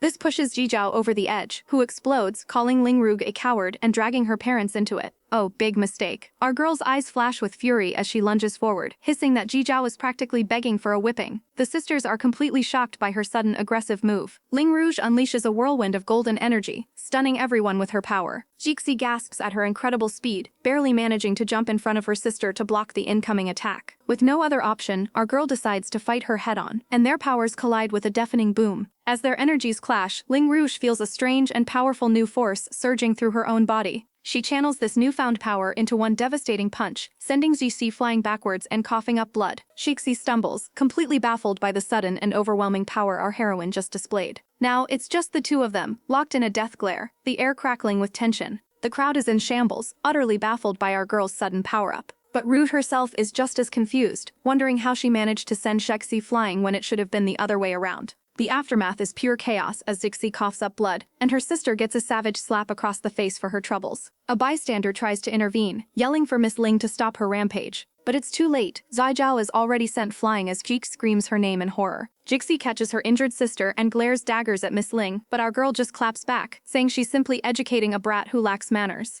Jixi is absolutely fuming, barely holding back her rage as she asks if Miss Ling was always such a sharp-tongued devil. "You praise me too much," our girl says with a smug grin, before Jixi demands to know why she hid her true strength for so long. Internally, Jixi is panicking, realizing that Rouge is far stronger than she ever imagined, and terrifyingly close to her own power level. When pressed for an answer, our girl simply replies with a sassy no comment, but Jixi isn't taking no for an answer, and insists on a fight. But just as things are about to escalate, a new challenger appears. A gorgeous silver-haired man steps in, offering to fight Jixi himself, and Jixi's jaw just about hits the floor. It's him, the #1 genius of the Yunxian sect, and poor Jixi can only stammer out a meek yes in his divine presence. He cuts through the tension, annoyed that their squabbling is disturbing his cultivation, and lays down the ultimate challenge: fight him, and if you lose, get lost. Jixi is absolutely mortified. Her crush just called her noisy and told her to scram. Meanwhile, our girl is secretly loving this drama, watching Jixi stumble over her words after getting called out by the man she loves. But the Ice Prince isn't having it. "Are you deaf?" he snaps, telling her to stop wasting his precious time and either fight or admit defeat. Her companion wisely tells Jixi to just let it go, knowing she's completely outmatched against the legendary gentleman Shen. But pride is a powerful thing, and Jixi clenches her fist, declaring that she must accept his challenge or be branded a coward forever. The rival walks away with a parting shot, but Miss Ling isn't having it, thinking our girl is calling her a coward for not fighting right then and there. But our girl isn't backing down. She's just postponing the inevitable, proposing a public match in 1 month's time. When Miss Ling demands to know why, our heroine delivers a savage burn, saying she has far more important things to deal with than her. The rival reluctantly agrees, but internally she's already plotting her revenge, confident that her hidden trump card will secure her victory. Meanwhile, our girl's focus shifts back to the mysterious gentleman Shen, worrying that he might get hurt by this new challenger. Her junior brother tries to stop her, warning her that Shen is on another level and they shouldn't get involved. She insists she knows what she's doing, just as Gentleman Shen himself grows impatient, telling the challenger to hurry up because his time is precious. The challenger doesn't hesitate, unleashing a powerful dual element attack straight at him. But Gentleman Shen just scoffs, looking completely unimpressed by her display. As the twin energy blasts shoot toward him, our girl can only watch in horror. He doesn't even flinch, simply charging up a single fist with blinding golden energy. He unleashes his power in a devastating counter, and the challenger's face contorts in shock. His golden lightning punch barrels forward, ready to obliterate her attack. She's forced to throw up a last-second defensive shield just to survive the impact. Her loyal junior brother realizes she's in mortal danger. Screaming her name, he dashes forward without a second thought. He moves like a blur, trying to get to her side before it's too late. But the explosion is too fast. He gets caught in the devastating blast, screaming as he takes the full force of the attack meant for her. He's engulfed in the chaotic energy, crying out in pure agony. Hafeng collapses to his knees, his body scorched and bleeding, as Jixi rushes to him in a panic. She desperately cradles him, asking if he's okay, but the damage is already done. Her face is a mask of pure terror and regret. She turns on Gentleman Shen, her eyes blazing with fury, demanding to know why he did it. He just stands there, serene and untouched by the carnage he's caused. Why? She screams, absolutely losing her mind with rage and grief. And with the coldest expression imaginable, he simply states, because you guys are annoying. The sheer audacity of this man is on another level. All she can do is seethe, utterly powerless against this monster. Meanwhile, Jizhao is absolutely fuming, blaming our girl for everything. His sister, the ever-dramatic Ziki, thinks her brother is a fool for getting hurt over some pretentious woman, all while he's busy helping his injured friend. Unaware of the drama, our girl announces her brilliant plan. She's going into seclusion for a month to power up. Her sister and brother immediately volunteer to stand guard, but her brother is confused about the sudden seclusion, and Jizhao has to remind him about the duel with Jixi in 1 month. Gentleman Yan nervously asks our girl what her current cultivation level is, and she coolly replies, Martial Pope, initial stage. Her brother absolutely loses his mind. He practically screams, asking how she expects to win against Jixi, who's already a martial reverend. He's having a full-blown panic attack, but our girl is just not bothered. She just gives a serene little smile, even though she knows leveling up that fast is practically impossible. She thinks about how it took half a month just to reach her current level, even with a power boost, but our girl is nothing if not determined. And so Ling Rouge begins her intense 1-month training montage, meditating among the lotus flowers. Her brother decides to head out, telling Gentleman Yan to stay and protect his sister. Yan feels his own power is lacking, but the brother tells him to at least go inform his family before dedicating himself to guard duty. Yan agrees and heads off. Elsewhere, Jizhao finally makes it home, practically carrying his injured companion. The commotion alerts the heads of the family, who rush outside looking concerned. Jizhao stumbles in, announcing their return. His mother is horrified, rushing to embrace her battered son and demanding to know who dared to injure them. The look on her face says it all. Someone is going to pay. She's internally screaming, wanting Ling Rouge to suffer, but also terrified of her own son getting caught in the crossfire. The family patriarch looks on, his expression turning grim as he puts the pieces together. He growls, "What? It's her again? Oh, the drama is just getting started. Papa Bear is here, and he demands to know what on earth happened to his precious daughter, Jixi." Jixi immediately throws Ling Rouge under the bus, and her father absolutely explodes with rage, calling our girl an evil, vicious snake who attacked them from behind. But Jixi, ever the schemer, stops him, vowing to get her own revenge in a duel she's already set up for next month. Her father calms down, asking the million-dollar question, just how strong has Ling Rouge become? Jixi confidently declares Rue is only at the Martial Pope initial stage, claiming she can totally beat her. "Honey, you might want to check your math on that one." But her father buys it hook, line, and sinker, telling his daughter she has always been his pride. Elsewhere, a wise elder sighs, worried about these chaotic kids and the trouble brewing. Jixi isn't taking any chances though. She begins her own intense training, admitting she can't underestimate Ling Rouge. The whole city is buzzing with the news of our girl's sudden glow-up, with everyone still in shock that she's already defeated the third Gentleman Yan. The gossip spreads like wildfire. Now she's opposing the #1 genius, Miss Yun, and if she wins, she'll be the glory of the entire country. Another elder muses that Rue is like a fearless newborn tiger, agreeing to a match that seems impossible, though he's certain she's still far from the top tier. But he can't help but worry, a rare talent with 5 elemental attributes can't be wasted. He has to find a way to help her. Even Rouge's own mentor is fuming, calling her a stupid girl and promising to teach her a lesson when she gets home. But our girl is completely unbothered, deep in the mountains, surrounded by a whirlwind of pure energy. She emerges from her meditation, glowing with power as her companion calls out her name. Rouge opens her eyes, now a stunning, powerful purple, and calmly asks how long she's been out. 21 days, he replies, looking completely stunned. She casually reveals she's already broken through to the Martial Pope middle stage, and her friend can only offer his congratulations, his jaw practically on the floor. But for our girl, it's not enough. She dismisses the massive power-up, saying she's still far from her ultimate goal of becoming a martial reverend. The man worries that even with our girl's incredible progress, her opponent is just too strong, but her friend vows to find a way. When our heroine returns, she asks what's new, only to be told the entire city is buzzing about her upcoming deathmatch.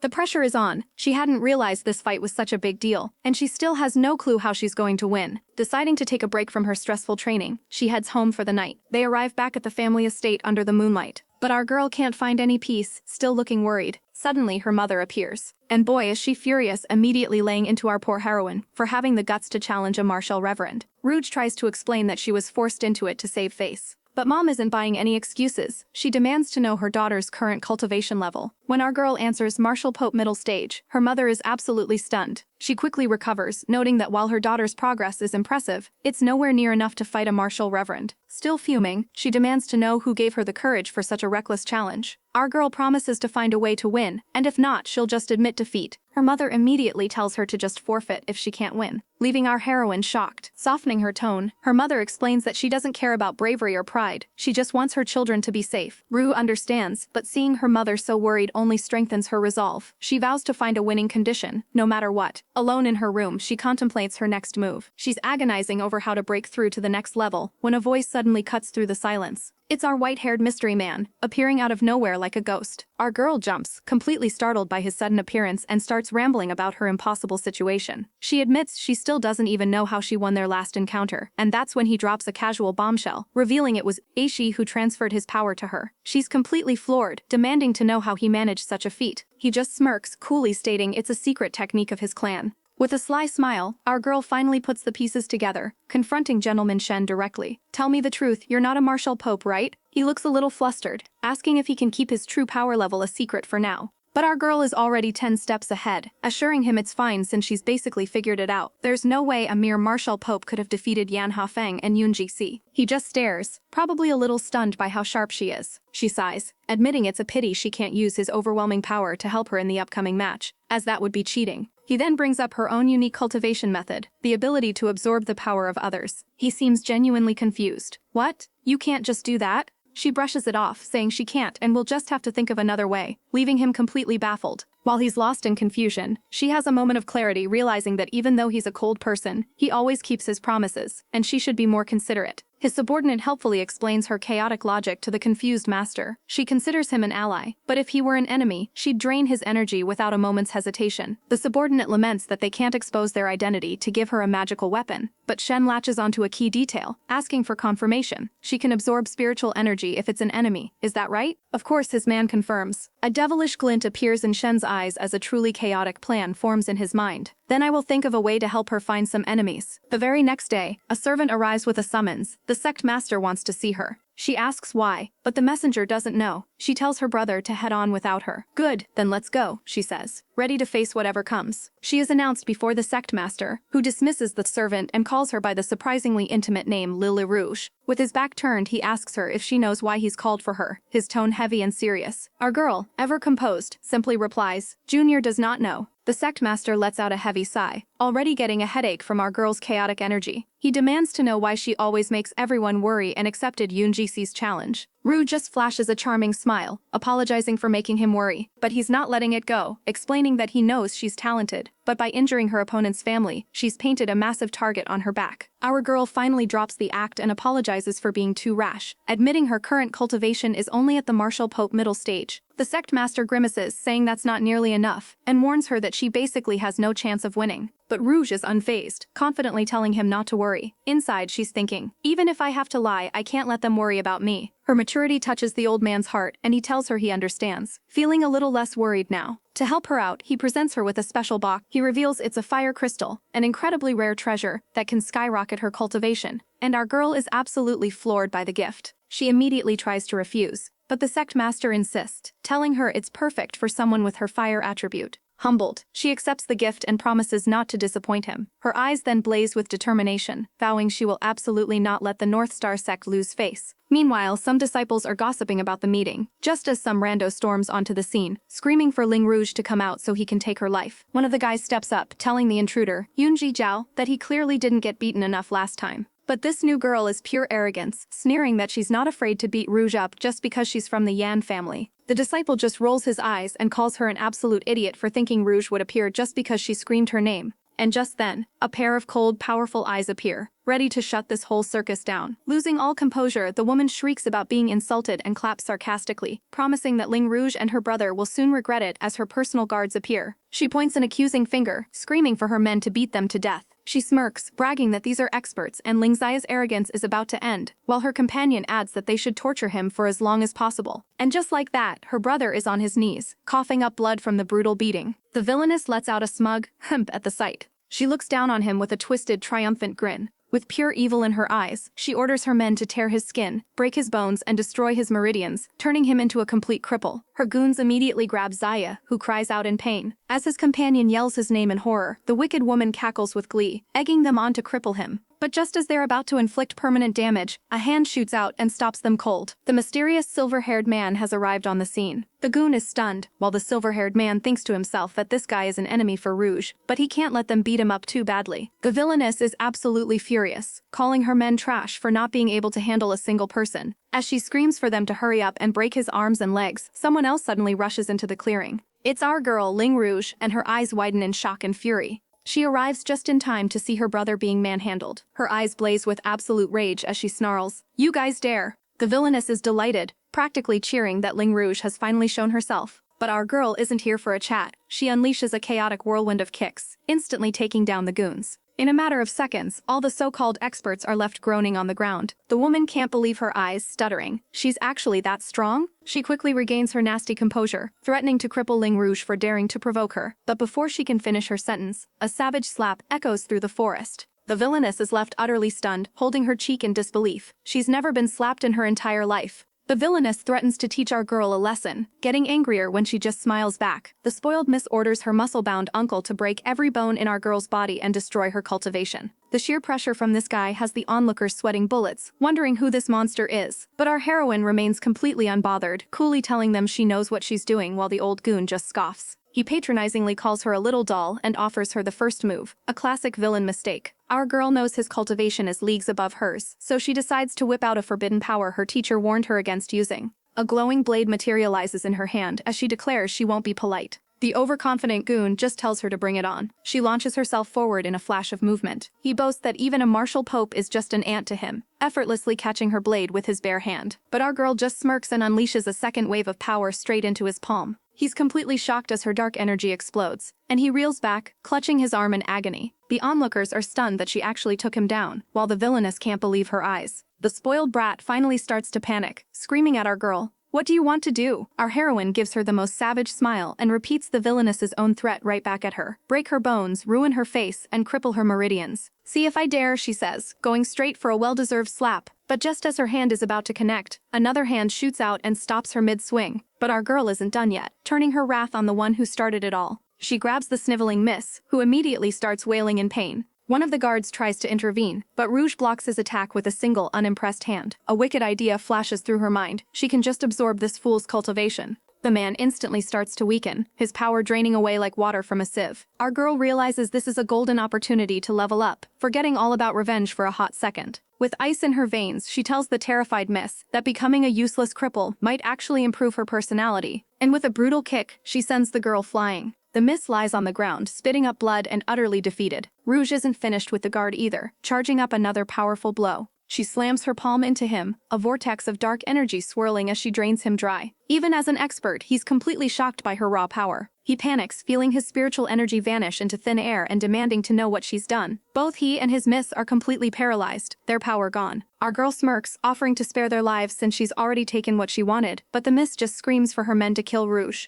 The other guards ready themselves for a fight. Her brother stands his ground, refusing to be intimidated by their numbers. But Rouge simply tells him to let them go, while the drained guard heroically tells his men to save their miss and forget about him. The miss, however, throws a full-blown tantrum, calling her own men trash and threatening to kick them out of the sect if they retreat. Left with no choice, the guards decide to fight. Her brother tries to protect her, but our girl is having none of it, telling him to step aside. She strides forward with absolute confidence, practically daring them to try something. She kneels, placing a hand on the ground with a smirk. The entire courtyard shatters under the force of her power, sending a shockwave through her enemies. But one of the goons manages to sneak up behind her. He slams a handful of energy right into her back. The blow lands true, sending a shock of purple energy through our heroine's body. The attackers suddenly cry out in panic, their spiritual energy vanishing into thin air. The second in command accuses our girl of witchcraft, while his boss begs her for mercy. But Ling Rouge has had enough, screaming at them to just kill her already, because she can't possibly fight all of them at once. Hearing this, the blindfolded goons immediately turn tail and run for their lives. But it's too late, an invisible force latches on, and one of them screams as all his spiritual energy is ripped from his body. He's completely trapped, begging to be let go, but there is no escape from our girl's wrath. The leader starts panicking, yelling at his men to grab the miss and retreat. Ling Rouge watches in horror as her enemies are drained one by one, their power being sucked away into nothingness. Her allies see the terrifying determination in her eyes and finally understand. They quickly sit down to heal as she instructed. And just like that, it's over. Our girl stands alone amidst the fallen, a vision of absolute power. She snaps at her stunned friends, telling them to stop zoning out and treat their injuries already. Her allies are floored, asking what kind of insane skill she just used to drain everyone's spiritual energy. Our girl just smirks, deciding she can't hide her true power any longer. She teases them, calling it a secret technique she might be willing to teach them later. She tells them to take some recovery pills and find a quiet place to rest up. Then she gives Hao Qing an order. Tell the sect master she's going back into seclusion so no one bothers her for a few days.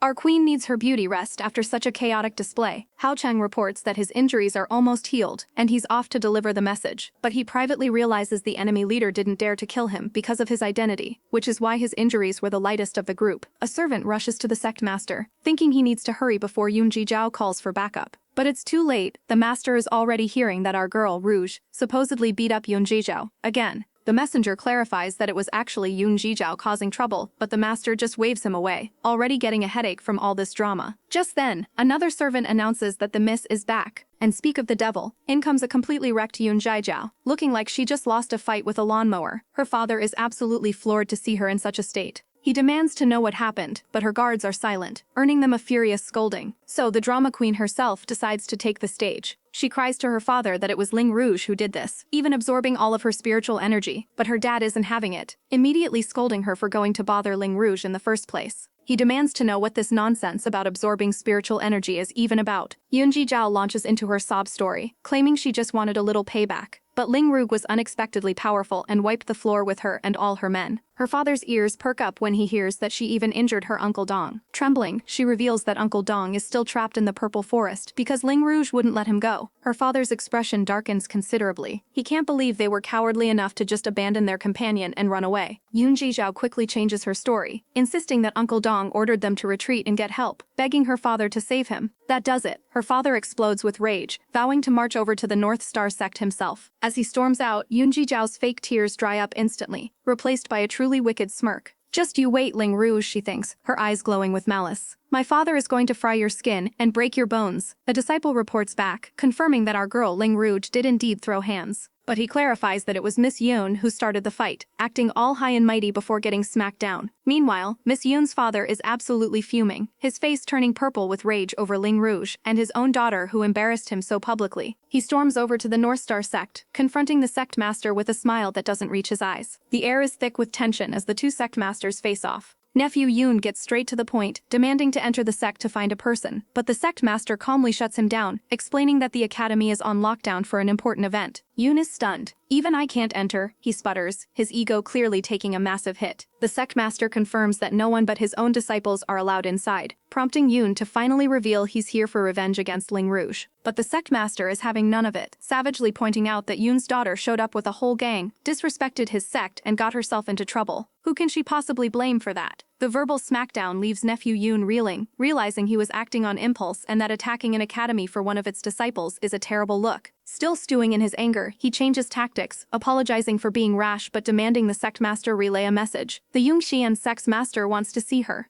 The sect master smoothly replies that, what a coincidence, Ling Rouge is currently in seclusion, causing Yun's lackey to scoff that she's just a coward. Yun quickly tells his subordinate to watch his mouth, before turning back to the sect master with one more request. The sect master patiently gestures for him to continue. Yun explains that Ling Rouge also injured several of his guards, and they still haven't returned. Oh, them, the sect master says with a dismissive wave. I sent them back already, they should be home by now. Seeing he's getting nowhere, Yun finally decides to leave, but not without a final warning for our girl. He reminds the sect master about her upcoming match in 8 days, the threat hanging heavy in the air. And where is our girl during all this chaos? She's in her own world, a powerful blue aura swirling around her as she enters a state of deep meditation. The energy intensifies as one of her allies realizes what's happening. Ling Rouge is about to have a breakthrough. We need to protect her. Meanwhile, nephew Yun is still lost in thought, calculating that if Ling Rouge could defeat a middle-stage martial reverend in one move, her real power is far, far greater than he ever imagined. The spoiled princess, Yun Jisi, declares to her father that she will compete against our girl, no matter what. Her equally arrogant brother chimes in, whining that their sect will lose face otherwise. But their father is having none of it, shutting his son down and revealing his real fear. Our girl literally sucked the spiritual energy out of their last opponent, and that's a huge loss they can't afford.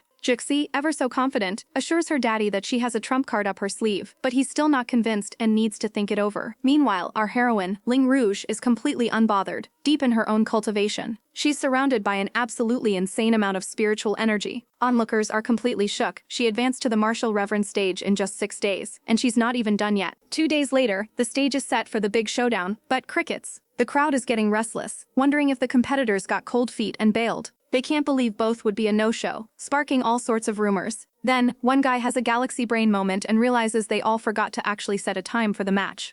Just as the crowd is about to riot from boredom, a powerful figure makes his grand entrance. It's the Yungshan Sex Master, here to oversee the duel personally. He's not alone, the third gentleman and the second miss of the sect have also arrived in style. Suddenly, a procession of blindfolded flute players fills the air with music, much to the crowd's confusion. What is this dramatic nonsense? Then, with a powerful thud, someone descends from the sky. It's the first Miss Yoon-ji, making her ridiculously over-the-top entrance. She strikes a pose, looking down on everyone like the queen bee she thinks she is. But the crowd isn't impressed for long. They immediately start yelling, demanding to know where Ling Rouge is. The haters start crawling out of the woodwork, snidely suggesting our girl chickened out. They call her trash, claiming her previous wins were just flukes and that she's terrified to face a real genius like Shixi. But in the sea of haters, one true fan stands strong. He clenches his fist, declaring his unwavering faith that Ling Rouge will turn the tables and claim victory. The naysayers immediately mock him for his loyalty. One particularly punchable face scoffs, a martial pope defeating a martial reverend? Don't make me laugh. The crowd is getting restless, mocking our girl for being a no-show. They sneer that an ugly girl is getting ahead of herself, while her allies can only pray she arrives soon to shut everyone up. The elders think it's for the best she doesn't show, fearing she'll be permanently injured. Her enemies, on the other hand, are practically drooling at the thought of watching her get crippled. One of her rivals snaps, demanding to know how long they have to wait for this coward. The goddess Yoon-ji has had enough, giving a final ultimatum. If Ru doesn't appear in one incense stick's time, she automatically forfeits the match. Her opponent's master is thrilled, hoping to win by default and brand our girl a coward for life. The message is magically broadcast across the land, announcing that Ling Rouge is a no-show. The crowd gasps such powerful magic can only be wielded by a martial pope. Back at the sect, an elder reveals he has a spy waiting to see if Rouge ever leaves her training. He secretly hopes she stays hidden and doesn't take the fight. It's an impossible dream for her to level up to a martial reverend in just 8 days. As evening approaches, Rouge's friends begin to panic. Suddenly, one of them gets a sly, confident look on her face. Naturally, Sister Rouge is already a martial reverend, she says with a smirk. Her friend is absolutely stunned by this bombshell. And right on cue, in a brilliant flash of light, our girl makes her grand entrance. She casually asks, "What time is it? Is it time for the match yet?" Her friends are overjoyed, telling her to hurry since it's almost evening. The lookout who was posted outside her seclusion immediately bolts to report that Ling Rouge is on her way. The scheming old man's face darkens when he hears the news. "That girl," he growls, "looks like she is going to accept her challenge." As the incense stick burns to its end, the crowd's mockery reaches a fever pitch, calling Ling Rouge a coward and trash who could never compare to their goddess. Her opponent's lackey announces that since Rouge is a no-show, she has officially forfeited the match. The purple-haired goddess herself smugly declares they're being generous by not crippling her. But just as they're about to call it, a powerful voice cuts through the noise. "Who said I didn't show up?" In a swirl of golden energy, our girl makes her grand, chaotic entrance, descending from the sky like a warrior deity. It's Ling Rouge and she has arrived. The entire arena is stunned into silence, the elders looking on with wide eyes. The announcer tries to regain control, telling Rouge she's too late. Her rival immediately starts taunting her, accusing her of being too scared to show up on time. But our girl just gives a sly smile, hitting back with some cold, hard logic. Since they never actually set a time for the match, how could she possibly be late? The rival stammers, trying to lie that she set it for the afternoon, while her cronies call Rouge shameless. But Rouge's friends won't stand for it, shouting that they can be witnesses.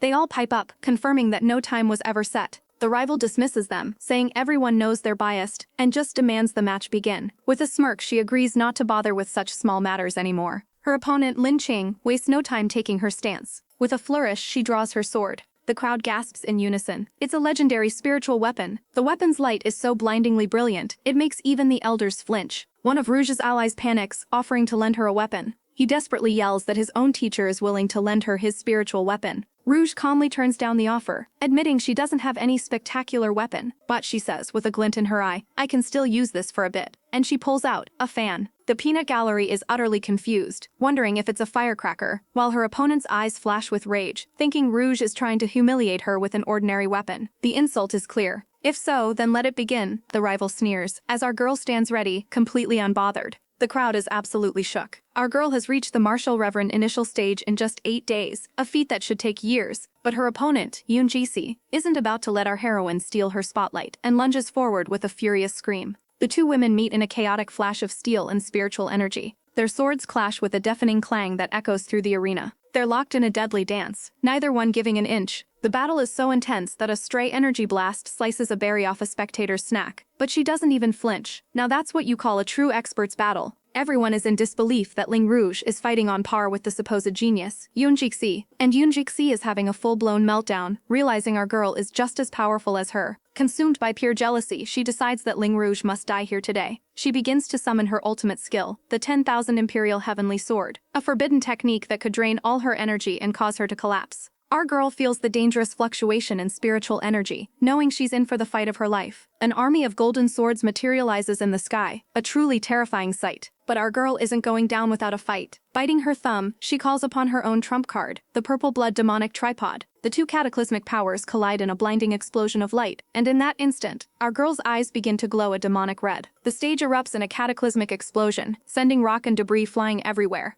The crowd gasps, and one smug spectator is absolutely sure our girl Ling Rouge has been turned into dust. But just as he's gloating about the Yunxian Sect's power, someone shouts, "Look, she's still alive." Her sect members cry out in relief, while her rival, the purple-haired Jixi, can only stare in disbelief. "Impossible," she shrieks. And there she is, our girl, bloodied but unbowed, using her massive sword to pull herself to her feet. Jixi is absolutely fuming, refusing to believe anyone could have survived her attack. But Ling Rouge stands tall, a savage glint in her eyes. "Miss Yoon, looks like it's my turn now," she says, declaring that her superior recovery rate will guarantee her victory. Jixi just scoffs before breaking into a full-blown villainous cackle. "Ling Rouge," she sneers. "Did you really think this is all I've got?" Just then, an elder steps in to break up the fight, but his disciple argues that the other sect is the one causing trouble. The elder tries to placate the rival sect's leader, but he refuses to back down, unwilling to leave Jixi. So, the elder turns to our girl, asking her to call it a day. Being the reasonable one, she simply agrees. He then poses the same question to Jixi, but before she can properly answer, another fiery explosion rocks the stage. Looking completely spent, Jixi grits her teeth and manages to spit out a su-re, but her sect master is not having it.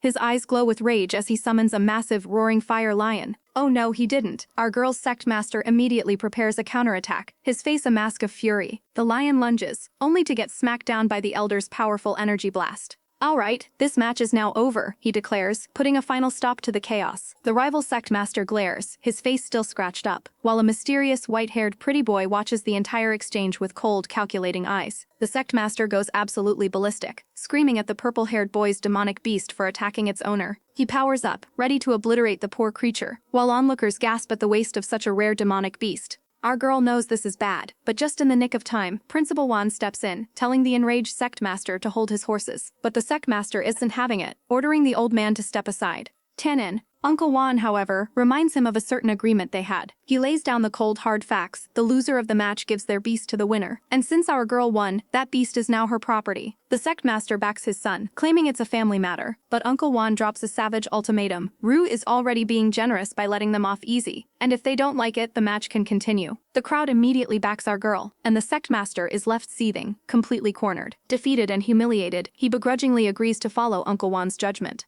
He tells his people to pack it up and get his daughter out of there. Talk about a sore loser. With the drama settled, Principal Wan officially entrusts the demonic beast to our girl, Rouge. She agrees, though she looks a little overwhelmed by her new, very fiery pet. She worries that she has no idea how to communicate with the demonic beast, but she's determined to try. Reaching out a hand, she asks the magnificent creature if it's willing to follow her. The beast accepts. Rouge smiles, telling it they're a team now, and Principal Wan declares this a moment worth celebrating. Battered and bruised, our girl still glows with the light of victory. She graciously thanks the principal and the other masters for their support, admitting she would have been in big trouble without them. The principal tells her she earned it, while others rush to congratulate her on the win. The whole crowd is buzzing with her victory. After a final thank you, our heroine announces she has other matters to attend to, and makes a swift exit. She leaves the arena, a champion with a new powerful ally. The first person she sees is her mother, and she immediately apologizes for making her worry. Her mother is frantic, scolding her for being so reckless, but our girl just smiles and reassures her that she's perfectly fine. Her mom makes her promise to never pull a stunt like that again.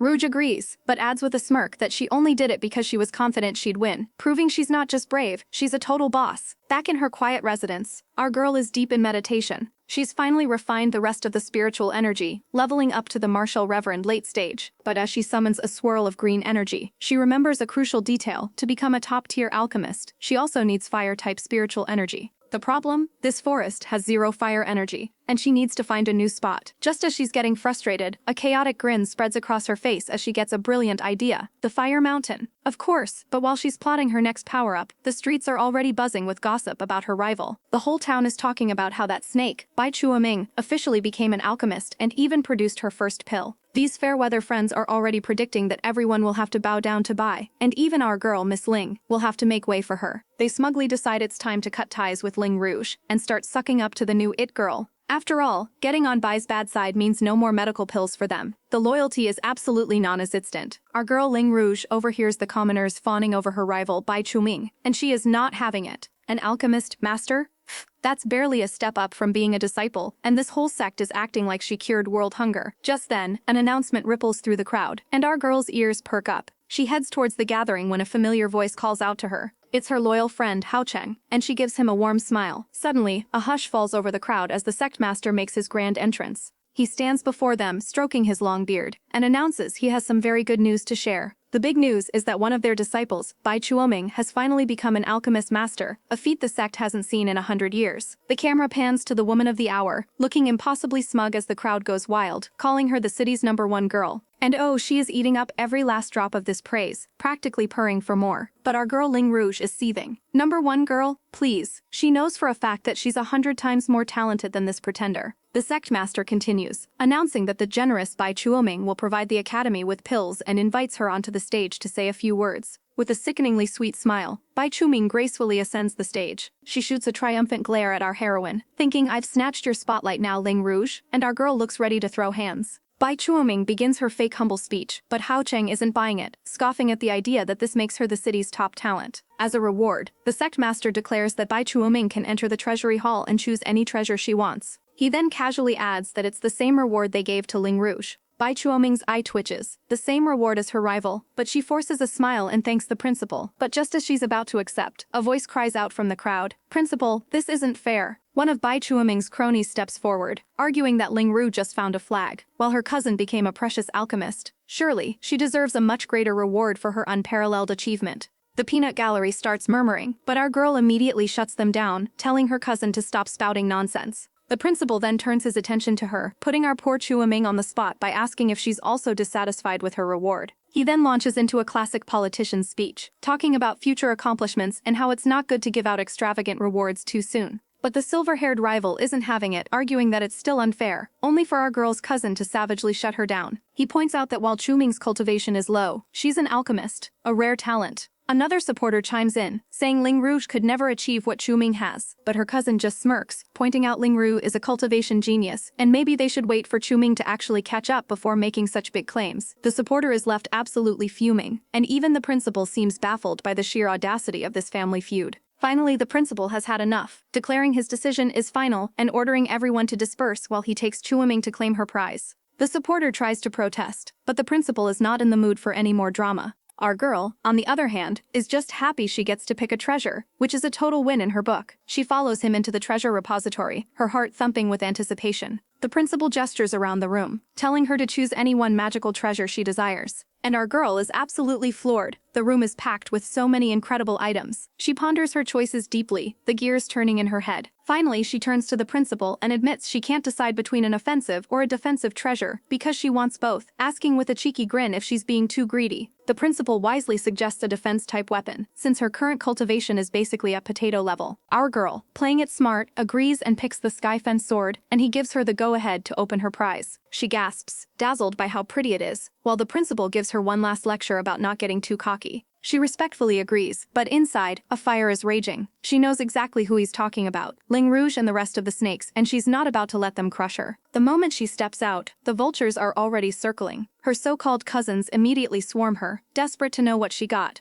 She shows them the sword, and they lay the fake compliments on thick. "I'm so envious," one of them coos, her eyes practically dripping with insincerity. But our girl isn't buying their act for a second. She knows that even with this shiny new toy, she's nowhere near strong enough to take on the real final boss, Ling Rouge. And speaking of the devil, Ling Rouge's own little minions are already gossiping about our heroine's new sword. One of them whines about wanting a sword too, but is quickly shut down. That's when she suddenly remembers a promise Ling Rouge made, a secret technique to absorb other people's spiritual energy. Ling Rouge appears, acting as if she totally forgot. "Oh silly me," she says, as her followers eagerly beg her to teach them right now. Getting down to business, she instructs them to listen closely as she explains how to circulate their energy. The technique is basically spiritual vampirism. Pull energy from your core, suck it out of someone else, and absorb it. But she warns them of the risks. Mess it up, and you get devoured by the energy. It also has its limits. You can't use it on anyone stronger than you. Her loyal followers promise they'll be careful, of course. But just as they're about to get started, a shy voice interrupts. It's our girl, looking timid as she asks if she's disturbing them. The timing is absolutely chaotic. A rival alchemist tries to shoot her shot with the stoic gentleman Shen, bragging that she can make him any pills he needs. But our man is in the middle of cultivating and hits her with a savage "get lost." She's fuming, trying to convince herself he's just annoyed because of some other loudmouths, and not because he despises her very existence. She quickly tries to save face, apologizing for disturbing his precious cultivation time before making a hasty retreat. She can't believe it. Even after becoming a coveted alchemist, he's still giving her the cold shoulder. Meanwhile, our girl Miss Ling gets a summons from Master Du and agrees to go see him right away. But just as her servant is preparing the carriage, a wild gentleman Shen appears, declaring that he's coming along too. Our girl is stunned, trying to politely tell him she's a big girl and can go by herself. But her own servant calls her a trouble magnet, reminding her she just ticked off an entire sect and needs a bodyguard, so she might as well accept the hot, overpowered one.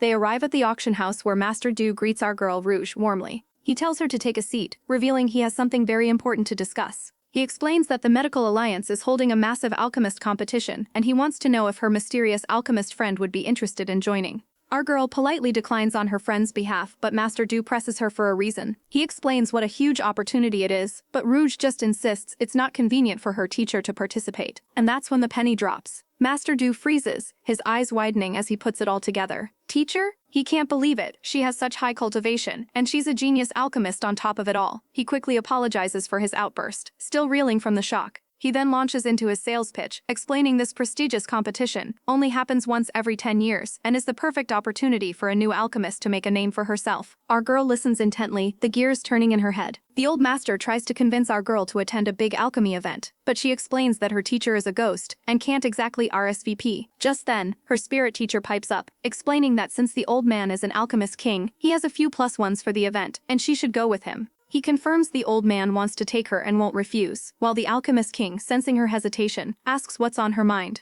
Our girl is momentarily stunned, but then she puts on her best sweet and innocent face and asks if he'd be willing to take her instead. The old master is completely taken aback by her bold request, and then he just bursts out laughing. He finds her audacity absolutely hilarious. He agrees but cautions her to get permission from her own teacher first, not wanting to step on any toes. Playing it cool, she promises to ask her teacher and get back to him, and he agrees to wait for her reply. Just as she's figuring things out, she's summoned by the principal. It turns out the principal also got an invite to the alchemist competition and wanted to ask if her teacher was taking her. Our girl connects the dots, so both Master Du and the principal got invited. She politely explains that her teacher can't make it. The principal is surprised to hear she's acquainted with Master Du. He's a little baffled that she's close enough to the famous alchemist for him to offer her a spot, but our girl just gives him a cheerful yup. The principal is relieved she has a way to go and wishes her well on her next adventure to the fiery flame forest. But of course the peace can't last, as her jealous cousins immediately pop up, demanding she take them to the competition. Our girl internally scoffs, knowing her beginner rank invitation only allows for a few guests, and she's not wasting those precious spots on them. A spat breaks out, but our girl's friend quickly shuts it down, blaming the two noisy ladies for annoying gentleman Shen in the first place. Just then, her brother arrives, shocked to hear she's entering the alchemist competition, but he's more concerned about her trip to the dangerous fiery flame forest. Of course, he immediately volunteers to go with her for protection, but our girl shuts him down cold, telling him to stay put and cultivate.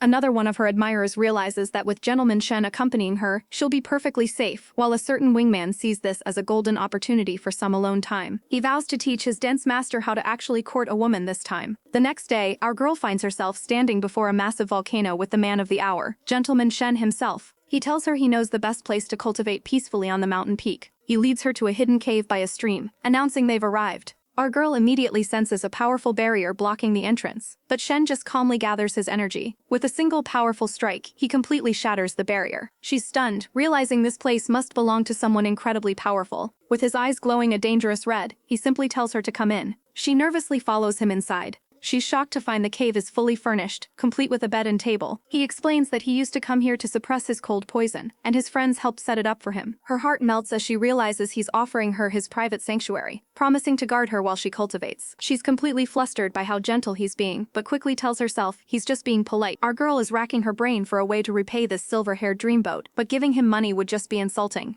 Suddenly, a light bulb goes off his cold poison. He notices her spacing out and asks if she needs anything, his voice laced with concern. She gets all flustered, blurting out, has your cold poison been acting up lately? He assures her it's been fine, all thanks to her and the pill she made. Feeling bold, she shoots him a flirty little look, telling him to come find her anytime he feels unwell. The second he's gone, she's having a full-blown meltdown, mortified that she's acting like a shy maiden after living 2 whole lives. But little does she know, our boy is having his own chaotic internal monologue. He confesses to himself that he actually regrets how well she cured his poison, because it was a perfect excuse to be near her. He finally admits it. He doesn't want her for her healing powers. And just like that, 2 months fly by. Our girl has been hard at work, leveling up her skills in a blaze of fiery energy. Her cosmic teacher tells her it's time for her next lesson, refining medicines. First, she must gather her fire element's spiritual energy. She concentrates all that power into the tip of her finger. With a tiny spark, she lights a candle, and our girl is absolutely ecstatic that it worked. Next up, she uses her wood elemental energy to examine a pile of ingredients. The teacher asks her what she feels. With her eyes closed, she explains that she can sense the unique spiritual energy turbulence of every single ingredient. She can even tell which ones are compatible and which will clash, a feat that has her teacher internally screaming with pride. Finally, he lays out the laws of alchemy. Use wood energy to gather the essence, and fire energy to fuse it all together. The mentor lays out the challenge. Fuse her fire and wood elements. Our girl, ever the overachiever, immediately gets to work, channeling her power. The lesson begins with a basic enhancement pill. She follows the instructions, combining the magical ingredients and focusing her fire with intense precision. With a sharp cry, she slams her energy into the mix, pouring every ounce of concentration into this single task. Her mentor's voice echoes in her mind, encouraging her to push through the exhaustion. She works tirelessly through the entire night, not stopping even as the sun begins to rise. Just as she's about to pass out from the strain, a figure enters the room and gently covers her with a blanket. And who else could it be but our favorite grumpy marshmallow, Gentleman Shen, looking down at her with a complicated expression. He spots the finished pill and is absolutely floored. He muses that it takes normal people decades to achieve this, but our girl did it in one night. He can't help but admit it, she's a true genius. A short while later, our heroine finally stirs from her much-needed nap.